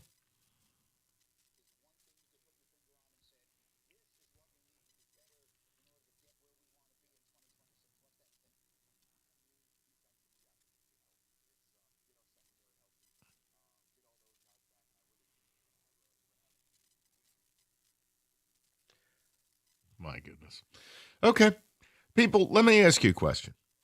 At what point is anyone in that building, outside of Dan Campbell, just going to own it? Like, seriously. The front seven was healthy, and they started getting gutted down the stretch on the ground. What's the secondary have to do with that? Mm-hmm. Now, if you want to say Brian Branch plays a role in that, I'm fine with that. But that doesn't allow for 230 yards against Pittsburgh Steelers. Who can't rush the ball that well. It doesn't allow for an average of 6 yards a carry. 15 of 29 carries against the Rams, over 6 yards. Like, I just, why is it the team's highest paid non-quarterback has blamed officiating and injuries? Here's an idea. We weren't good enough. Mm-hmm. I point to one thing. We lacked focus. We lacked execution. We lacked an edge that we had a couple of years ago, and it's my job to help us get it back. That's what a leader does. Mm-hmm. Not that stuff while being dressed like a Dick Tracy character. A lot of different patterns in that jacket and shirt. I'm tired of it. I'll be honest. They shouldn't be allowed to have the word grit anywhere in the facility. They weren't the tougher team all year. They didn't play harder than their opponents. And the injuries, if this weekend showed you anything, the fact that the Chargers made the playoffs with 4 offensive linemen that rank in the bottom 2 at their position in all of football. They lost a Pro Bowl left tackle. They lost a Pro Bowl right tackle. Mm-hmm. They have the worst right tackle in football, the second worst right guard, the worst center. They made the playoffs, right? Mm-hmm. The Niners, I don't even have to tell you the injuries. The entire team, not named Brock Purdy and Christian McCaffrey, is all dead. They're with the China from the Titanic at the bottom of the ocean. They made the playoffs and won a game. If you want to talk about grit and toughness, I got to be honest with you. Blaming officials and blaming injuries, hey, you love him because he went there. Good, because he displays the behavior. Entitled. Yeah. Soft. Hutch is a guy that defensively you set the standard. That's my side of the ball. I wasn't good enough. We weren't good enough. I'm not going to point to one thing. Comprehensively, we didn't live up to the standard that this organization has set. Say that. You know what? It's funny because I think the grit and toughness have gone out of the window because what's missing is the hunger. The hunger this team used to have. The hunger this team, they really wanted the title. And it was like, ever since a couple years ago of making it to the NFC title game, it just became, okay, we're now one of the accepted teams. And they almost treated themselves like they won the Super Bowl that year. It's like, guys, you didn't go. Hey, were they healthy last year? No. No, they went 15-2, right? Yeah. What about the injuries? Yeah, okay. Yeah. Injuries will prevent you from winning a Super Bowl. I do not accept that as long as your quarterback is healthy, no injuries justify fully in totality or as the biggest reason why you miss the playoffs. You played the Vikings twice and lost to Pete Brosmer and J.J. McPick6. So for anybody who's like, well, we had that first place schedule. Oh, guys. shut up. You played the state of Ohio. Right. Shut up. Right. Shut up. But no, I think the hunger is gone. I think that's that drive. That's what used to make this team is like, man, they were so driven and so focused, and they've kind of gone Hollywood, where now it's all about them and their brand and their image and doing things and the dances and choreographed stuff. It's like, guys, or we could just go out there and just win some football games. And that's, to me, that's why you don't see that same toughness. Yeah, that no, you used to because see. I think Aiden is still living in 2023. Just like Jared Goff is, just like this team did all year. Yeah. That's my biggest concern to me. No, I'm with you. They thought that we went 15-2, so we'll just run through the NFC North again, and everybody's going to be afraid of us, and it's no big deal, and we're going to just keep winning these games. And the rest of the league kind of caught up to you and said, yeah, we figured this out. Well, that's the other side of it. I mean, right here, right now, like that's the other funny part. I don't want to muddy the water, but I do think this is relevant. Is we're going to talk about Ben Johnson and the Bears, and it's like the level of copium from Lions fans dismissing the Bears. Oops, they just won again. And by the way, like I know, oh, well, Caleb's a weirdo. Yeah, you know what? And he's one of 3 guys who could have made that throw on 4th down. If he has any level of development this offseason, just a modicum, he's going to be a top 5 quarterback next year. You know who's not? Your guy. The Bears are going to be your nightmare for a while. And they're one edge rusher away from that defense looking totally different. So I just, again, you can live with copium. And then, oh, by the way, the butthurt about Ben Johnson, I think it all plays into the psychology of Lion fan. And when you hear it from the players, it's such a weird thing. Like they wanted to, wag their you-know-what in Ben's face week 18. All right, yeah, you really showed him. You're out of the playoffs. He's in. And not only that, he won a game, beat a team you couldn't beat, and he's going to the divisional round at home. Maybe you're just mad that Ben Johnson is what Dan Campbell was. Maybe that's what part of this is. Oh, my God, he said F the Packers. You mean like you did wearing those T-shirts? Middle fingers, yeah. Like, what are we talking about? You did the same thing. Guy has an edge. He's got the hunger. Chicago's hungry right now because they haven't had anything. Mike, think about it. Detroit used to be that team because all they did was lose. Sounds familiar? That's Chicago. Now all of a sudden, coach comes in here, says, guys, we don't have to be this way anymore. Team starts buying in. They're still hungry. This team, full. They're at the buffet. I don't know. I wonder what you guys think. It felt off. And then by the middle of the year, I started talking about the delusion stuff, and we started reading into the comments more. They started making more comments. And you go, okay, they've lost their way. I agree with Rico in this regard. You can call it going Hollywood. And TJ's even come in here as a former player, as someone on the broadcast, and said they didn't outplay their opponents. They didn't out-tough them. They didn't out-effort them. They lost their way. I do not want to hear about effing injuries anymore. No. If you lose your quarterback. That's the injury that you not San Francisco, of course, but for the rest of us mortals, if you lost Jared Goff, if you lost Goff for 6 games this year, I'd absolutely tell you it cost you a playoff spot. Yeah. But you can't miss the playoffs and talk injuries. You could say the injuries limited what we could do in the playoffs, like last year. But you cannot. Your front 7 was healthy towards the end of the year, and they were terrible. It's not injuries. No, but then again, the injuries, Mike, that's also goes back to the lack of drafting and bringing in depth because you didn't have the people who could step up when these guys go down and you bring up the next guy. I just think there's a little bit, I don't know if you want to call it arrogance. I don't know if you want to call it delusion. We'll be fine. We'll be fine. It's like when Kobe, after game 1 of the NBA Finals in 2004, we're just measuring them up. Yeah. Nah, Kobe, we got a problem here now. But no, I think a lot of it comes from the top down. When Brad Holmes came out there and said, we're still close. It's like, actually, you're not. You're not close. You're a long way from close. You're about 8 or 9 players away. That's not close. Close is 1 or 2. Close is we get this edge. Close is we get this linebacker. Close is we need a left tackle. That's close. You pretty much need a retooling. Not a rebuild, but you need a seriously retooling. I would be at 5 or 6. I don't know the status of Kirby Joseph. Neither does TJ when he was here Friday. Branch is just not going to be the same player year 1 after an Achilles. I'm sorry. And that's Taylor Decker. I think he retires. Center. Glasgow, I think he retires. Guard. You need an upgrade there. Those are the 5. I hear you. No, and I'm we're good. Okay. No, I'm with you. Tackle. So that one, I believe is right. Easy. Yes. We've now hit 6, 7. You can't say that. That's what the kids do. Anzalone. Don't do that. Oh. Yeah, see? Now Kenny's doing it. Don't Anzalone. You need another linebacker. We're at 8. Or you don't stay in base defense all the time. That might help. But yeah, well, do the defense that you did against the Bears.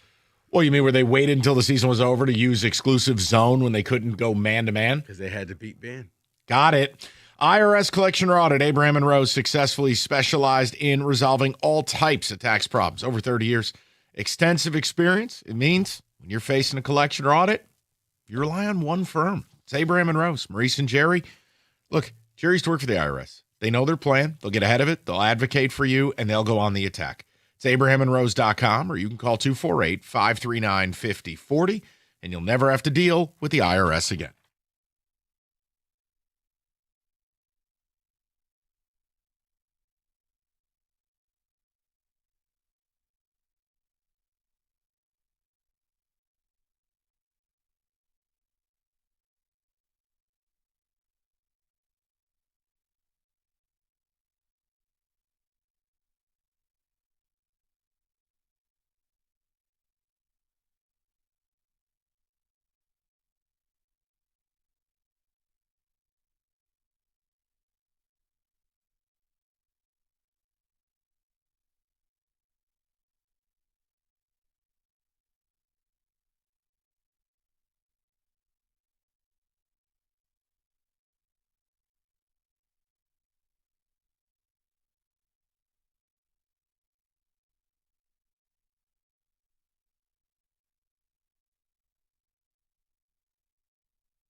All right. So people have a lot to say about Aiden's comments. And again, the blaming of the injuries, whether it was him blaming the officials after the Steeler game, understand something.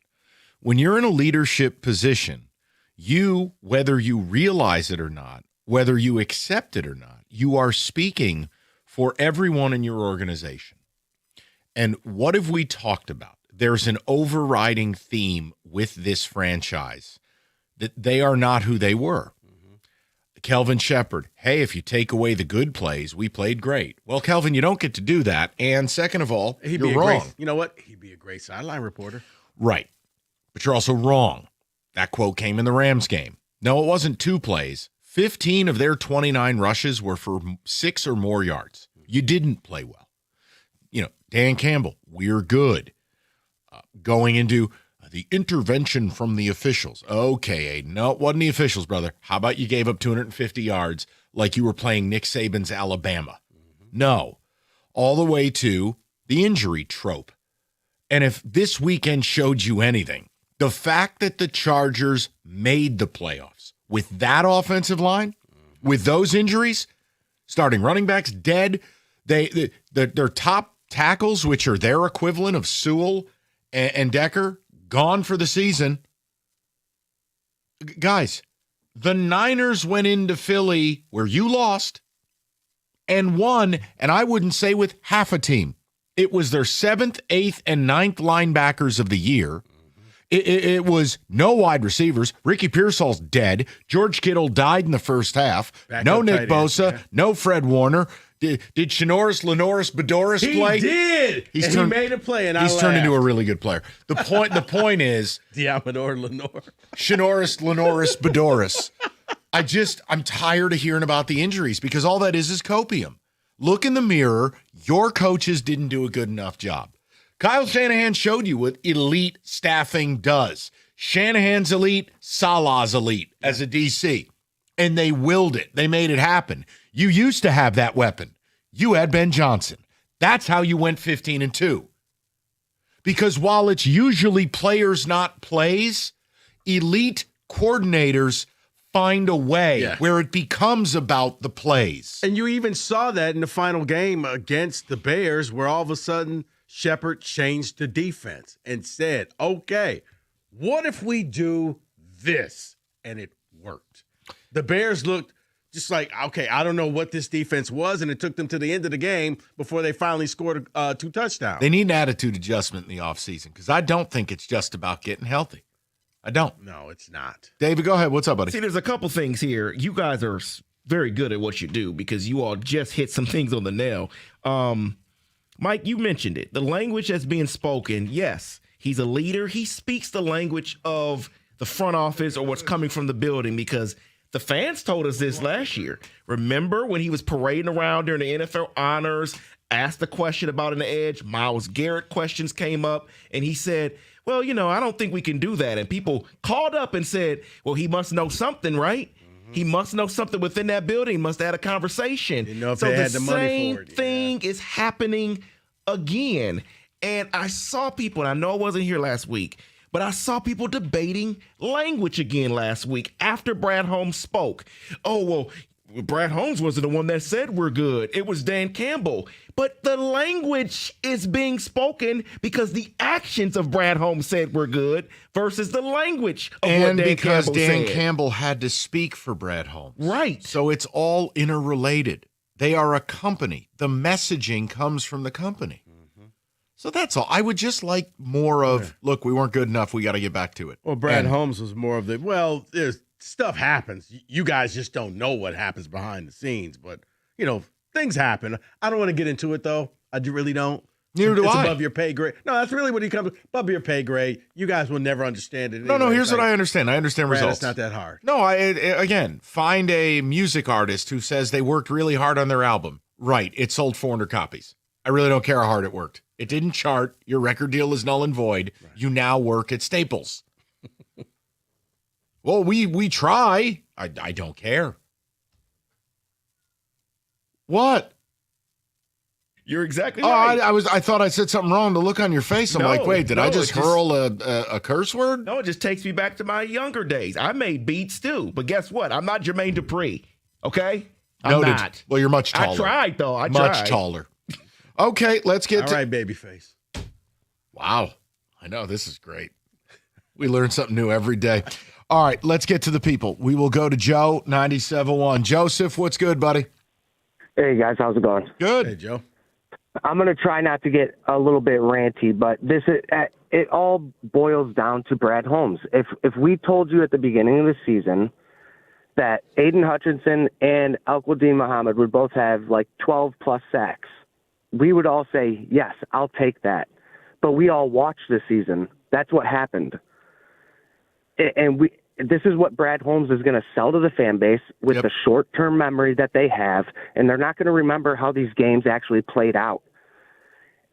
What bothers me more is that Aiden Hutchinson got voted first-team All-Pro. Yeah, but it's honestly, it's turning into a popularity contest. I don't even value it anymore.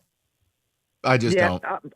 But all right, so I called you guys. I talked to you after Thanksgiving, and I told you the time to pressure or the time to pressure. Yeah, it was a joke. They were dead. They were dead last in the league. Brad Holmes is completely blind to it. When he spoke, he said, "We're not going to be making any major moves. We're good." And this season backed it up when you look at just the numbers from an outsider's perspective, and it's complete garbage. I can't believe I'm going to go through another offseason. Well, the other thing I'd like to say, Joe, is also like the sacks are also related to what's your blitz percentage. So it's one of these things we all know what the best way to do this is. Rush 4, drop 7. And the best teams in the league have a front 4 that can eat. You can dial up pressure here or there, but when the pressure's a necessity for you to still be dead last or near last in time to pressure to then produce these stats, it's dishonest. That's what I get tired of. Mike, you asked me a question before we hung up last time, and you asked me if I'd put him on the hot seat yet. And I said no, not yet, because he still has an opportunity to change his tactics. He's willy-nilly and trades all the draft picks on draft day. Let's stop that a little bit. Go all in, save some capital for the deadline so you can make some moves. So if he doesn't do that this next year, now absolutely he's on the hot seat. Well, yeah, I mean, look, the league moves quickly, and I know this isn't Philadelphia, nor am I suggesting we have Philadelphia's problems, but a year after winning the Super Bowl, you are about to see a major overhaul with the Philadelphia Eagles. Now, mind you, Nick Sirianni's made the playoffs every season he's been the coach. They've been to 2 Super Bowls. They've won one of them. And yet, there was a legitimate thought he could lose his job. So, yeah, Joe, there does need to be some urgency. I don't want anybody gone yet. But to talk about there should be pressure on the Lions to bounce back next year because these windows aren't forever. No matter what these GMs in this town tell you, you don't get to just keep doing it. They don't exist in this town. We were told that. But they do. I know. They're very real. I know. But why is it so hard to admit that? Not you. Oh, I was going to say, what are you talking about? But it's just, I don't believe in windows. All right, well, do you believe in gravity? You don't have to. You're still going to fall. David, ticket checks coming. That Rieger commercial is something. Hutch was so quick to blame the refs versus Pittsburgh and so quick to blame the injuries now instead of taking accountability for how bad this defense has played. I can't take anything he says seriously anymore. Someone is texting in saying, why are people who work at Staples catching strays? No, I didn't mean it that way. I just... Let me. Okay, I just meant you had to find different employment. I'm sorry. It was not a shot at our fine office suppliers in the United States of America, an invaluable resource for ink cartridges. There's a lot of crossover. Yes, the easy button. There's a lot of crossover between the Lions fan base and the Wolverine fan base. That is why neither of them can take it but love to dish it. Well, that's the thing with Lion fan I don't get. You're all happy as a pig and you know what when you're dancing around and dropping 50 burgers and running trick plays. And then it's like when things don't go right, you'll blame everybody except the man in the mirror. That's the opposite of grit or toughness. That's soft. That's entitled. How do you get entitled when you haven't even been to a Super Bowl? Like Lions fans last night after the Eagles lose, and they're going on social media. I guess the Jalen Phillips trade didn't work out, huh? Oh, yeah, I heard that too. Whoa, You know what? He Hold only on. had 2 sacks all year. Well, first of all, they drilled your ass. And second of all, what was yesterday's game? Playoff game. Playoffs. No, and you weren't there. David, it's almost like the fan base is a little fugazi because you're right. They take play. Well, since we couldn't do it, they were, trust me, had the Packers won, it was going to be a parade today. Look at your precious Ben Johnson now. In the playoffs. It was going to be like the Black Panther. Is this your king? Huh? Is this your king? I don't know that reference. I'll Google it. Well, it's very apt. And now it's, look at Philly, and they made trade. They went all in, and we didn't have to. They made the playoffs. I understand. Phillips was great for them. Right. Jalen Phillips doesn't throw the ball. So much so that they're like, oh, God, maybe we need to keep Jalen Phillips on this team and not let him go into free agency. Wow. Victory lapping when you miss the playoffs is wild. Cool. It's good stuff. We'll get more of your calls. You guys are really amped up to talk. 97.1. All right, so last night I'm watching the Patriots Chargers. Nope, I was in the new basement.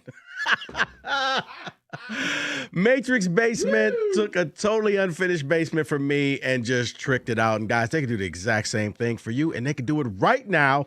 Go to matrixbasements.com. They are offering the Build Now, Pay Later program. What does that mean? No interest, no payments until the year 2028. You don't need to wait for your dream space. You could have it right now. Go to matrixbasements.com. Get that free consultation. They'll come up with a design for you. And before you know it, you're watching the Final Four in your brand new basement. That's Matrix Basements offering the Build Now, Pay Later program. 0 payments, 0 interest until the year 2028. Build now, pay later, and enjoy your beautiful new basement sooner.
Can't get enough of that new Rieger commercial. It's just fabulous.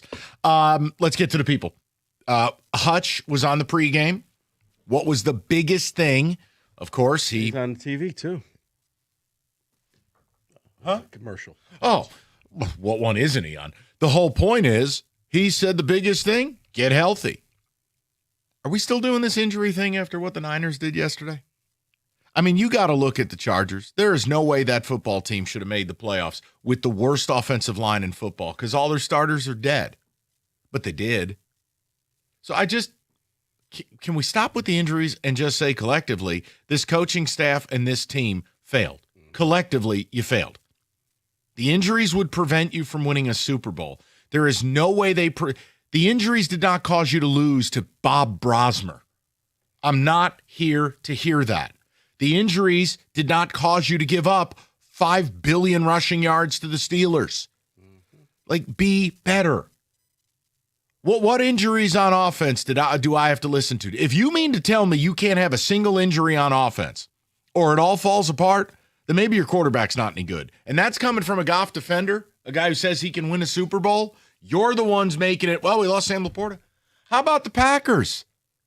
Down multiple linemen. Josh Jacobs basically has Bernard King's knee. They're down 2 receivers. They're down Tucker Kraft, who is their Sam Laporta, who might be better than Laporta. They're down the best defensive player in the league. They made the playoffs. Yeah. And they beat you twice. Like, it just, let it go. Look in the mirror. Let's be accountable, and let's be better. Well, see, that's just it. Damn it. No, maybe you're right. It's the accountability is not there. It's the team. I don't know if they're taking on the personality of management, or I don't know if they're taking on the personality of the fan base, but it's every reason. We didn't make it because of this and this and this. Well, you didn't make it because you lost games. But here's my problem. Make it because you weren't good enough. Here's my problem with the fans. If you're saying, if what you're saying, if I could use my words and not be Tony Romo, ooh, Mike, ooh, Jim. Listen, if the fans are really victory lapping every time an NFC team loses in the playoffs as this, oh, well, see, the deadline is about getting to the playoffs. How are you mocking someone who's playing while you're home? Brother, I promise you, when and if the Bears lose, it will be a fan victory lap. And because you keep saying, well, look at the Niners and their injuries, let them lose. See, told you they couldn't win because they had injuries. But they got into the tournament. That's the whole point. And by the way, all of that helicoptering you did to the Bears went out and won a playoff game. Something you haven't done now in 2 years. Yeah, you were helicoptering in an empty room. The Bears had left the building already. That's all. There are certain weird behaviors by this fan base and by the team that I just don't understand. They're acting as if they're the Patriots with not just rings, rangs. You know what, Mike? So many rings, it's rangs. 2 words for you: new money. That's what this fan base acts fair. like. It's new fair. money. Go to Steve, 97.1. Stevie, nice to have you again, buddy. What's up? Hey, gentlemen, how are you doing today? I am doing fabulous. Steve-O. I'm driving this beautiful expressway on a beautiful day, listening to you guys. You know, the biggest thing that I get from good old Hutch is if he would have just kept his mouth shut after just saying we need to do more, we need to do this, he would have been fine. But saying that would have made our defense where it needs to be. Even if the team was healthy, it was not a team that I was actually looking at going all the way because they got too many holes. And the holes are not being addressed. And you had this last caller talking about how after this next year, Brad will be on the hot seat. These guys are going to get away from everything. They're going to get away with everything because of the fact is this fan base will not turn on them until they become the laughing stock. But they get to see them on TV. They get to say, look, my guy's on TV. They get to see him on commercials. Look, Dan Campbell's at Applebee's. What a great job. They get to see all these things, and it makes them feel good. This fan base is a feel-good fan base. All the way from the Lions to the Red Wings to the Pistons to the Tigers. As long as they feel good and they can check in when they go and see them, then they're happy. They're content. So that's that's the drawback right now, guys. I'm so just I want to have real conversations, and I'll be honest. Other than your side right now, the other two I can't have conversations because I'll get cut off, and they'll laugh at me and say I'm dealing with witchcraft or something. No, you're not. But you have an expectation. Yeah, Steve, listen, apparently this is going to be safe harbor for people who want to be upset with their team, and I'm good with it because that's what sports is. But it's not safe harbor. I want you guys to challenge me, too. I mean, all right, just give you an example. I don't know if you guys heard this. There was a guy on this morning who says, we need to get rid of Goff. We need to get Goff. And Jansen finally said, all right, who do you get?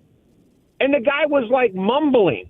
I'm like, yes, if I could trade Goff for Josh Allen, I'd do it in a heartbeat. Is it going to happen? No.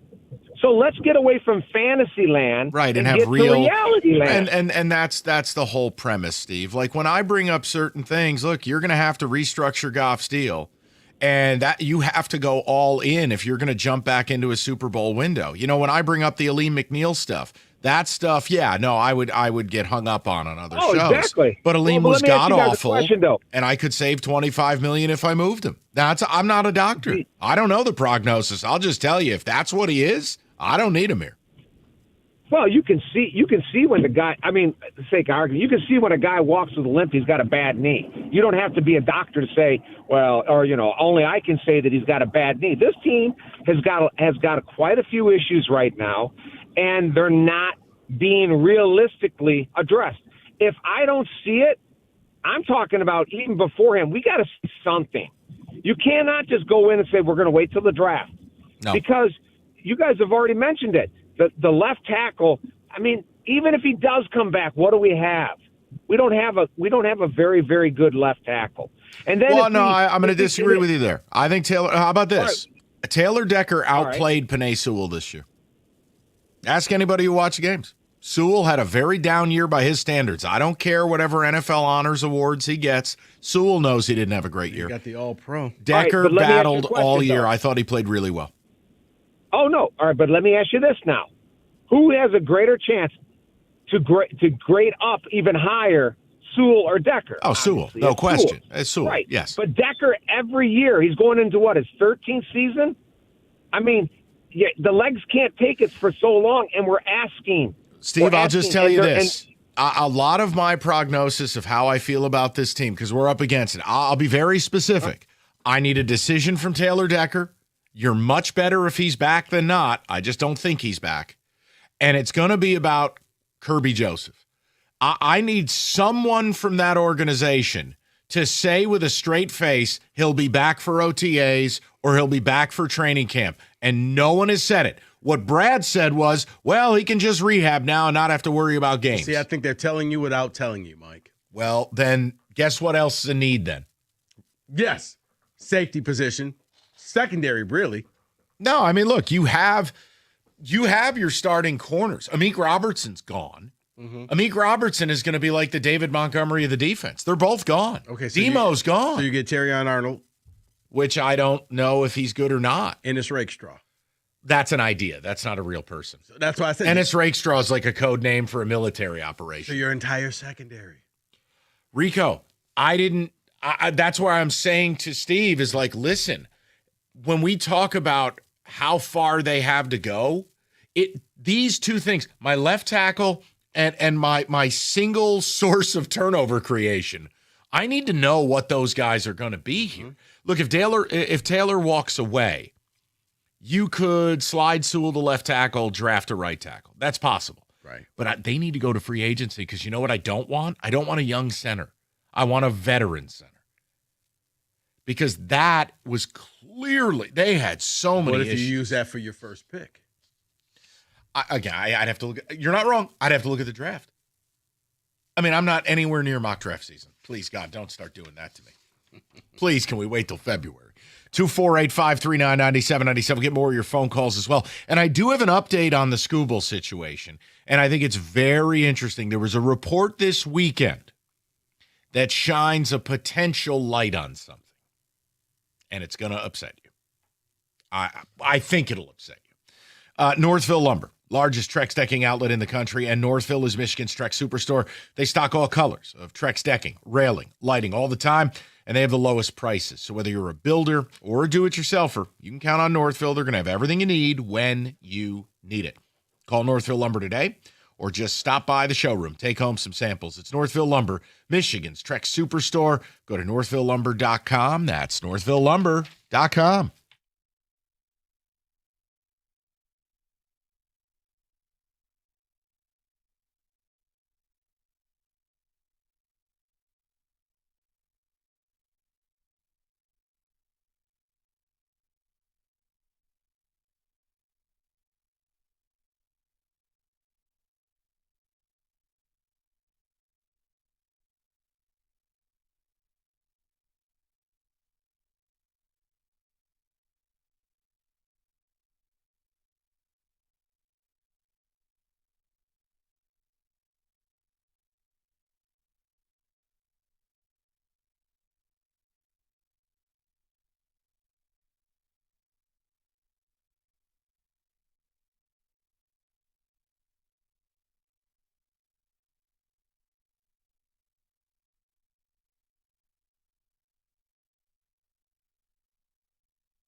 We'll have an update on the Skooble situation in the 4 o'clock. Interesting article, interesting report, what it all means, and you do what you like with it. I want to get right back to the people, though. Jack is in Livonia. He's up next. Jack, what's the good word?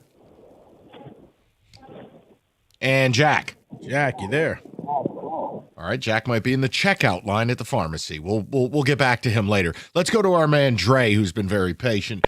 Dre, happy Monday to you, pal. Same to you guys.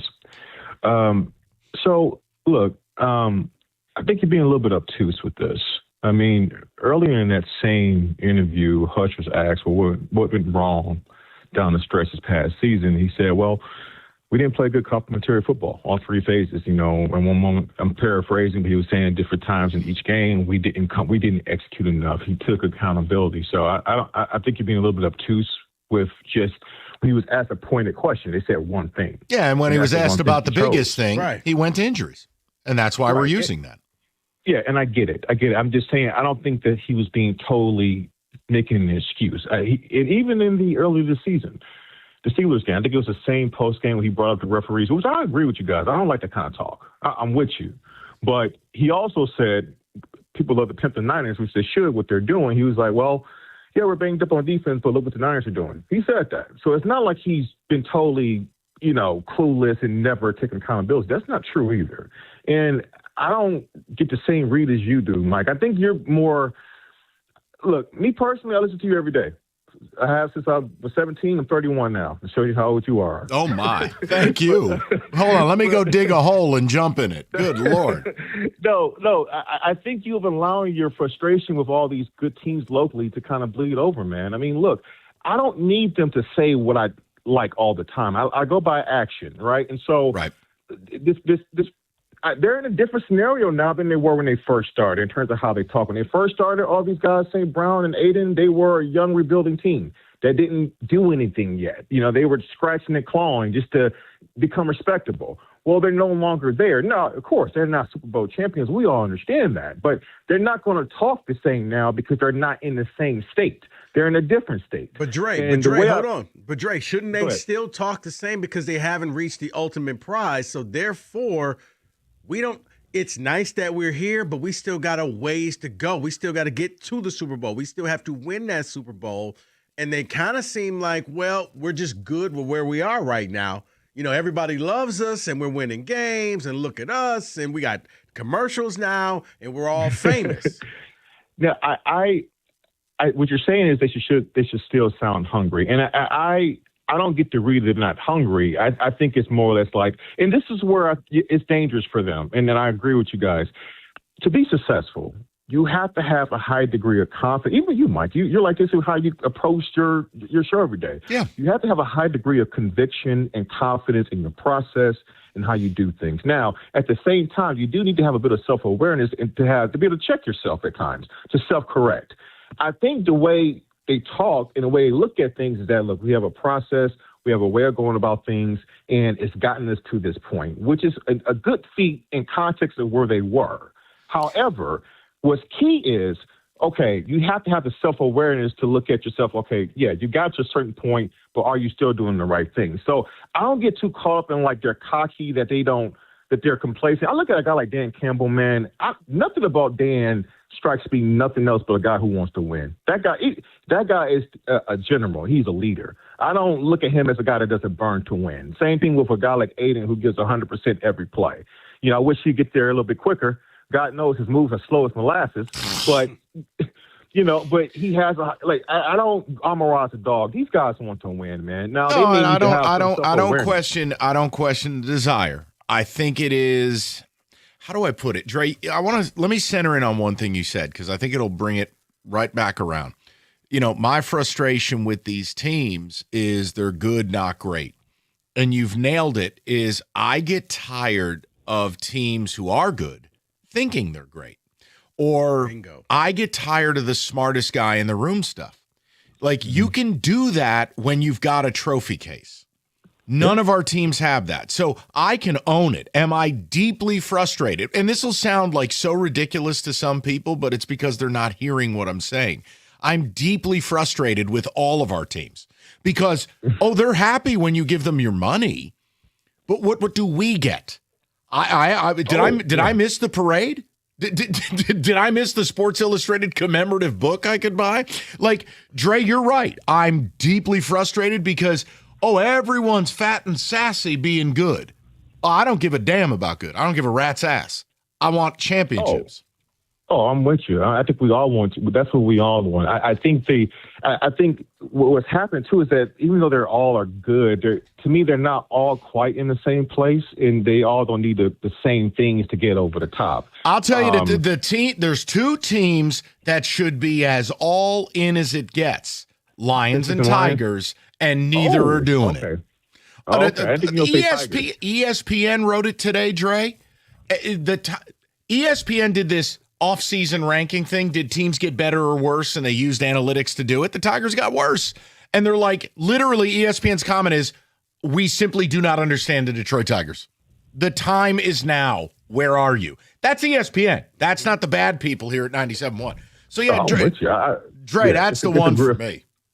It's easy. I mean, look, man, it's a grift what they're doing. I mean, to keep Skooble around for tickets, and to me, they're the ones that deserve the most fire because I think they're being dishonest. I'm holding fire for the Lions based on the offseason. Got to have the offseason. Just like I said, I'd wait for the Tigers. Hell, if Bo Bichette descends from a spacecraft. It's a different show tomorrow. But the whole point is the Lions will have this offseason to show me if they are serious. But if it's more of this whole, we're the smartest people in the room, we just signed Marcus Davenport for another farewell tour like Kiss, that'll tell me everything I need to know. Well, when I hear the GM talking that way, we've heard. You shut your mouth when you're talking to me. All right, 97.1.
Busy day on the phones, and we will get back to them. But it's an installment of Can We Say That? David.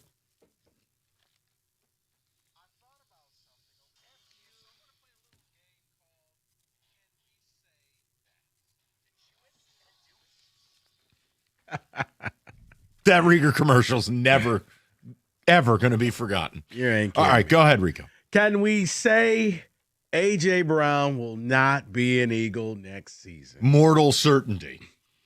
And again, the guy cries he doesn't get the ball. Then they get him the ball. First of all, they never win a game he has 100 yards receiving. Second of all, he's out here dropping critical passes.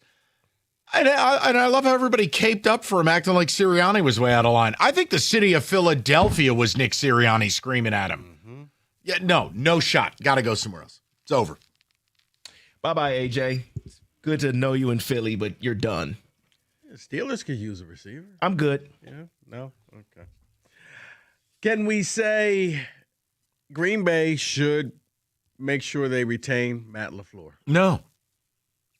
Do you realize Matt LaFleur, if the NFL didn't expand the playoffs, would have not made the playoffs 4 years running?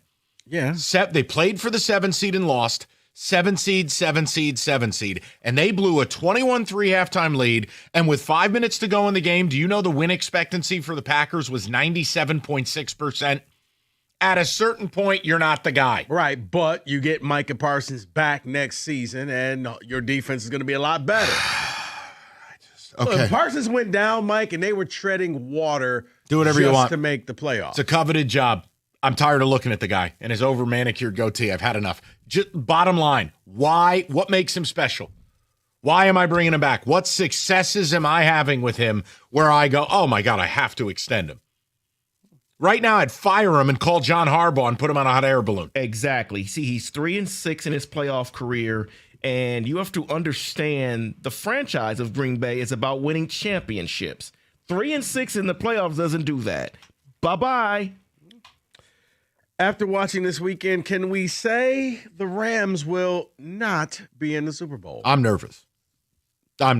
I hated their performance. I'm very, very nervous. Yeah, before the playoffs started, I put the Niners in the Super Bowl because I just didn't feel comfortable with some things with the Rams, and I didn't like what I saw. It's Sam Darnold's world, and we just live in it. Yeah, I actually found myself rooting for the Panthers. Like, can you guys do? Oh, nope, I guess you can't. Wow. Ginger Jesus, FDW. It's happening. I know it's happening. Can we say that Caleb Williams has a little Patrick Mahomes in him? He's got a lot. Well, I know all Lion fans are going to be all up in their feelings. There's a reason he was drafted number 1. And he took a lot of slander for his rookie year where he got sacked 100 times, but he only threw like 6 picks. This year, on a winning football team, those comebacks, your quarterback matters, right? Mm-hmm. And that game, he was slinging it. Not only the overtime win against Green Bay, where he made a one-of-one unicorn throw, he did it again on 4th down this weekend. Any development by him, any, with mechanics in the pocket, Rico, you're seeing him blossom in real time. He, on the edge, no one's making plays like him. No one cuts throws like that. So, yeah, you see a lot of it. Like, again, last year's number 1 overall pick, how quickly we forget because he's a bit of a weirdo. Dude, he's becoming a really good football player. Yeah, he is. But you can't say that. Feelings and things.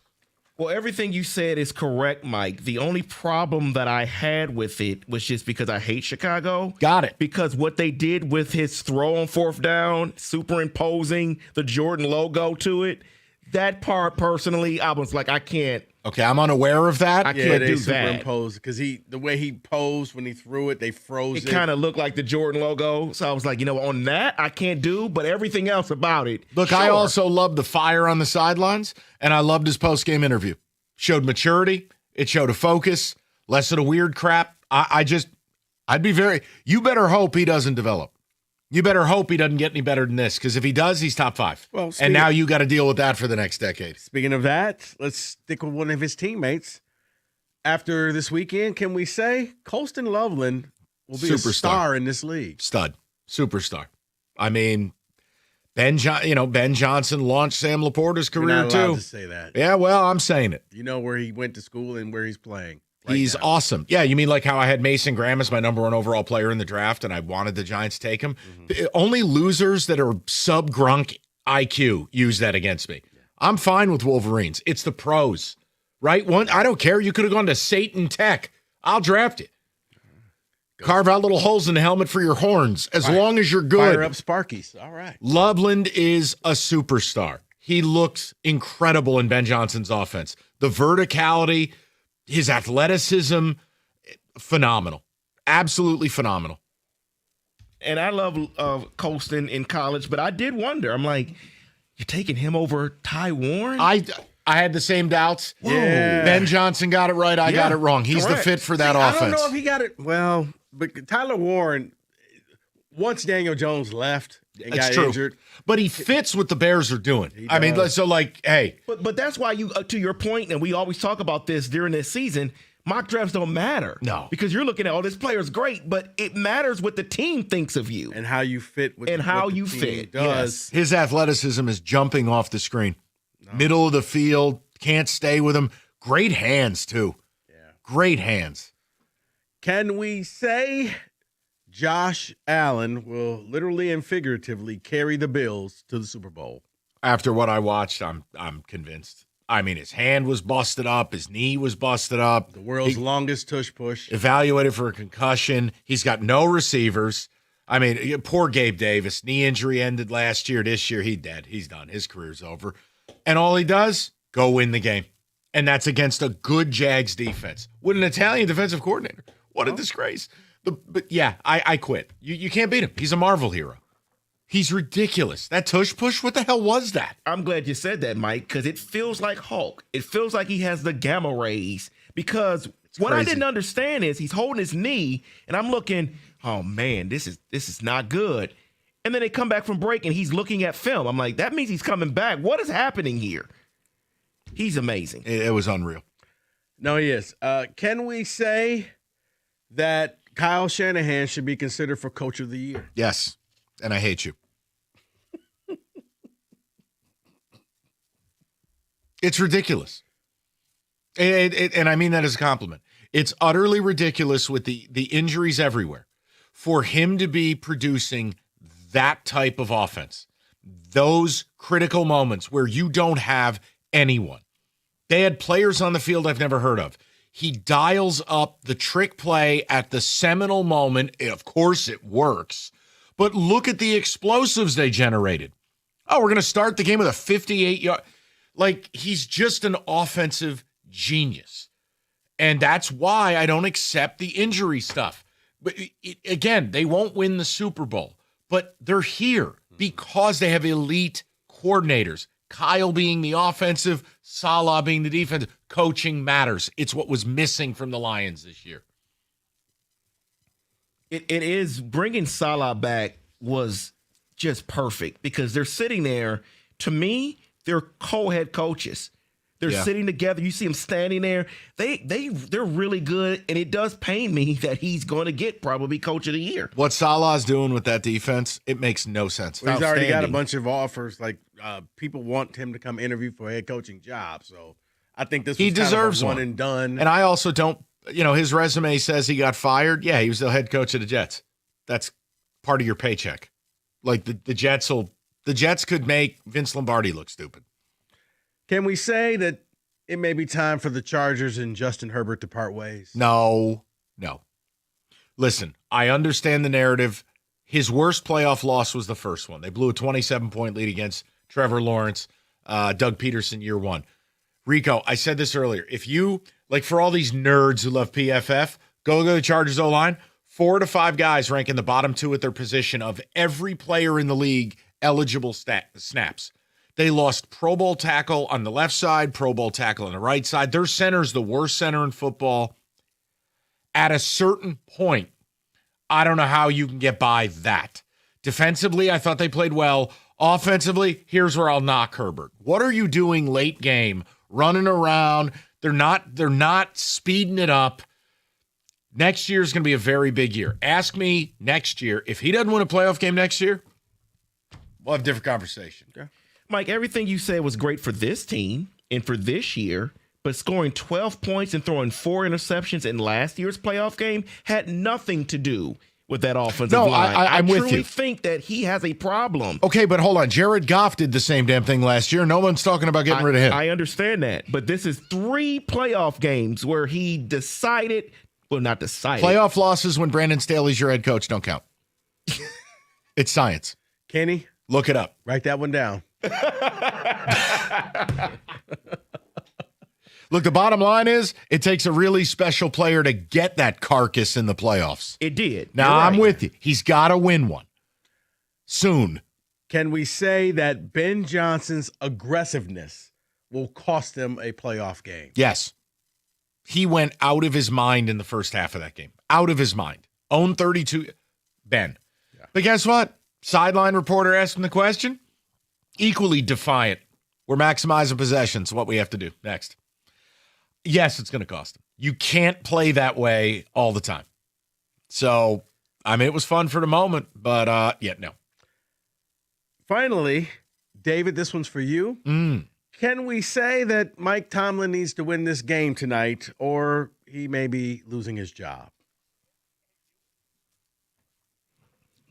I don't think Tomlin's going to lose his job. I think winning that Baltimore game, that put off a stay for another season. I think that is what did it, not losing the playoff game or not. The Pittsburgh Steelers now are like the Detroit Pistons 5 years ago. Yeah. They're just on this treadmill of mediocrity, and they have no off-ramp. They won't fire Tomlin. They won't commit to a rebuild, and Correct. they won't find a quarterback because of it. Correct. Where are you going? I do hope not just for fandom that they win, but for TJ Watt. He has no playoff wins in his career. Well, you know what? You know he what? can cry on his private island. Your Steelers don't lose Monday night games at home. So I hope Will Anderson rips Aaron Rodgers' head off. I think Aaron's And going to punts die it. tonight. Yes. Into all 3 rivers, the Mahangalela or whatever the hell it's called. And then go have a Panani Brothers Allegheny. sandwich. Permane Brothers is so overrated. They can throw that in the Allegheny. I don't like him at all. There's a lot of things that are overrated when it comes to different cities. Just dry. Because they were showing us Chicago pizzas during that. You mean the casserole? And I was laughing. I was like, I could just see. That's not pizza. You can't pick it up. It's not pizza. It's a casserole. You got to eat it with a fork. It's not. How's You know it any what? different than a shepherd's pie or a chicken pot pie? You win. You've sold. Ridiculous. All right. That's Can We Say That 97-1. David Femininio, every lawyer says the same damn thing. Experience. Right. That's great. But if you're just treated like a number, that's really not what we're looking for, is it? You call David Femininio when you've been in an accident. He answers. He reps you. And he delivers. So if you've been in a car accident, one decision to make. Call 855-65-CRASH. Or you can visit online to getdavidgetpaid.com. That's getdavidgetpaid.com.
Okay, we're going to get to the phones here in a second.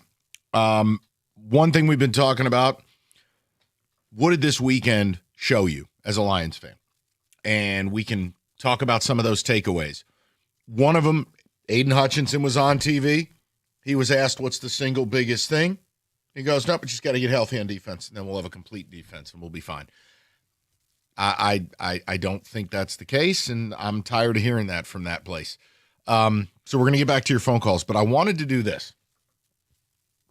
I have an update on the Skooble thing. And frankly, I'm not interested in having an argument. There is no argument. All right? You do with this whatever you want. But there was a report from Ken Rosenthal this weekend, combined with a piece in the New York Times. And I'm just going to report this, right? Give you this, and you guys take it wherever you want to go. Because I'm done. I wouldn't be in this position. I would have traded Skooble or signed him. I never would be in this spot. Ken Rosenthal basically said the Tigers had checked in on free agent pitchers, Lucas Giolito and Chris Bassett. My opinion of those pitchers, again, I'll leave it out. Would you be a better team with one or two? Yeah. Yes. Yeah. I don't want to get into that. But it said the Tigers' pursuit of those two could be affected by if they lose Skooble's arbitration hearing, i.e., they don't have to pay him 19, they have to pay him 32. So in a sport that there's no salary cap, it sure sounds like they are imposing what their budget is, which is their prerogative. Cap. Right. But it's showing you, because again, what's interesting is if you look at like payroll commitments for next season, there are some teams that are going to be spending a hell of a lot of money in a year that there's probably no baseball. The Tigers, I mean, if I just scroll real quick, to be factually accurate here. The Tigers, of the teams that are in the top half of payrolls, they have by far the lowest commitment. They only have about $35 million committed for next year. But it's showing you this Skooble thing is essentially if they have to pay him, and I believe they're going to end up having to pay him $32 million. I'll be surprised if Boris is interested in talking to them. I don't see how they wouldn't have to pay him $32 million. I don't see how he could lose this arbitration. Correct. Now, to their credit, they made the highest offer that's ever been made. Well, Boris made the highest ask. And the fact that Boris has shown no willingness to really engage and talk and do Scooby-Doo rhymes, them owing 32 to Skooble will take away the money they would use on Giolito or Bassett. That there is, in fact, at least if you believe these reports, I don't think it takes Inspector Clouseau to tell you there's a hard budget here. Mm-hmm. And I wonder if the lockout plays a role. I wonder if the lack of a fruitful TV deal plays a role. Mike, the lockout has to play a role just because not going all in and what could be Skooble's last year tells me, all right, when we take a year off from baseball, people will be so happy to have it back. They won't be angry with us in 2 seasons. Yeah. Again, we've done it. We've talked about it to death. But just understand, if you read this New York Times piece, they're saying that Skooble's arbitration could turn the entire system on its head. And I believe them to be right because, to Rico's point, back-to-back Cy Young winner would still be making almost $10 million less than Zach Wheeler. Tigers made the highest offer ever, damn well knowing they're never winning the bid at 19. Right. And Boris came in $1 million higher than Soto. I think with full confidence he'll get that number. Yeah. And for those of you going, well, why didn't he just come in at 50? Because then you're spitting in the face of the process. He had the highest ask by $1 million. You can get that number. And I think they will. Look, if this would make more sense if both sides were willing to meet in the middle, $25 million and call it a day, but I'd be shocked if they negotiated versus go to the hearing. Yeah. This is all why I wouldn't have Skooble here, because that $32 million, look, if you believe in your process as Scott Harris does, take that $32 million and go get 2 or 3 ball players, including 2 starting pitchers. I love Skooble as much as anybody. Yeah, but if you get rid of Skooble, you will lose the PR. There's no way you can spin this. Okay, well then there's no way you can let a back-to-back Cy Young winner walk. You lose the PR if you don't make a credible offer. The last and only offer we've ever had intimated is this murky 4 years under $100 million a year and a half ago. Rico, if a single report came out that they offered $6 at $250 and he turned it down, no reasonable Tiger fan would attack the organization. Well, see that I'm beginning to wonder because we've heard about the whole Bregman and how much they offered him. That got leaked. That's why I don't think there's been an offer, because if there was, or maybe the offer was so low. Yeah, don't put that out there. Well, that's a different thing. But then again, then you deserve the smoke. This is, again, ESPN has this piece out today, just so people don't think it's the boogeyman at 97.1.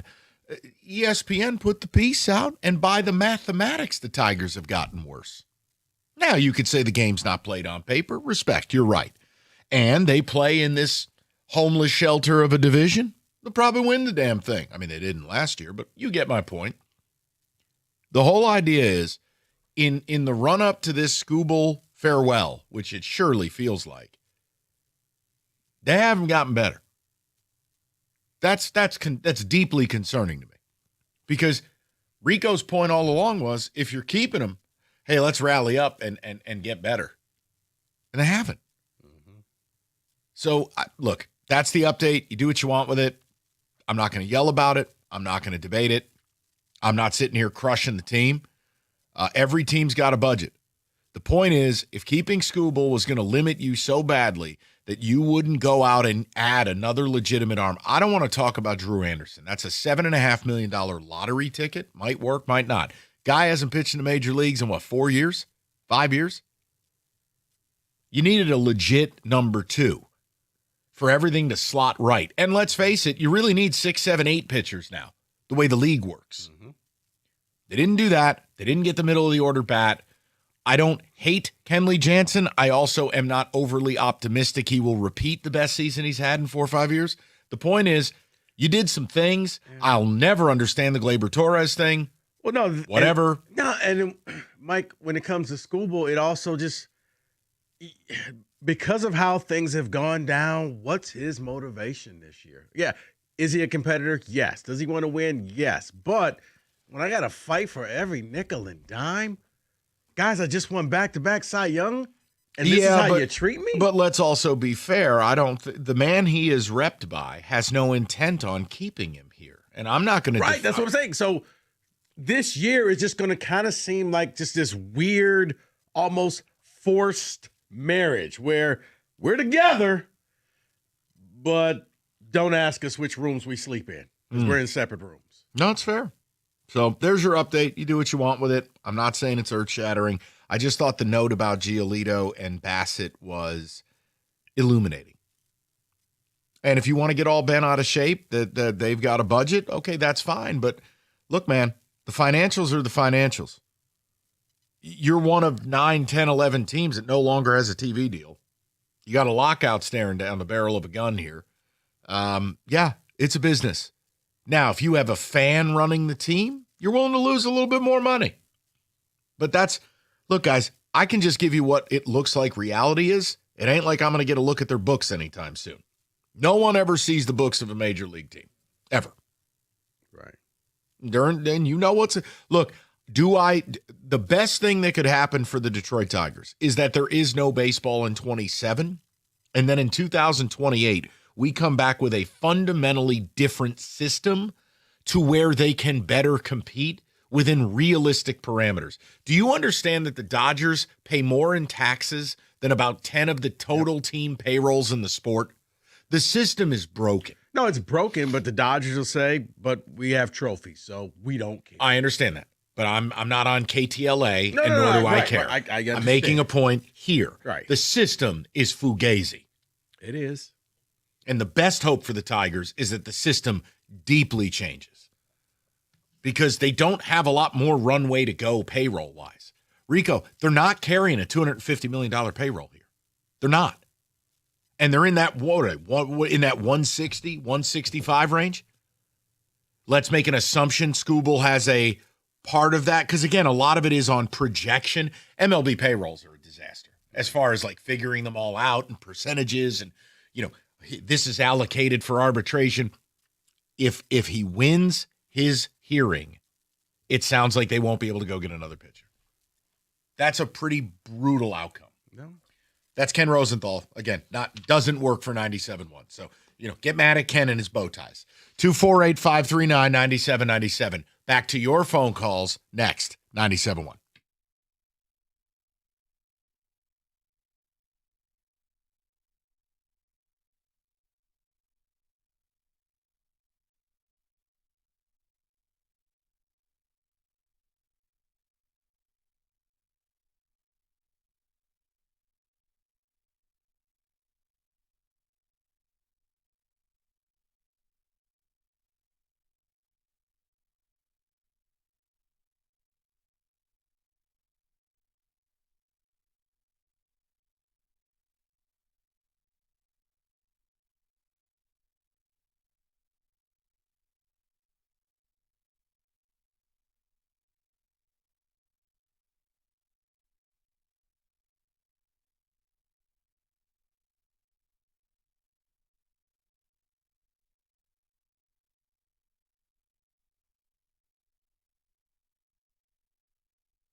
All right, straight to the people. We'll round out these calls about Hutch, the Lions, and then we'll get a little more divisional football. And if you have something to say about the Skooble thing, you are welcome to. But I feel like we've said it all. I just wanted to add that extra layer of color to it. We'll go to Jack 97.1. Jack, how you doing? Good. So, Mike, Rico, the Lions culture, man, it's getting really close to getting downhill, man. You got Brad Holmes can't answer a simple question about whether you're being aggressive or not. You got Aiden Hutchinson making excuses about injuries. Well, the front seven was healthy the last time I checked for the whole season. And you're giving up touchdown passes to Jameis Winston. You're giving up over 200 yards rushing. I mean, it's embarrassing, man. There's no accountability. There's no leadership on this team right now. And the way it's going, man, you finish in last place this year, and I ain't going to be surprised if you finish in last place again with all the holes they got. And Dan Campbell bringing back Calvin Shepard for next season when all the pressure is going to be on him is a joke. Well, look, Jack, here's the thing. He has a right to make the move, and how it works out depends on whether he gets to keep making moves. I mean, look, I'm fine if you want to bring back Shep, provided you get an experienced OC. There needs to be more delegating. Dan cannot run this offense. He needs to be the CEO of the team. If they believe Shep cut his teeth this year, and next year he's got potential to be an elite guy, you keep him. But Jack, I can't tell you whether it's the right thing or the wrong thing. My initial reaction was you go out, you blow everybody out, you hire 2 elite coordinators, and we get back to business. But that's what they do in towns like Philly. You're not doing that here. They like their people. So here's the deal, Jack. They're either going to like their people to being right and having receipts, or they're going to ride this thing to the bottom of the ocean. I cannot wait to see the offensive coordinator hire. And it's okay to replace somebody after a year if you're getting better. If it's somebody who, like, you know what, this guy is actually better. We like Shep, but this guy's better. Or the OC. Dan Campbell is better when he's calling the trick plays. When he's, hey, you know what, let's run the dipsy-do this time. But you're right. Rico. Yeah. I agree with you, buddy. I agree with you. But let me say this. If the Lions organization is serious about winning, make Mike McDaniel the highest paid offensive coordinator. Okay, Jack, they might, but he has not 1, not 2, not 3, 4 interviews to be a head coach. Right. It doesn't mean he's getting it. Jack, if he doesn't get a head coaching deal and the Lions don't make that offer, then you make the call and get upset. And I'd be right with you. But right now it sounds, look, he's getting more interest than I imagined. I thought he might get 1 or 2. You want to say the Browns aren't a real interview because they're trash? Fine, but remember, he worked there. He was their wide receivers coach in a different life. There's organizational familiarity with him. I'm just offering it. I think Titans, Atlanta, the one that I will be stunned, I'd fall over if he got the job, is Baltimore. Yeah, that's not a good fit there unless, you know what, we just want to go totally in a different direction. You know how teams like, you want the players, you want from the hard-ass coach to the players coach? Unless Lamar wants it. And I was about you to know say what that. this is. Lamar wants Mike McDaniel? Well, then Lamar gets it. Well, let's see. If he doesn't, I mean, does he pull a Salah and just go back to where he knows and sits there for a year? Give it a week. We'll find out. We'll go to Brendan, 97.1. Brendan, how you doing, buddy? Good. Hope you guys are doing well. Thanks for taking my call. Thanks, buddy. What's up? Well, first, Mike, at the risk of making you feel old, I've been listening to you since I was a kid when we were with Terry, and I just got out of the military after almost 10 years. Oh, my God. I'm 45. I'm not dead, Brendan. Come on. No, Grandpa. I hate to bust your balls over, Damn. but no. So I'm not going to lie. I have to kind of manage my emotions because I was the living embodiment of the chair drop when I saw Hutch on my TV. But I don't know what, like, when I grew up, like, this was a city of champions. Every team except the Lions, the standard was championships. The GMs didn't make scared moves. There was no excuses. And now it feels like regardless of the team, regardless of whether it's a player, an executive, a coach, or even fans, there's just a widespread, like, lack of accountability or even, like, effort to pretend they're taking accountability. And I'm not going to lie, I'm at the point, like, I don't even want to watch these teams anymore. Look, I share your frustration, Brendan, because I don't understand why people are okay with being okay. I mean, like case in point, I mean, I have deep affection for him. I love cookies, but he was borderline touching himself about the Red Wings. And I'm going, man, they haven't made the playoffs in 7 years. There's no guarantee they do make it. Oh, my God, you'd think they just made it to the conference finals because they won a game in Montreal. I'm going, what are we doing here? Yeah, we're going on nearly the 20-year anniversary of our last championship in this city, and everyone wants to act like everything's fine. I don't get it. No, and Brendan, that's where I don't understand the organizations being scared or why they don't make the move. Now, look, it could all change quickly if we get the right move. But, yeah, I'm with you. I'm frustrated. Because if you make the move and you fail, you don't want to go back to where you used to be. Okay, well, So then don't get out of bed in the morning. Mike, you don't. And some people, they always play it safe because if I do something and I lose all of this credibility, what if we go back to stinking again? Man, that's a loser. That's loser talk. Am I right, Brendan? 100%. Let me ask you this before you guys let me go. Yeah. When do you think one of these teams is finally going to step up and just go for it and say, screw the future, we need a championship now? I would say when you get lucky and you draft that player that becomes all of that, but that's the Tigers right now with Skooble. Nobody saw this. So I think if all of a sudden, let's just say the next Lions draft pick blows up and becomes the next greatest player ever, then that's when they say, yeah, we have no choice but to go all in. Brendan, I don't think any of them will. How about that? I know. I mean, I can't lie to you. That's the part that kills me. I know, and it should, because ultimately, here's reality. Every year that goes by, all these teams, they got no problem reaching in your pocket and taking your money, but they never want to reach in their own. I mean, you have to take risks. I don't know who's going to take a risk in this town. They all seem quite risk averse. Because you have people buying your seats and everybody's happy, and you could just keep peddling hope. We're so close. We're so close. And fans will buy that until they don't. But for now, they're going to keep buying that. Man, if we could just nail this draft pick, if we could just sign this one player, if we could just make this one trade. Okay, let's go to Hunter, 97.1. Hunter, where you been? What's going on? How's it going, you guys? Just a couple quick comments. For one, Scott Harris just drives me absolutely insane. Seems like a super privileged kid growing up, was never told no, and has had it his way his whole life. And I wish they'd just get rid of Skooble and we could just move on and move forward with our future, because we got a good young team with some good parts. It's just a matter of putting it together, which I don't know if we ever will. And then I got a question for Rico, and I guess for both of you guys, but it's more for Rico because it's more or less about his team. Okay.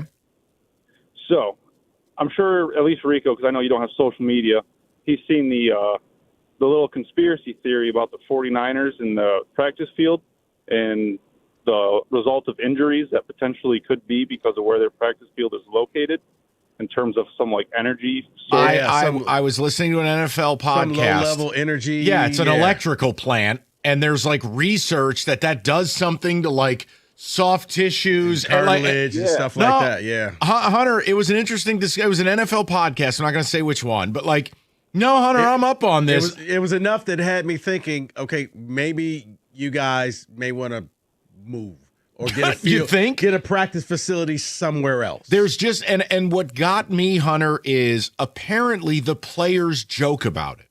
The players, that it's part of the discourse in San Francisco about the injuries and about the electric factory or wherever the hell they're practicing next to. It's a known thing. It's very similar to with the Giants and MetLife. Right. The players bemoan the playing surface. Or it's like the people who live near high-tension wires, and they're like, okay, that's what causes serious diseases to happen. But do you ever think it could potentially, discourage somebody from signing there? I guess if you're winning, it probably doesn't, but... You pay them enough money, and they'll get an asbestos suit. I mean, they're just dropping like freaking flies out there. They are. It's insanity, Hunter. No, it is, Hunter. But I have seen it, and yeah, you pay somebody enough money, they're still going to. And look, as far as the Skooble thing goes, Hunter, it's very simple. Your best chance is with him, but if he ain't going to be here in the future and losing him for nothing, I hate that scenario too. So we've said it all. There's nothing more to do. He'll go to arbitration. He'll probably get $32 million and enjoy every start he gives you because it'll probably be, right towards it. It'll be his last, and that sucks. But there's probably no baseball in 27. That's the other problem. Mm-hmm. David, time check. We good, buddy? I want to make sure I'm doing right by you. All right.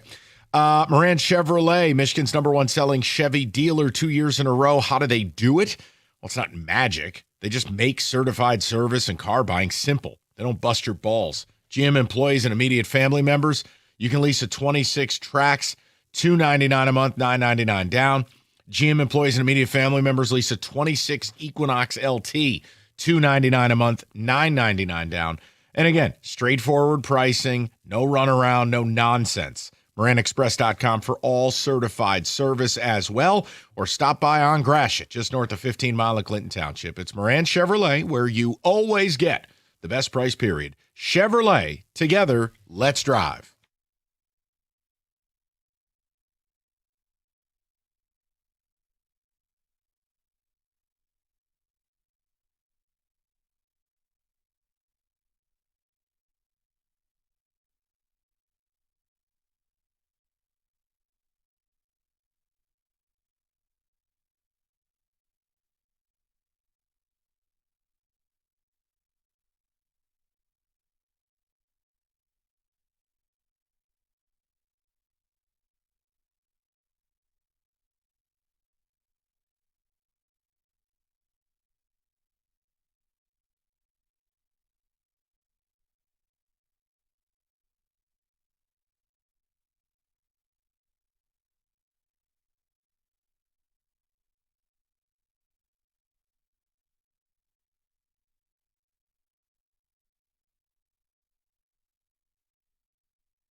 It's so stupid. I'm Can sorry. we say we really need to get the Giants in the playoffs next year to have a happier Mikey? No, I don't care. It's fine.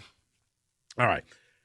Can we say Indiana football will end up being a great team, but not a dynasty?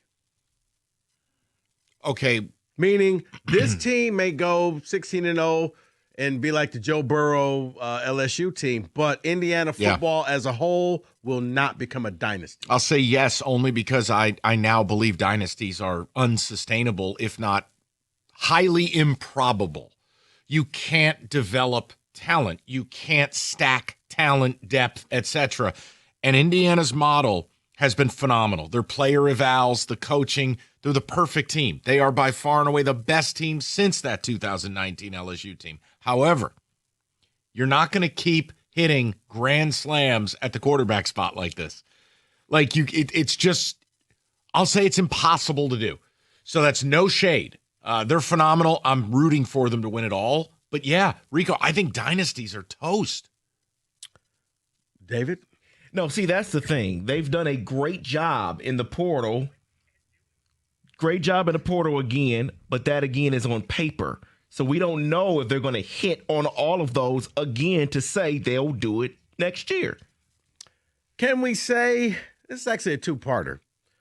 Part one, can we say Dante Moore needs to go back to Oregon and not throw his name into the NFL draft? Okay, on being ready, yes. The problem, the NFL is quarterback hungry, and the top 3 teams in the draft need a quarterback. If you're going top 3 in the NFL draft, you kind of have to go.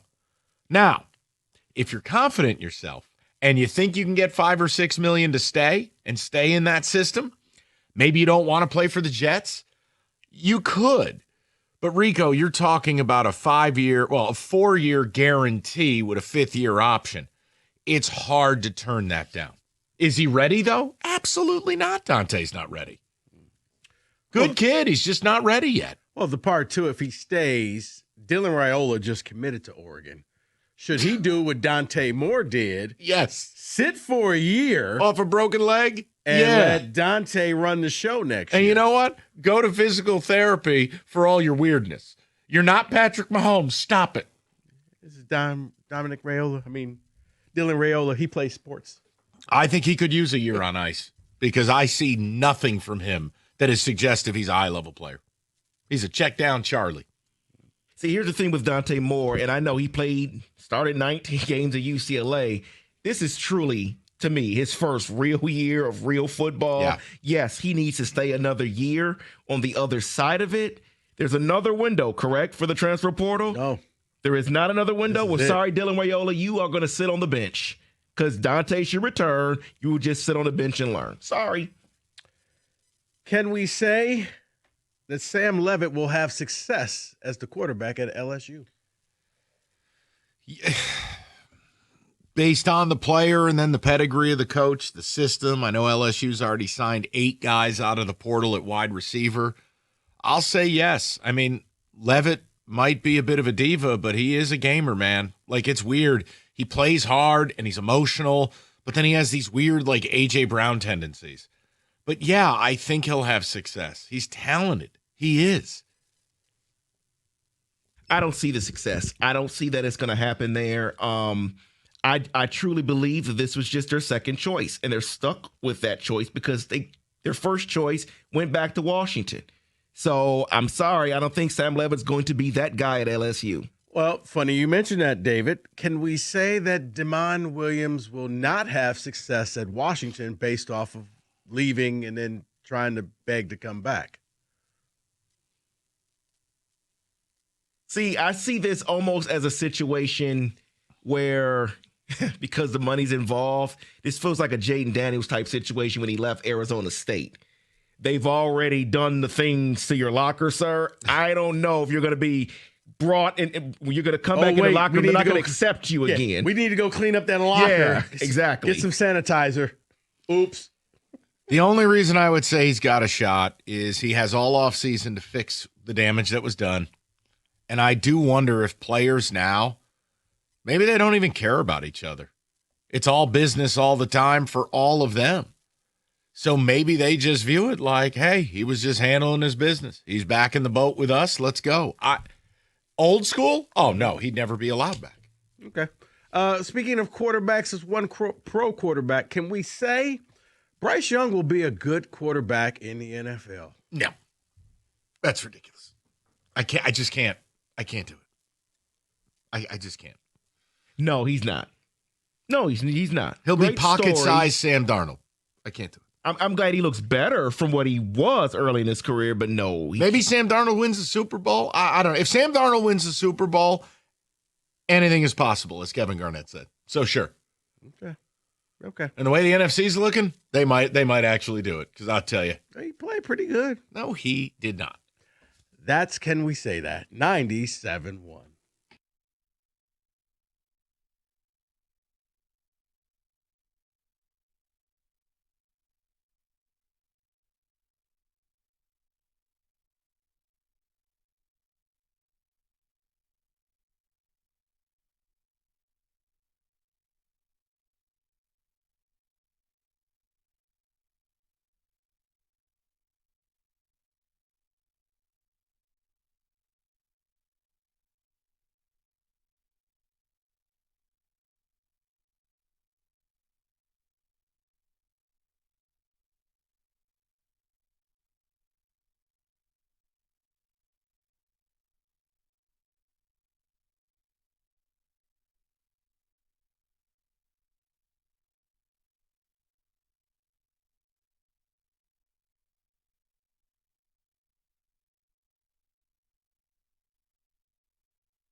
5 o'clock. Great to have you with us on a Monday. Let me give you your rewind menu. You can do what you like if you're not interested in what we're about to do. Started the show. It just felt like a bottom of the chili pot broadcast moment. Tony Romo and others. We got into a little Tarek Skooble. We also got into Hutch's comments on TV. And it led us into a little bit of a Ben Johnson thing, but more of that as the week goes along. We wanted to have some fun with you guys because it's a Can We Say That Monday. I wanted to ask this question. What was the biggest thing you learned, or what was the biggest thing you felt Wild Card Weekend taught you? Your team's out. We all watched the games, albeit on 17 different platforms. We all watched the games. So I wanted to ask the biggest thing you took out of this weekend, or can we say that, or what did it teach you? And I led the show with something that I know Rico agrees with, but we'll have some fun from it. I have plenty more besides this. It's that injuries are not a Band-Aid for failure. As long as you don't lose your quarterback. The Chargers have a ton of injuries, have the worst offensive line in football. They have elite coaching.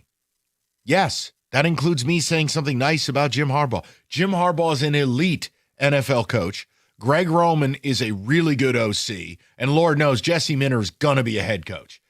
That's elite coaching. They got in. The San Francisco 49ers, all jokes aside about practicing next to a power plant, the injuries, I can't even begin to list them. They not only made the playoffs, they were in a game for the 1 seed. And they went to Philly. And before you say Philly's bad, they stuffed you in a locker and they beat them. The talk about injuries as this be-all, end-all justification for the Lions' failures, no way, Jose. No way. That's the biggest takeaway I had. Outside of Tony Romo was either hammered or off his meds. Oh, I thought it was the number 2 thing you had on the show sheet. Rico's the devil, to which you responded, really? Question mark? I'll give you another one. Here, I don't care. No, I was about to say, for me, the thing that I took away this weekend was that the Bears are for real. I know a lot of people all season long kept telling me every week I would do the show with cookies, the pregame, and they're fake, they're frauds, they're fake, they're frauds, they're frauds, they're fake. And I'm like, guys, this team's only going to keep getting better. Now, will they keep winning all of these games in the last minute? No, it's going to eventually catch up to them, but it's teaching this team confidence that they know, and they could, you know what? We've been here before. We don't panic. We'll just make the right plays. They are a couple of players away from really being a force. Well, I know people here don't want to hear that. They also have a quarterback that, while he isn't a finished product, his ceiling is so much higher than Jared Goff's. Caleb Williams' ceiling is Josh Allen. Yeah. Now, will he reach it? Well, who knows? That's a billion-dollar question. Well, I mean, I'm looking at them like Colston Loveland. I mean, he's going to be a tight end Luther Burden, stud. Loveland, stud. Roma Dunze played half a year. Monungai's a stud. The O-line is better. This Tripulo kid they drafted, who, by the way, got hurt, and they were on their 17th tackle, he looks like a really good player. Defensively, they need help. Well, guess what? They're going to do the same thing you're doing. They need an edge rusher. It'll reshape how that whole thing looks. Here's a stat, though, by the way. You mentioned the Bear thing. When the Bears are down 10 or more with 5 minutes to go in a game, they're 3-3. The rest of the NFL this season, down 10 with 5 minutes to go, 3 wins and 158 losses. So I understand a level of that. But what you saw from Caleb, the way they beat the Pack, twice now. Yeah. Caleb is making elite, like unicorn throws. Is he perfect? No. But if you don't recognize he's getting better in the aggregate, you better hope him and Ben Johnson don't get any better. Because if they do, they're going to be a nightmare to deal with. You better hope that they don't, or they make that Micah Parsons type trade where you're like, oh my goodness, I didn't see this guy getting added to that team. Well, that's coming next. Because unlike you, Chicago, if they sniff a winner, They have no choice but to go all in. That's all the town will accept. Yeah, So they were good. That's next. But what was the biggest thing you took out of Wild Card Weekend?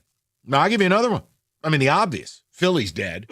They're going to blow that thing up, and you go, how can you say that? They won the Super Bowl last year. Because it's Philadelphia. They don't play.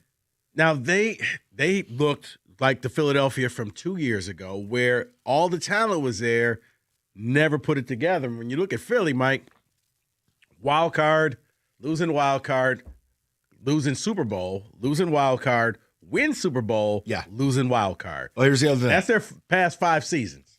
The other thing, this Kevin Patullo is a simplistic moron. I mean, on the last play of the game, you come out with your season on the line on 4th and 11 in a standard 2x2 formation and run 4 verts. Yeah. Huh? In the moment I need your best play, your break glass in case of emergency play, and it's teenager playing Madden, 2x2, 4 verts. What? Whoever they hire as an OC, because there's no way Patullo's back, Rico, it has to be about fixing. Jalen Hurts looked so off this year. Well, I know a lot of Lions fans will be like, oh, Mike McDaniel. That's another one that I could easily see Philly just throwing him in the bag and saying, hey, man, come fix us. If he doesn't get a head coaching job, yeah, 1,000%. 1,000%. But, yeah, that play call was and you it's threw it all to the their tight play end. calls. It was like he was triple covered. Like, it would have taken a perfect throw, and I don't even think it was going to get through. It was like, wait, that's that. Oh, I'm just checking to see if it was no flags. Like, okay, well, ball game. That was a stunning result. It really was. The only thing worse than that was the final play for the Packers. Like, that's what your season on the line. And well, the problem for the Packers resided in usage of timeout after a timeout. And also Jaden Reed dropping a ball that would have saved. I mean, again, that was 30, about 15 seconds. And it was 35 yards. Look, they lost that game by being down with a minute to go. You cannot have a win expectancy of 97.6% and lose that game. Would it kill? I understand no Micah Parsons, but I'm not here for it. I don't want to hear how Micah Parsons cost them that game. No. Get one effing stop. For the love of all that's holy. Like, you're in the NFL, do better. I'm embarrassed they're DC.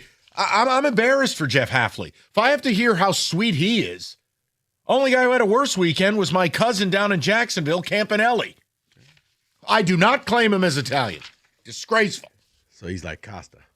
Fake Italian. Okay. Can't win with a fake Italian DC. Can't do it. Here's the only good thing is when the Bears are down, just go ahead and bet them on the money line. I had Packers -2, so you can go to hell. All right.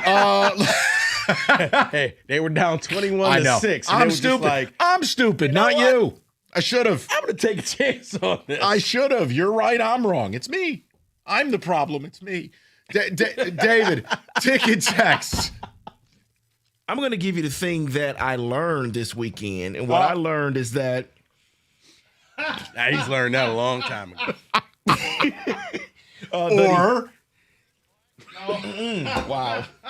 Wow. What I learned, you know what? Kenny, what did you learn? No, seriously. Here's what I learned is that the Detroit Lions have moved to Chicago. Ben Johnson, the offense, and the attitude has moved south. It is no longer living in Detroit, does not reside, doesn't have an address in Michigan anymore. It is there. Ben Johnson feels like what Dan Campbell was. Correct. And you guys can hate it. You can be in your feelings. And I know you'll try to tap dance on his grave when they lose. But that's year 1 in Chicago. Year 1. He won a playoff game. You haven't won one in 2 years now. And Detroiters are excited about, we swept Ben Johnson. And they're looking at you like, you fools, we got a playoff game next week. Like, okay, congratulations, good for you. Oh, yeah, by the way, shout out Philly for looking like they tanked to get that 3 seed. Yeah. See, if there's any, now, as convinced as I am that Matt LaFleur should be fired, I could say it with a straight face and you'd go, wait, you couldn't possibly. It just shows you the difference in marketplace. I'd fire Nick Sirianni. What does Nick Sirianni do? Think about this. Outside of being faux tough guy, does he run the offense? No. Does he run the defense? No. And look at the culture they've got there, where chaos is the currency. I could totally justify getting rid of him because you know who I'd call? John Harbaugh. Yeah, I think that's the answer to pretty much everything. No, but if I'm Jeffrey Lurie, here's $25 million a year. I know you want your own GM. That's the only holdup. You're going to work with Howie Roseman, and you're going to take over this monolith. But see, that's the East Coaster in me. I don't have any sacred cows. I just laugh because Fire everybody. They could have had a chance to be the 2 seed and said, no, I know. we want the 3 seed because it's going to be an easier path. All right, good luck So with that. give us your biggest takeaway. And if this is more of a text communication topic, Kenny, feel free. 248-539-9797. Your biggest wild card weekend takeaway. David saying the Lions have moved to Chicago because of Ben Johnson's F the Packer attitude. Me and Rico definitely are simpatico as far as, look, you can continue to denigrate the Bears, but there's something happening there. We need to stop their fraud talk. But They're not my frauds. big thing is stop going to bed and snuggling your injuries or the cure-all teddy bear. Stop it. This weekend showed it. Elite coaching outweighs injuries as long as it's not your quarterback. You lose your quarterback, I'll let you off the hook. Well, not San Francisco, though. Ooh, we're special. Guy dies for 6 weeks and they're still in the playoffs. Mac Jones. Yeah, well, you practice next to a power plant. And that's why all your players get hurt. How about that? That's just mean-spirited. All right. Well, stop ignoring the cold. Mastercraft Heating, Cooling, Plumbing, and Electrical. Complete furnace checkup to make sure it's running properly. And right now, it's only $79, $30 off the regular price. Call today. Spots fill up quick. It's Mastercraft. They do plumbing, electrical, generators, all at discounted prices. So do it now. It's mastercraftheating.com. That's mastercraftheating.com.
All right, David, what were the biggest takeaways from Wild Card Weekend other than the fact that Tony Romo's a grifter and a bum?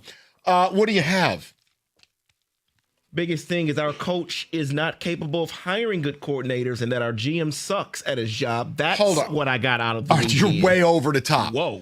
Dan Campbell has a right to fix his mistakes, but if these hires don't turn into Kellen Moore and Vic Fangio, then you get to have those conversations, which this town is not prepared to have. This town's head will explode. They won't know what to do if they have to criticize. Jim in Chesterfield says, my takeaway was the Dan Campbell effect on Jacksonville. An inexperienced team thinking they can get cute and go for it on fourth down instead of going up 10-3 on Buffalo early. Game switched on that, and I know somewhere, Cookies is sitting with his abacus, rubble, analytics. Guess what? It's the playoffs. Take your Texas Instruments and shove it. They had an opportunity to get, you're at home. You got a team that is very, very limited in what they can do. Take the points. The other thing Liam Cohen did, I'm sorry, I know the Jacksonville Free Press kissed his ass with words of encouragement.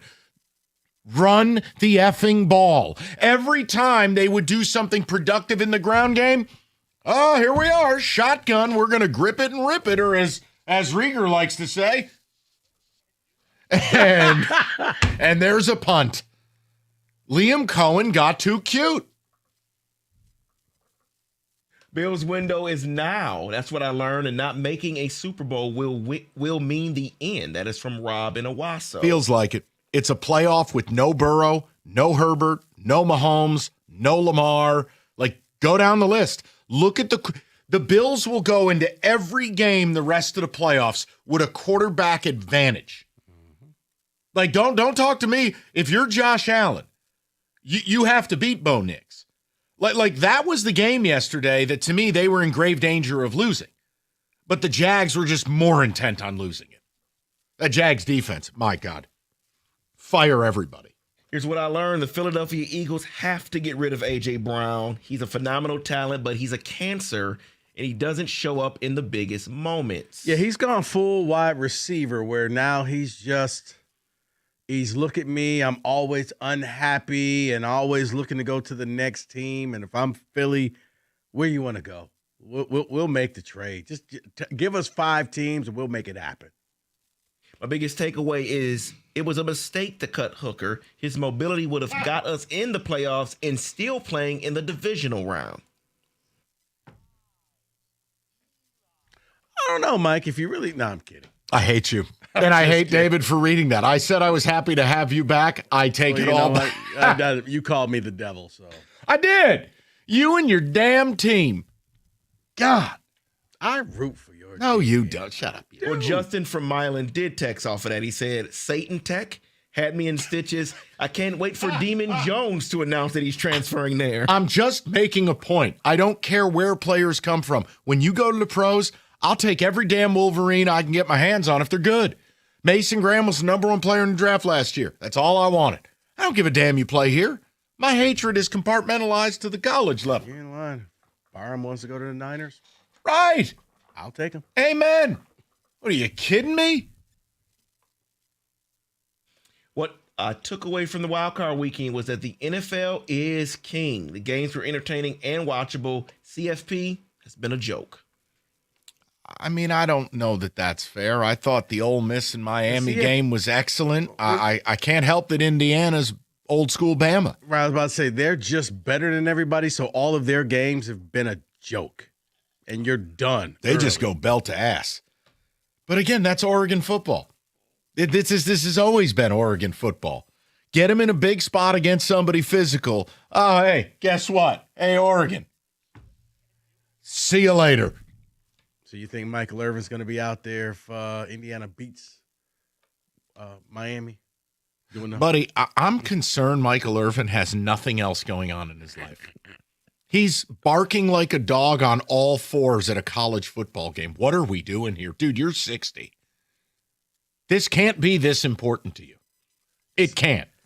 It is all about the you. Okay, then. You cannot go into the end zone as they're scoring the game-winning touchdown. You just can't do that. your own cameraman as you step in front of the camera for the broadcast? I want to love something half as much as Michael Irvin loves the Miami Hurricanes. It's creepy. It's all about the youth. Do you got to let go? You're 60. It's over. I get it. It's like, over. Wow. Hey, there he is. There's the new star of the station right there. Oh, yeah. There it is. Rip it and rip it. What was he doing that ad thinking we wouldn't find out? Oh, man. No. What a time to be alive. All right, we'll go to Jay, 97.1. Jay, how you doing, buddy? Pretty good. How you guys doing? Good, Jay. What's on your mind, pal? Well, I got a couple comments, and then I got a question for you. Okay. My first comment, sticking with your theme, the biggest thing that I learned is that anybody can win the Super Bowl right now. Yes. I was not really – I thought every one of these teams that won looked kind of shaky to me, including Chicago. They did not look good in the first half. I thought Green Bay actually got the best of them, and quite frankly, I turned it. I'm figuring – they're never going to come back. But oh, no. Obviously, I was wrong there.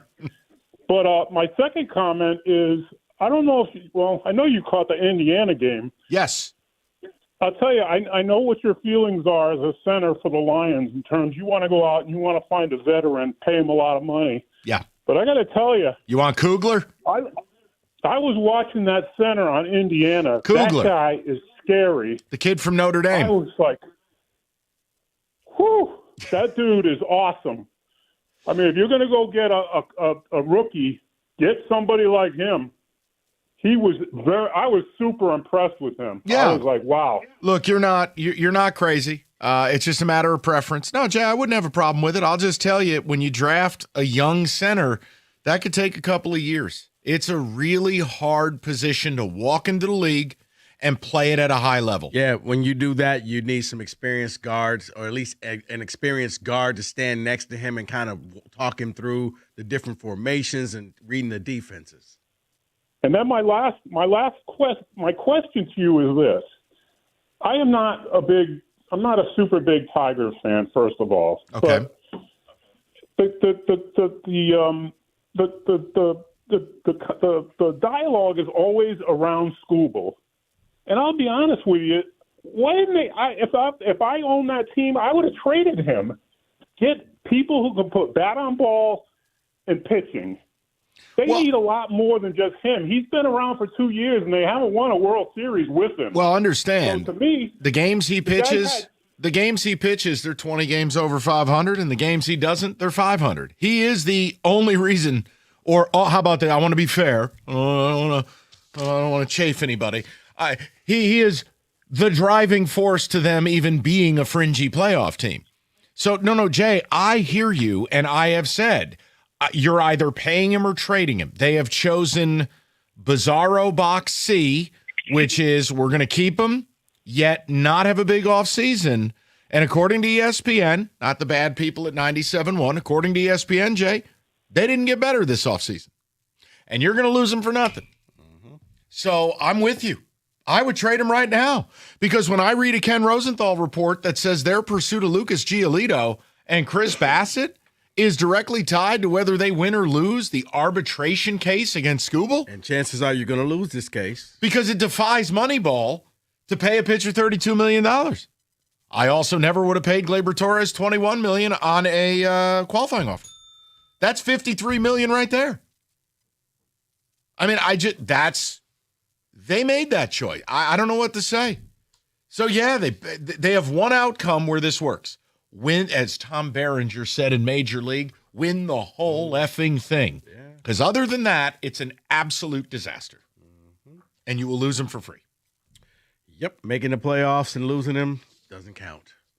So, no, I'm with you. How dare you? Why are you so negative? David, any other ticket texts as we round out the segment? Your team won a playoff game. Can't you just be happy? No, because you're not happy for me. Never will be. I'm rooting for David's I team hate tonight. the San Francisco 49ers. What do you want from me? I'm sorry. But you know what? My friendship, I root for you. I hate the Giants, but I want you and Big G to be happy. I don't give a rat's ass what you do.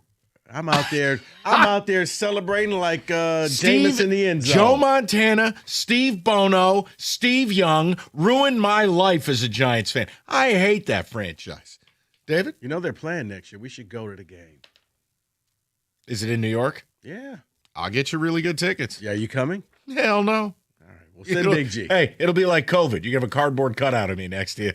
How about me and Big G? Send us. I'll do that. The TV comes around and shows Rico with your cardboard of Mike. And it's a cardboard cutout of me flipping off the Giants.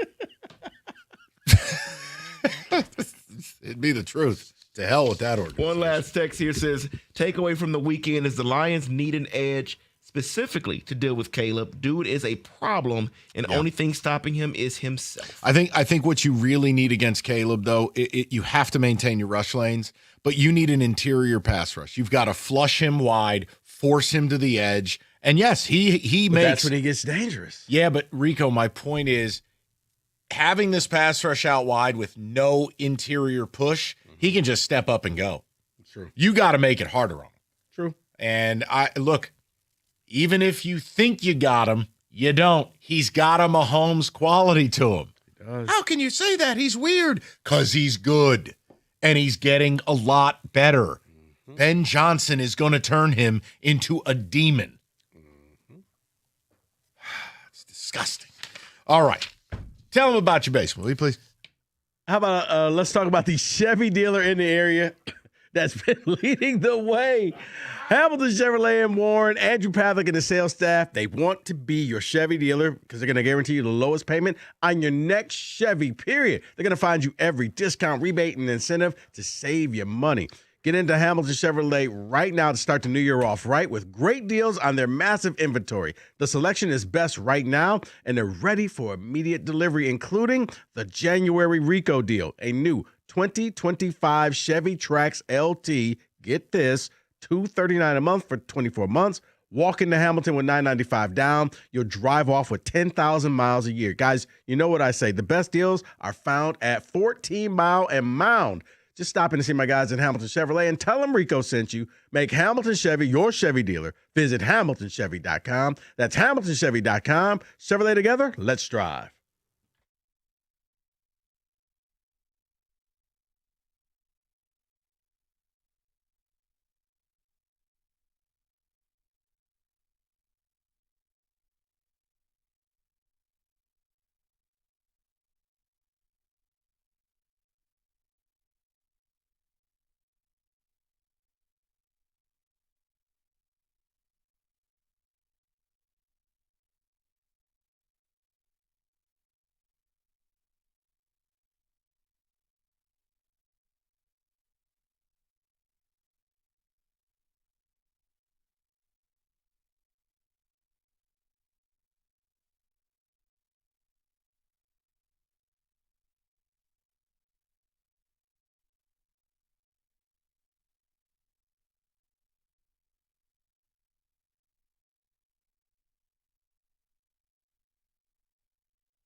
That Rieger commercial's never, ever going to be forgotten. You ain't All kidding. right, go ahead, Rico. Can we say A.J. Brown will not be an Eagle next season? Mortal certainty. And again, the guy cries he doesn't get the ball. Then they get him the ball. First of all, they never win a game he has 100 yards receiving. Second of all, he's out here dropping critical passes. And I love how everybody caped up for him, acting like Sirianni was way out of line. I think the city of Philadelphia was Nick Sirianni screaming at him. Mm-hmm. Yeah, no shot. Got to go somewhere else. It's over. Bye-bye, AJ. It's good to know you in Philly, but you're done. Yeah, Steelers could use a receiver. I'm good. Yeah, no? Okay. Can we say Green Bay should make sure they retain Matt LaFleur? No. Do you realize Matt LaFleur, if the NFL didn't expand the playoffs, would have not made the playoffs 4 years running? Yeah. They played for the 7 seed and lost. 7 seed, 7 seed, 7 seed. And they blew a 21-3 halftime lead. And with 5 minutes to go in the game, do you know the win expectancy for the Packers was 97.6%? At a certain point, you're not the guy. Right, but you get Micah Parsons back next season, and your defense is going to be a lot better.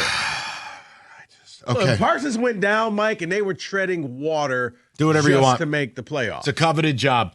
I'm tired of looking at the guy and his over-manicured goatee. I've had enough. Just bottom line, why? What makes him special? Why am I bringing him back? What successes am I having with him where I go, oh, my God, I have to extend him? Right now, I'd fire him and call John Harbaugh and put him on a hot air balloon. Exactly. See, he's 3-6 in his playoff career, and you have to understand the franchise of Green Bay is about winning championships. 3-6 in the playoffs doesn't do that. Bye-bye. After watching this weekend, can we say the Rams will not be in the Super Bowl? I'm nervous. I hated their performance. I'm very, very nervous. Yeah, before the playoffs started, I put the Niners in the Super Bowl because I just didn't feel comfortable with some things with the Rams, and I didn't like what I saw. It's Sam Darnold's world, and we just live in it. Yeah, I actually found myself rooting for the Panthers. Like, can you guys do? Oh, nope, I guess you can't. Wow. Ginger Jesus, FDW. It's happening. I know it's happening.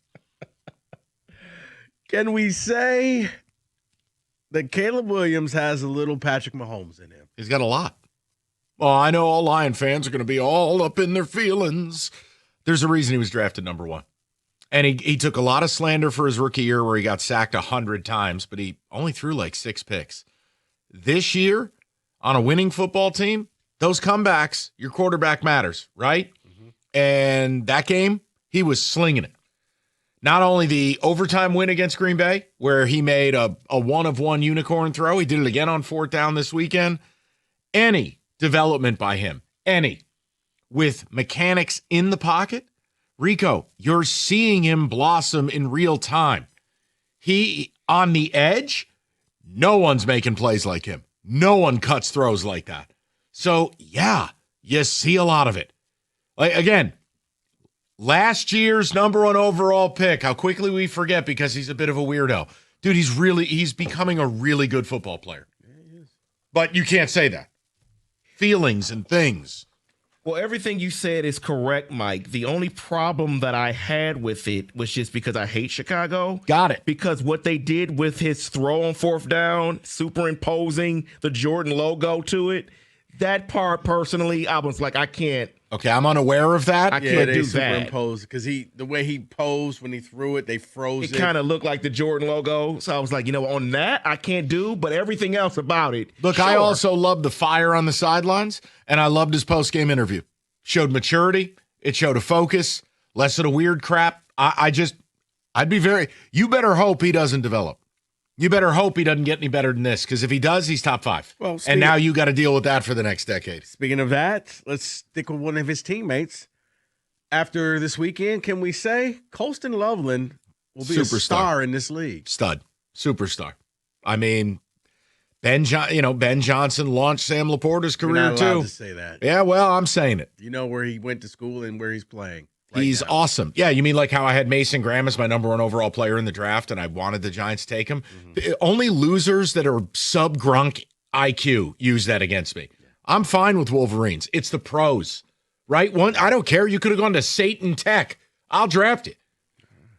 Carve out little holes in the helmet for your horns as long as you're good. Fire up Sparkies. All right. Loveland is a superstar. He looks incredible in Ben Johnson's offense. The verticality, his athleticism, phenomenal. Absolutely phenomenal.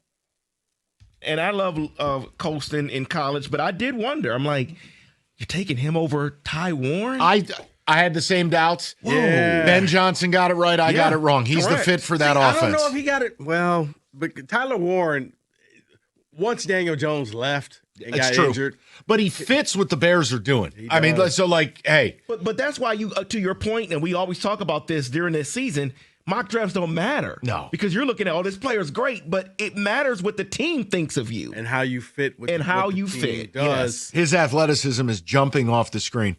Middle of the field, can't stay with him. Great hands, too. Yeah. Great hands.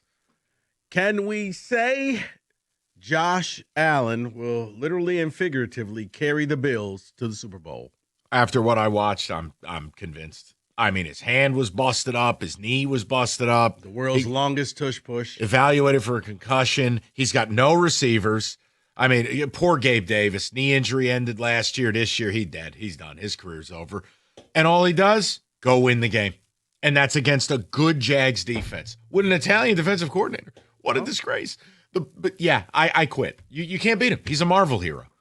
He's ridiculous. That tush push, what the hell was that? I'm glad you said that, Mike, because it feels like Hulk. It feels like he has the gamma rays. Because what I didn't understand is he's holding his knee, and I'm looking, oh man, this is not good. And then they come back from break, and he's looking at film. I'm like, that means he's coming back. What is happening here? He's amazing. It was unreal.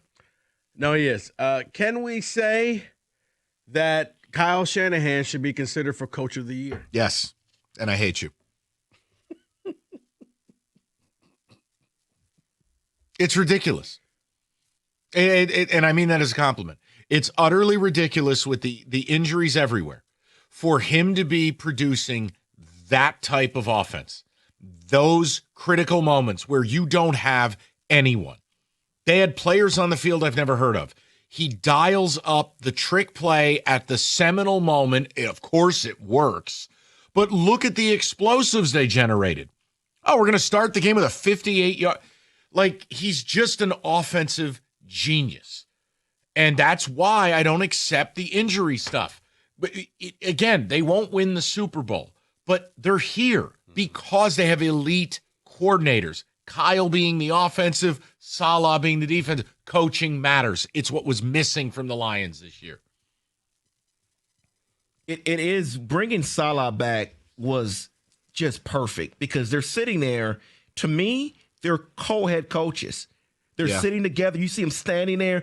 They're really good, and it does pain me that he's going to get probably Coach of the Year. What Salah's doing with that defense, it makes no sense. Well, he's already got a bunch of offers. Like people want him to come interview for a head coaching job. So I think this was he deserves kind of a one and done. And I also don't. His resume says he got fired. Yeah, he was the head coach of the Jets. That's part of your paycheck. Like the Jets could make Vince Lombardi look stupid. Can we say that it may be time for the Chargers and Justin Herbert to part ways? No. Listen, I understand the narrative. His worst playoff loss was the first one. They blew a 27-point lead against Trevor Lawrence, Doug Peterson, year one. Rico, I said this earlier. If you, like for all these nerds who love PFF, go to the Chargers O-line, 4 to 5 guys rank in the bottom 2 at their position of every player in the league eligible snaps. They lost Pro Bowl tackle on the left side, Pro Bowl tackle on the right side. Their center's the worst center in football. At a certain point, I don't know how you can get by that. Defensively, I thought they played well. Offensively, here's where I'll knock Herbert. What are you doing late game, running around? They're not speeding it up. Next year is going to be a very big year. Ask me next year. If he doesn't win a playoff game next year, we'll have a different conversation. Okay. Mike, everything you said was great for this team and for this year, but scoring 12 points and throwing 4 interceptions in last year's playoff game had nothing to do with that offensive No, line. I'm with truly you. think that he has a problem. Okay, but hold on. Jared Goff did the same damn thing last year. No one's talking about getting rid of him. I understand that, but this is 3 playoff games where he decided, well, not decided. Playoff losses when Brandon Staley's your head coach don't count. It's science. Kenny, look it up. Write that one down. Look, the bottom line is it takes a really special player to get that carcass in the playoffs. It did. Now, I'm with you. He's got to win one soon. Can we say that Ben Johnson's aggressiveness will cost him a playoff game? Yes. He went out of his mind in the first half of that game. Out of his mind. Own 32. Ben. Yeah. But guess what? Sideline reporter asked him the question. Equally defiant. We're maximizing possessions. What we have to do next. Yes, it's going to cost him. You can't play that way all the time. So, I mean, it was fun for the moment, but no. Finally, David, this one's for you. Can we say that Mike Tomlin needs to win this game tonight, or he may be losing his job? I don't think Tomlin's going to lose his job. I think winning that Baltimore game, that put off a stay for another season. I think that is what did it, not losing the playoff game or not. The Pittsburgh Steelers now are like the Detroit Pistons 5 years ago. Yeah. They're just on this treadmill of mediocrity, and they have no off-ramp. They won't fire Tomlin. They won't commit to a rebuild, and Correct. they won't find a quarterback because of it. Correct. Where are you going? I do hope not just for fandom that they win, but for TJ Watt. He has no playoff wins in his career. Well, you know what? You know he what? can cry on his private island. Your Steelers don't lose Monday night games at home. So I hope Will Anderson rips Aaron Rodgers' head off. I think Aaron's And going to punts die it. tonight. Yes. Into all 3 rivers, the Mahangalela or whatever the hell it's called. And then go have a Panani Brothers sandwich. Allegheny. Permane Brothers is so overrated. They can throw that in the Allegheny. I don't like him at all. There's a lot Dry. of things that are overrated when it comes to different cities. Just dry. Because they were showing us Chicago pizzas during that. You mean the casserole? And I was laughing. I was like, I could just see. That's not pizza. You can't pick it up. It's not pizza. It's a casserole. You got to eat it with a fork. It's not. How's You know it any what? different than a shepherd's pie or a chicken pot pie? You win. You've sold. You sold. Ridiculous. All right. That's Can We Say That 97-1.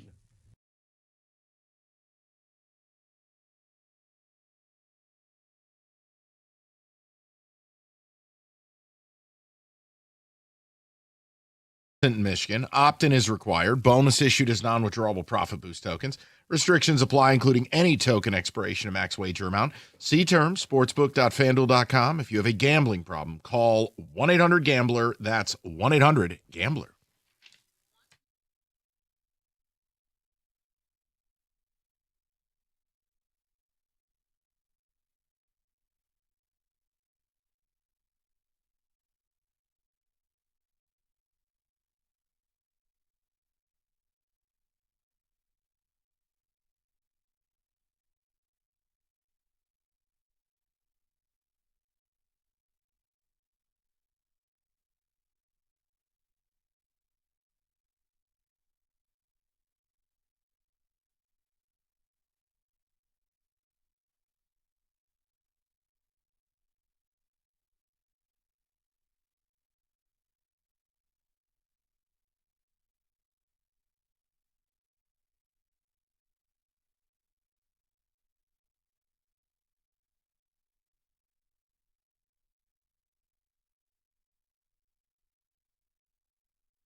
right, Mr. Blue Chew just walked into the room.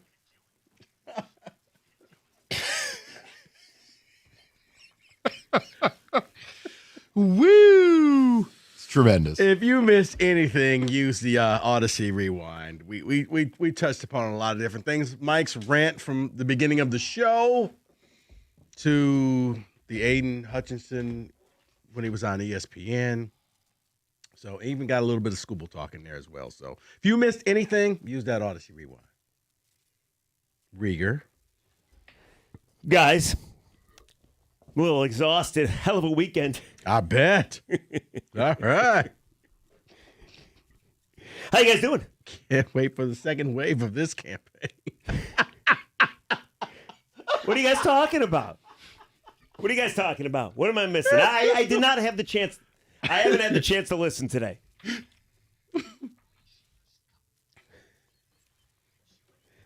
Oh, yeah, that. You guys want some?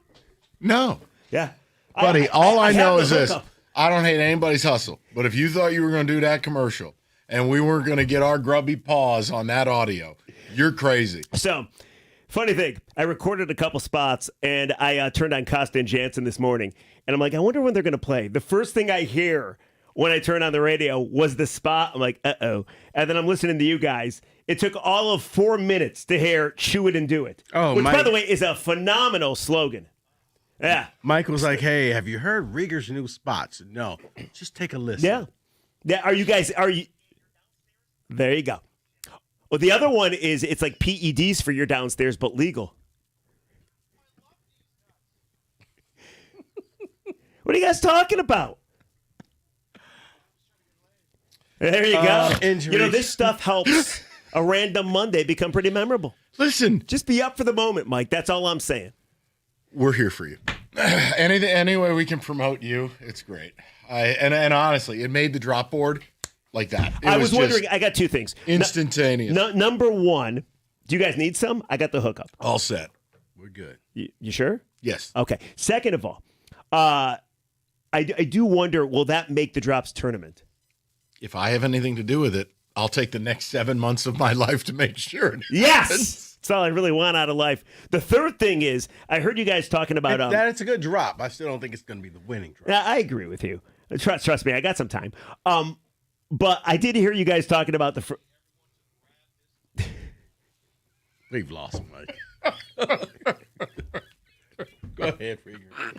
I heard your first hour of radio. What annoyed you the most about the weekend? Yeah. And that woman that was talking to Liam Cohen. Oh, my God. Here's the problem. It's great that she was nice and all. People are missing this, though. She didn't ask a question. No. And then she Unless I doubled missed down. it. No. I just watched an interview. A local news did an interview with her, and she was like, so my question was, Coach, keep your head. I'm like, that's No, and I love a question. I What was the love point I of it, love though? all the media just simping, just caping up for her. Like, if you think that wasn't the time or place for that, and it was kind of awkward, you're a bad person. By the way, It's like, no, I'm Adam not. Schefter thinks it was a Right, yeah. great Pat interview. McAfee does, too. Liam Cohen hey. probably doesn't.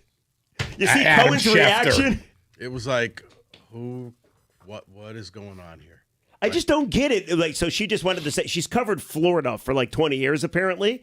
It's great. I highly doubt she's a sports reporter. No, but she at said what she's point- interviewed Tiger Woods. And I don't Michael care. Jordan. Okay. I don't care. You know what I wanted from that game? Liam, why did you stop running the football There you in go. favor of being the shotgun and slinging the Because here's ball the all over the thing. place? How You're not pathetic allowed is to- it that your quarterback kept turning over the football when it mattered You're the not most? allowed to be negative, or you're a hater, or gotcha questions. Okay, but just a question. Anything. Liam, was the weather nice out there? It looked like 85 and sunny. Like anything.